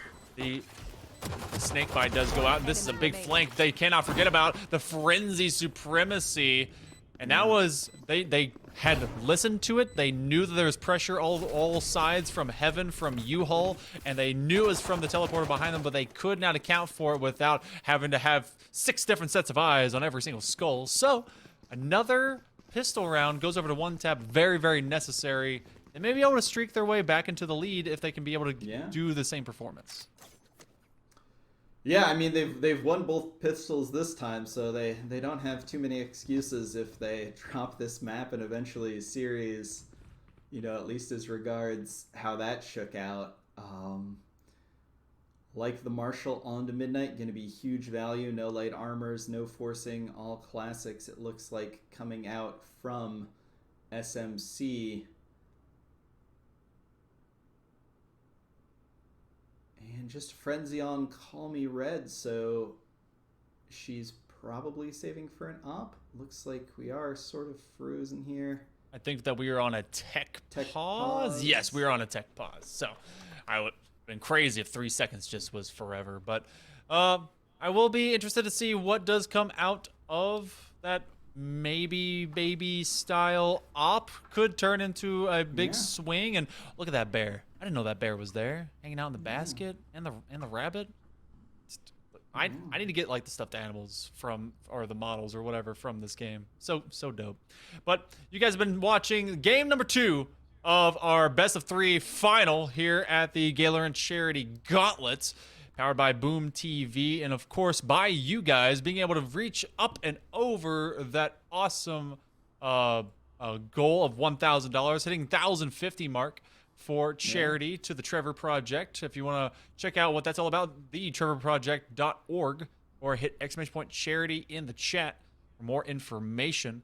And something to be seen onto this squad as well with one tap. I mean, there's a big difference between Free Soup has kind of been like more info than they have really denial, at least ability to get the kills, because they're at 1 in 10. But then it doesn't mean they're not doing work. Oh, look at this push! They get some damage! Oh, they just can't get all that HP gone. Right idea. Yeah. Toxin screen down.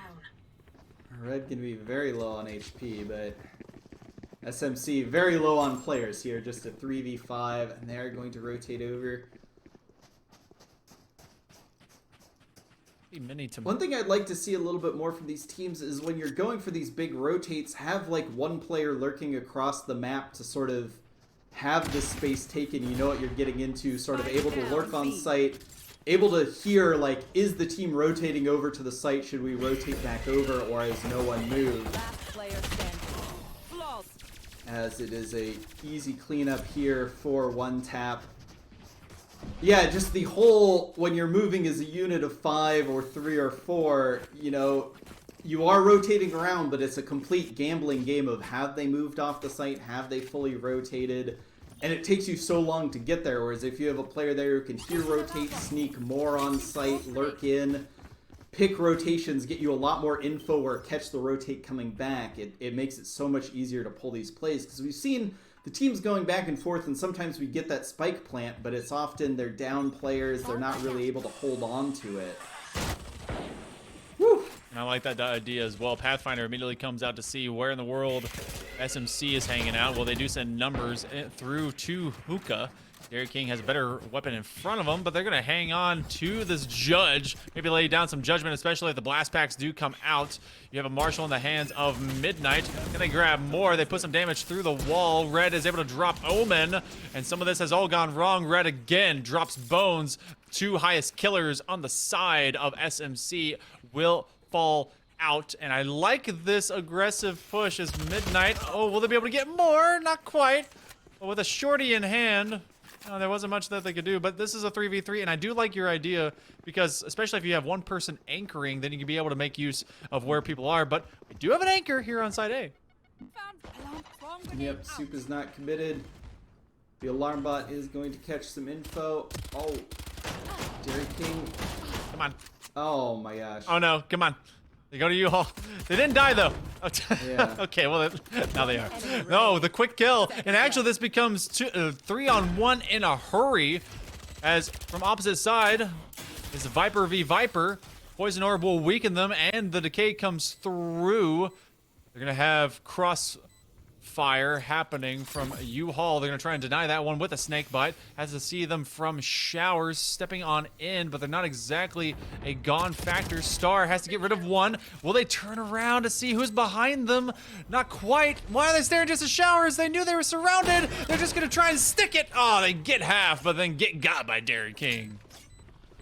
Yeah, that was very doable with everyone so low in the Spectre, but great play. You know, I liked some of the patients initially hoping that they would get peeked out, but great discipline from Super Micro Pachycephalosaurus to wait it out and then force Star's hand. They had to get on the spike and got caught defusing.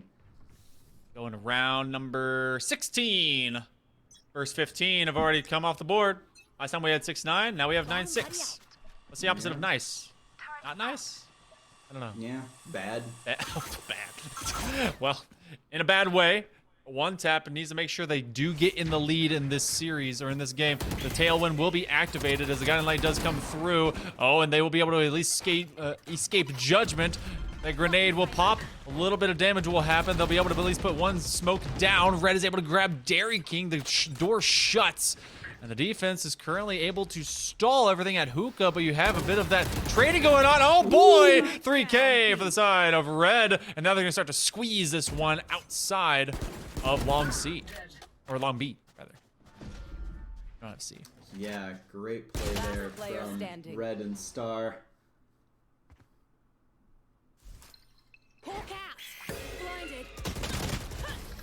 Oh, Kenny. Not to be gotten by their own bird. Come on now. 9-7. One tap, inching their way closer. And yep, life in them yet. Yeah, it just feels so far away. It's you're always just, especially when you had a lead of 4-0, and then you recognize that every single round game by SMC is just an inch closer to winning the entire tournament. You got to keep your nerve in this one. And one tap, they've been able to keep pace, but they are still just behind in this race. Yeah, they've got a full economy. SMC now on a broken buy here. And, you know, we saw SMC really took off once they got full rifles, you know, on that defensive round. Once they got settled in, it was very hard for One Tap to get a successful take. Oh, Star isolated to this corner, but will they suspect it? Enough. They will suspect it enough. Get it. Spectre. Soup will trade the kill, fall back. Dairy King used like a battering ram. They recognized that they were very low HP, so, or at least low enough to not be completely valuable. So they get out of the way, get some intel. This is a 3v4, and Showers is at least well congregated outside of with some utility. They're going to try and rotate, but they're going to have to do so through mid, which Midnight has a sight line onto. They'll put the smoke down, maybe to ruin some of that. No, actually, it's still free and open. Midnight could be able to get at least one. Lots of damage on the repeat. They will teleport to safety. Found them. 30 seconds left. Freaking chamber, man. You know, gets that info, just gets out safely, and they will get the spike plant in here, but oh, Last player Soup standing. Midnight bringing it very rapidly down to just Kaiju in a 1v4.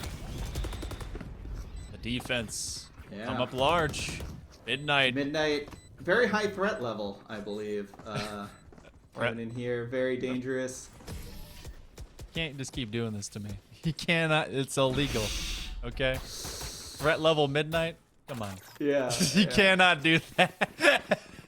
Oh, if you guys aren't watching The Office, I don't know what you're doing. SMC, for the first time, I think this series will be taking a timeout. I may be wrong about that, but they have been more rarely taking their pauses than One Tap has. And, I mean, what are you discussing with your coach? Because I think Kat is in that coaching position for the side of Scissor Micropachycephalosaurus for this map. What are you talking about?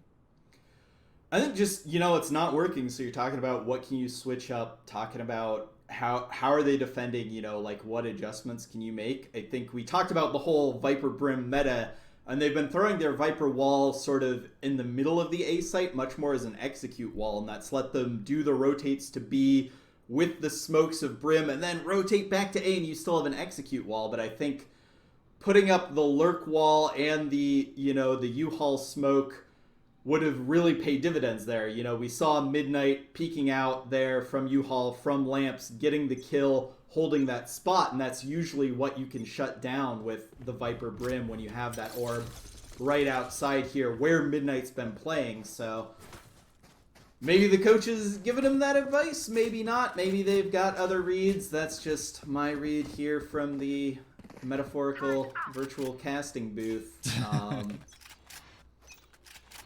Well, we have two very high value ults on one side. You have kind of both denial. You have the orbital strike as well as the Viper Pit on the attacking half, and then you have on the defensive half the Blade Storm and the Tour de Force. So, will more offense or more denial be able to play dividends into this 18th round of this final? They do get rid of Midnight, Dairy King, that is huge, and the orbital strike is going to try and clear out some space. Doesn't really get much, and again, leaping over Dairy King, trying to make use of that surprise attack, but it's not very effective. Omen, though, is quite effective. U-Haul will find first contact, and Bones will be dropped. It's a 2-on-3, and the Seekers will be sent into the Viper Pit. Seeing if they can be able to paranoia, or rather short sight anyone. They come right back over. Kenny's able to get rid of their Sky twin. It's a 2-on-2 with the Viper Pit down. Cabbage Wars. I'm not keen on lettuce, but I know about cabbages, and that's going to be defenders taking it. We're now suddenly tied at 9. This has been a grinder here, Jalbert. We're finally tied.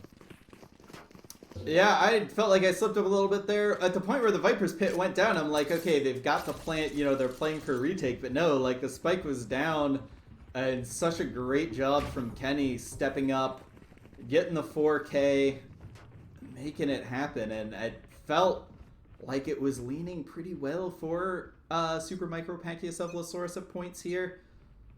And we finally get a double op setup here coming in for One Tap. Ooh. Quick body peek. They leap out, but they get some value as Omen and company. Omen and the gang, really. Yeah. It's a band from the 80s. It's not, but could be. Kenny will get rid of Dairy King and the defenders. OT, One Tap. You get not just intel. They get one body on the ground. Yeah, and I mean, we'll see. Get the rotate here. Kind of wish they'd sort of like drop the wall when you have a chamber holding it with an operator. Like you have the chance to suddenly get that peek off or just hold it. But they've got all that. Still two people here. Still got the op in heaven. May get smoked out, and they're gonna return. Like they don't have any control over showers. They're opting to play as a team here through short. But great stall from the Killjoy Molly. 30 seconds left. Do begin the rotation though onto side B as two go first, and then the quick run-up will come back. That'll be Midnight that actually is able to drop one as Kenny gets rid of Bones. So they kind of pull 2 rotators, and then another is in Hookah. So Violet was isolated by themselves. Kaiju has to take on the world with a Bulldog, which is not a great puppy to be able to have, and they quickly come in just to be able to pinch him out, and that is one tap. Able to make it work. Yeah, I was holding my breath for a second. It was the chamber rendezvous was set up to go between the B site to the A site, so you got that pick from Midnight, but then they fell off the site that was being executed on. But Kenny held it down, and they just pinched in rapidly. A great job from One Tap. You were talking about like how sided our maps, and I was like, things are pretty even. This is feeling real defender-sided. Pretty much every defender full buy round has been a victory, as One Tap is bringing this back in the lead for the first time in this series. I mean, because they started off, I mean, this is such a recovery of your mentals when you go 4-0, and then you let all the streak in the other direction of 8 happen, and then able to get it right back just through a long-term grind. This operator will be nullified for all of a moment, forcing Red to get out of heaven to get this flatline angle. You know, the showstopper, will they be able to find him? In fact, they do. They get rid of Star, who's been the star player for the side of One Tap. The bomb is looking to go down. It's planted just underneath lamps. Oh, the operator still in good hands. They're trying to cut off any major sight lines. You have one hanging out inside of U-Haul. They're not going to peek away. Guiding lights, trying to get just open AoE intel for anyone that may be there. You have the necessity of going into this U-Haul. Will they be able to find these corners? Guiding lights there. They drop one. Get rid of Violet. The trade will occur. Oh, the Colette! Bones is able to get 2 for the price of 1. Oh my goodness! That's SMC! That's clutch. And able to do this post-blind hold. I don't even want that operator. They say, nah, don't need it. Yeah, they almost got trolled by the double operators. Didn't want one. Went to, like, I'm going to grab this other gun. Crap, that's an operator too, and ran out of time. But yeah, that Ghost Collat, the very rare Ghost Collat for Bones there. So big, and it is all tied up at 10. Just when we think it's going one way, it turns out to be going the other. We are very close to what could be overtime, as this one, bam! Woo. Midnight is gonna quickly get in, get out, and get on with their lives, and that's another take as Red puts Dairy King out of commission and out of play. Bones, that thick stone shoulder will get tagged just a little bit, but Guiding Light may be there to slow them down and see if anyone's still nearby on long sight B. Tied at 10. Very much not tied. See the gun barrel. Oh, just barely? Oh. Not ready for Bones, though. Got hypnotized like a cat with a toy. He will get one back. This becomes a hard look into Hookah. Gonna get value out of the Brim Stem. Looking to go in as the Molly does cut off the rotation through defensive side spawn. They hear the drop from Bones. The blind does short sight them, and they will get dropped by Star. That is good snake bite usage to force them one way and the other, especially Alpha of a blind. It's a 4-on-2. One Tap in an advantageous position until Star is deleted by Ember. They can't escape the tour de force, and they do rotate over. An interesting predicament. Because they're dropped, that is slow, and they know the bomb is just there, and they'll have to rotate fast. Yep, 20 seconds. There is time to get on site. Do not know if the Nanostorm will just come out with great predictive timing. No. They say they could have just shut it down there, but it would have been a great game sense play. But Midnight solving problems the old-fashioned way with a bullet to the head. Just spamming through, know where the plant's coming in, and it is... Once again, just the temporary hiccup. They lost the thrifty round, but they're back on the board. Midnight back with an operator, feeling a little bit more comfy for One Tap, as SMC still gets full rifles though. They do. Into this round, which starts to become even more tenuous due to the fact that if SMC loses this round, it will not only be match point for One Tap, but it will be kind of an economy diff that may not serve them well to have full rifles and full shields. You get to see Orbital Strike comes online to try and clear out all of Lamps and U-Haul. Derek King again popping onto the scene, but the Sky Smoke has allowed them a chance to hide. They don't exactly know where they went with the blast packs. Derek King, they don't see anyone, so the grenade will come out. They go to heaven with it. A little bit of chip damage will occur, and that will be Star that gets rid of Derek King. Oh, Derek King had chances, but just didn't know where anyone was, and the operator will now be nullified. Yeah. Great job winning that duel by Violet. It is going to be very tenuous to hold on to this, though, with the Killjoy lockdown invested, but another collat for Omen! Oh boy. Couple of smokes. Oh. Red knows that they have to get the defuse. If they want to get to match point, they'll be able to get some value, but no! Red Kaiju, big monster, is able to quickly turn this one around. It's 11-11. We are so close to the ending of it. Red will get timeout called into this half. All right. This one's... That is tilting. Oh, it's so close. So very close, as we either have match point, series point, bracket point around the corner, or at least match point for one tap. They have got to grind out these final 2 rounds. Yeah, they had the 4v2 retake. You know, I thought, you know, everything's looking right for them, and a second later you get that collat headshot, and all of a sudden it's a 2v2, and it just fell apart. They've been playing well, though. I mean, you can't be too mad. You know, you've brought it back so much on the defense. You can't get too tilted by, you know, one loss. You know, they've dropped a couple rounds, 2 explosive executes. But you got to just be like, hey, we've got this. We've been outplaying them most of the half. Just keep it together. Keep doing what you're doing. We go into round 23. First 22 have been split evenly, 11 apiece. Can Scissor Micropachycephalosaurus be able to send themselves to match point to be able to get ready for the end of this entire bracket, or can one tap get there first?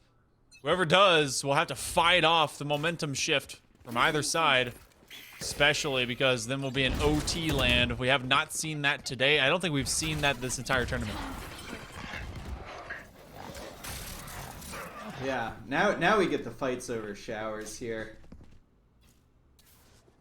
But control taken, looks like fallback, maybe a rotate. Going through mid as everyone is still looking over towards showers. Kenny will start to move into U-Haul, and they did go for the ult point, making sure that they have as full of ults as they can. Everyone chilling nearby, just waiting to see if there's anyone that pokes their head out. They do trust in Omen, trying to be able to get some of those values. Seekers will be expended. They use that as a rotation mechanic. Derek King is actually able to get value off of a nice wall bang. They delete Kenny. They're still trying to be able to leap over. They're going to hit that teleporter. Omen will be actually through there first, and this will still be a site hold by one tap, as they have 2 on site already. The drop on Omen, didn't expect that one. The molly is going to go backside into doorway. Midnight sprang through. There's only 26 seconds remaining. They've either got to get a plant or everyone in a body bag. Yeah, and the spike's making its way through long. They're just going to have one shot here to execute onto the site or play for the rotation yet again. They do have one hanging out nearby. I believe it is Star that will be on site. They will have sightline into showers, and with not enough time, they just have to play for time, get to keep their gun. It's not enough. You know it. We know it. And that'll be match point right now on the side of one tap. Might as well give them another tap as Star gets rid of Bones. Okay. What is left in the bank of Scissor Micropachycephalosaurus? Can they be able to tie this one up and force OT? We'll see. They've still got enough money in the bank, I think, to get a reasonably full buy here. Bones maybe a little bit of money short. No, Kaiju's got money to buy a... Yeah, they should be able to buy. They should be able to pull this all out. They do have the Viper's Pit. That's the only ultimate available for them. Pathfinder will find numbers in triplicate alongside Fountain. It's all about these trades. Oh, it'll be Red that gets rid of Kaiju, and Red quickly dropped by Derek King. It's a 4-on-4, the Brimstem. They're gonna walk it out quickly, speed walking if you will. They will have the Viper Pit available to them. The Toxic Screen could go down, but they do not employ it or deploy it just yet. They do make the call out for backside pipe. Derek King waiting it out from outside window of Hookah. The boom bot does not go down, and so they have to wait for that one. The Guiding Light will make a half blind onto Midnight, who does get put away. Omen dropped out as well. It's a 3v3, and the Viper Pit is now online and on the field. Yes, and that is going to make things a lot dicier here for One Tap. Star not quite gonna land that snake bite. Been so good with the utility. Gonna leave a gap though. And the cleanup, leaving it just in Star's hands. 1v3. Nothing to save or play for though.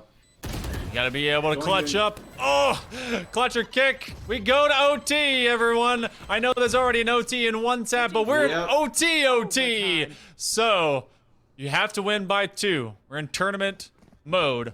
So what's the hardest part about this one? Because we're gonna be flip-flopping back and forth a lot. Yeah, maybe I will reverse caster jinx this, but the way both teams have been so solid on defense, I feel like the first team that gets a round on offense is going to be feeling real confident. And SMC, you know, they won 3 full buy attacking rounds, as opposed to One Tap not really getting too many. Once SMC got their full guns online, they won the first 4, but Quick peeks now. we'll see. It's always weird when you sort of switch sides here and it's just like, wait, what are we doing again? I thought we were just playing defense or offense for the rest of it. Well, here we are in our first minute and 40. SMC. Actually, it'll be One Tap that is on the attack first. I like this aggressive positioning just outside of Garden, and the grenades actually will find the Pathfinder. The Tailwind is online. Are they looking up? They actually aren't not even there anymore. So forcing everyone backwards as Derek King is in that backside. Midnight is dropped, so is Red. Derek King and Kaiju winning the defensive battle. And the Snake Bite will get deployed outside backside of Pipe. OT left with an option, and they will take it to rotate away. And it looks like they're going over to site A very, very quickly. Yep.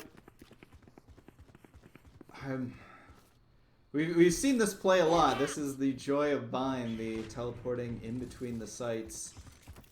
It's still a little slow to get this set up. There's already 3 defenders on site here. It's going to make it a 3v2 here. Just left to Soup here. You know that copy pasta about NA's freedom? Well, it turns out Soup was in fact so free there in the 1v5. Oh, that's rude. That's great. It is rude. It's so rude. It's so good. But free soup, free kitchen. The chef is out. You can take as big of a ladle as you want. But this is now bracket, tournament, gauntlet, charity point. Yep. For the side of Scissor Micropachycephalosaurus.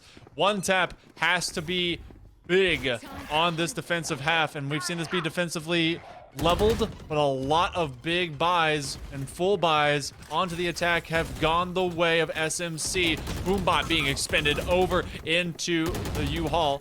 Will not be able to get to Red just yet. This is a posture into the midpoint of A, but it seems like they're backing off. Oh, just able to get rid of Red as Omen was backing up. That's so big. That's why you take those spammy shots. Sometimes it wins you a tournament. Not that this round is over yet, but that is a big advantage. And oh, Omen with the Sky utility going to lock some of these defenders here. We haven't seen this kind of split. They've been saving it for overtime to, you know, split up, leave one player lurking, and that's going to hold the rotations. I believe there is a chamber trademark in here, or did that already go down? So it is going to be just Midnight holding this off angle. Gonna get 1, not get 2. They realize they've been teased and taunted, so now they will begin that rotation off, and Omen will give up their place in showers. 4-on-4. Oh, Derek King's able to get Kenny onto the ground. 4-on-3, 4-on-2. The people are going away, and so made the day for SMC. One Tap has to make the best value out of this with both their best and their lowest on the board. Star has to get through. Turret looking for any kind of intel. It's at the opposite end. They're able to get rid of one, and it's all up to Free Soup, but that's it. It's free. It's done. It's in the record books for your Gaylorant Charity Gauntlet. 14-12 goes the way of Scissor, Micro Packies, Cephalosaurus. They will be your finalist champions. Wow, what a game. You know, they made it close. I had some belief, but Scissor, Micropachiocephalosaurus, much easier to say while it is on the stream with that victory thing. Make sure I'm not dropping the syllable. They were clearly the better team on the day. Shout out to both teams. Shout out to everyone competing in this tournament. But Scissor, Micropachiocephalosaurus, they played that last round so well.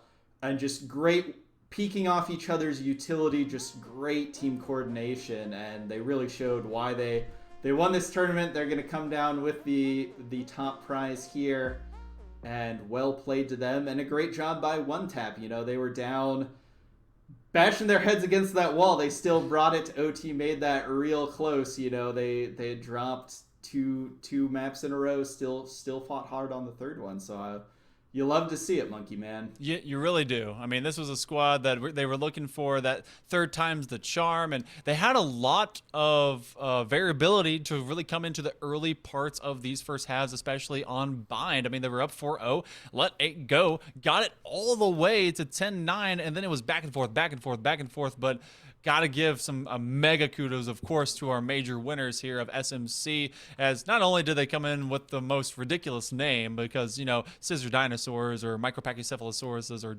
pretty cool, but also came in with that charm to want to win and be able to be just great competitors. So, job well done. Of course, we got to see them in the semifinals. We got to see them in this final. And got to see all of you awesome people that were able to help out this wonderful cause for the Trevor Project. We are going to be having, in just a few moments, an interview with our winners because, you know, they were able to win the Gauntlet. They had a nice $100 prize that came with the prize pooling for this entire charity event.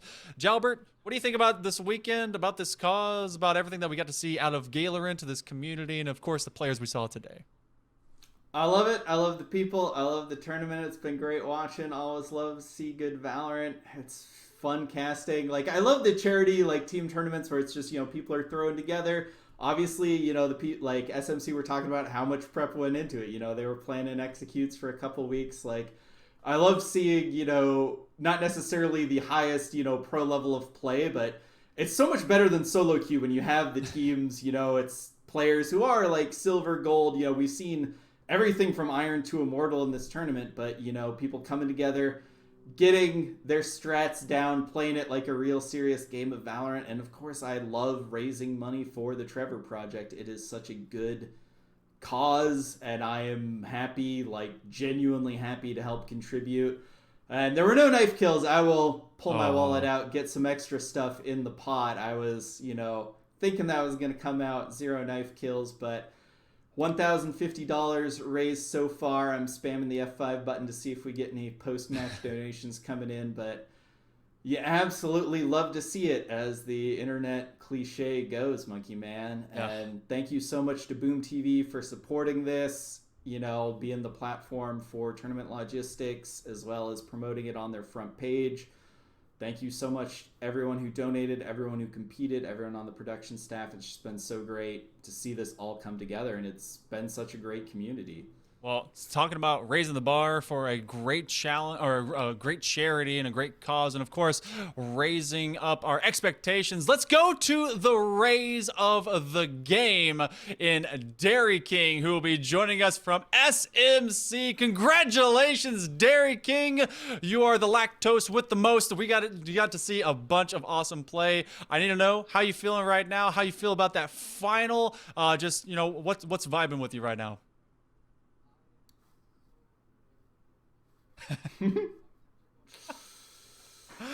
Oh man, was that because of all the... Okay, look, we gotta talk about your blast pack usages. You kept just... Oh, okay. Oh, I think they're fine. But either way, gotta talk about the blast pack usages. You kept bursting onto the scene. I loved it because it created a lot of that backline chaos. Is that kind of like your marquee style when it comes to playing on Raze? Definitely wanted to be just the chaos maker back there.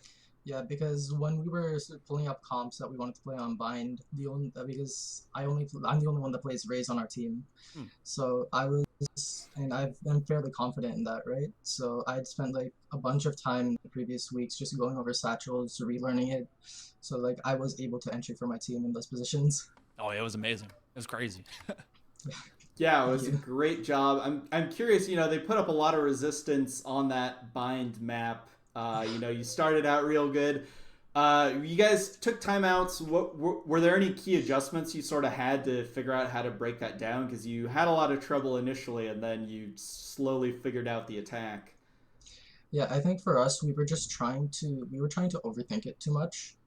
We were sort of just like, okay, if we do this, they're going to do this 100%. But then actually Bones pointed out, she was like, yeah, their whole mid defense just revolves around Midnight. If we can sort of like isolate that one pick or isolate where she's going to be, then we can just fully hard hit a site and we should be golden. Yeah, and it was working out really, really well. And I got to know, whenever you kind of had that 4 and then 8 round run, and it looked like you were really able to just kind of go streaking all that momentum, but then it came back. Where did that focus come from to force OT and then ultimately take it? Because, I mean, it just seemed like whenever you were full rifle buys on attack, you were just doing so well and able to force OT at the very end. Was there any last, team huddles? Did anyone make such an epic speech to be able to rally around? I feel like we're all pretty good in that aspect of keeping up our mental. So it wasn't really just like one person giving a speech. We were all just contributing, giving out all of our inputs. We were like, okay, we've beaten them before. We just did a last map. We can do it again. Let's just keep at it. Yeah. And like for me specifically, I was like, okay, because I'm not usually a duelist player, right? No, I'm more of a support player. So whenever I play duelist, I'm like, okay, I need to be doing this, this, and this, and I'm very methodical in my approach. So I was sort of just like, okay, I need to be entering for my team. I can do a better job by doing this, and that just sort of worked out. Yeah, it was a great job. I was going to sort of ask you to talk about, switching roles. Omen, who had been playing Duelist a lot, came over onto the Sky. Sky still, you got the flashes, can make the plays, but, for you, do you enjoy playing the Duelist more? You just sort of stepping aside, or, how is it sort of shifting gears there? Yeah, for me, it's sort of like I used to play Duelist a lot, but then I just found a lot more joy in playing support because I felt that I could just take a backseat and think more about the game. But then Duelist is like a no-brain rush role, like in my opinion. So that's why I enjoy it. Well, it's just there is a lot of pressure on your shoulders. Well, we did get to see a lot of no-brain rushes, but somehow they came out with a great strategy in mind. And you know what? You did a fantastic job. You're able to take this championship when and able to win at 14-12 in a fun OT for the finality of Scissor Micropachycephalosaurus. Any big shout-outs for you, your squad, any of your supporters? They're all the way into that chat, and they've been chanting SMC and also spelling out the whole of that word. Anything that you want to be able to tell them from yourself at home? I just want to say thank you to my team. I've been in tournaments before, but we've been knocked out of the first round. So I just really want to thank them for giving me this opportunity. And we all played amazingly. Our original coach, his name is Pug, he's actually in Portugal right now. Oh.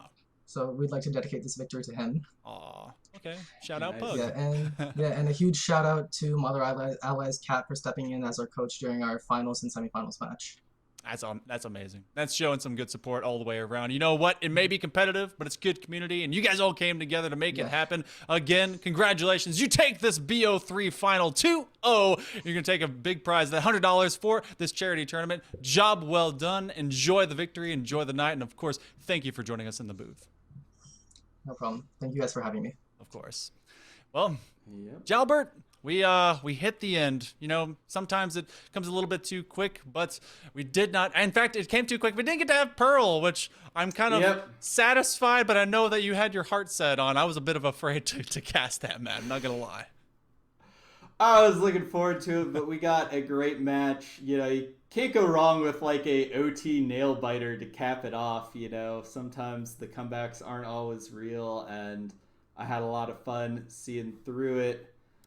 Looking forward. I'm just so happy about how much money we raised for charity here. Yeah. Like Yeah, $1,050.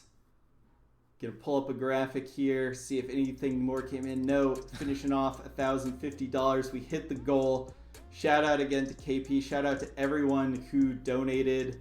I think someone had the 200 for the high score, but big or small, it all goes to such a great cause, for everyone who donated in there. Shout out to the person who donated 4 cents to offset, get us to a round number after Razor's 2769 donation. We saw that. We're here for the memes, and we're helping memes become dreams for a good cause, healthy dreams, not nightmares for LGBTQ youth. So it's always great to see it. Love it so much. And shout out, on my behalf, such great job casting with you. Shout out to Juggle God and Fox, who were previously here, all the production staff, Echo, Link, Fudgy Waffles, the Observer yesterday, whose name I forget because I was not there. Oh, no. Yeah, no, I feel terrible. Maka, I believe. And yeah, it's been great working with you. Any other things you want to say before we close out? You know what? I'm just glad and very honored to have this kind of opportunity to cast alongside yourself. I always get to see more of the community, but to help out where it needs helping. LGBTQ plus communities are amazing, especially from youth all the way to older. And I'm just always happy to help. And I'm glad that you are all happy to help, to give to a wonderful cause. Remember, thetrevorproject.org and Boom TV. Shout out to them for being able to help out, promote this alongside Gaylorant. If you want to get involved in this community, exclamation point Discord should be able to take you there. And if you want to see all of what happened today, exclamation point charity, and of course, Tiltify to see everything that went down, and boom.tv/Gaylorant. And if you want to see even more tournaments and events and more come out of this group, well, stick around. Of course, just see what comes out from both their Twitter, from their Twitch. Follow it here, and maybe listen to more of us gab about people going pew pew. But it's been a wonderful day, a wonderful weekend, a championship gauntlet of charity, and all of you were part of it. I'm Hail Monkey Man in the booth alongside Jalbert, but I'm always going to be seeing you be awesome. I'll see you next time.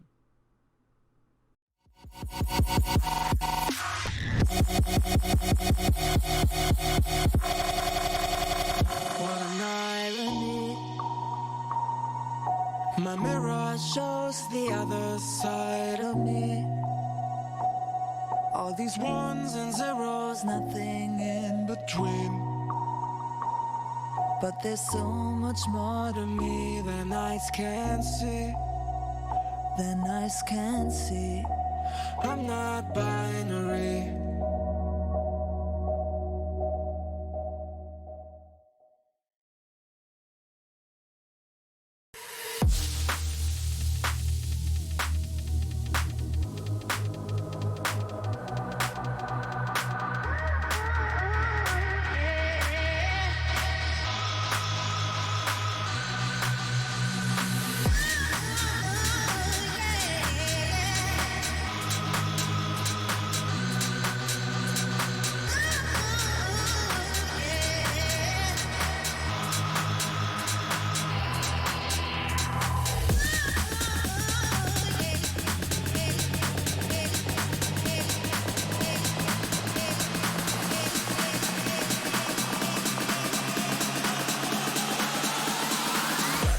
Back to the sound.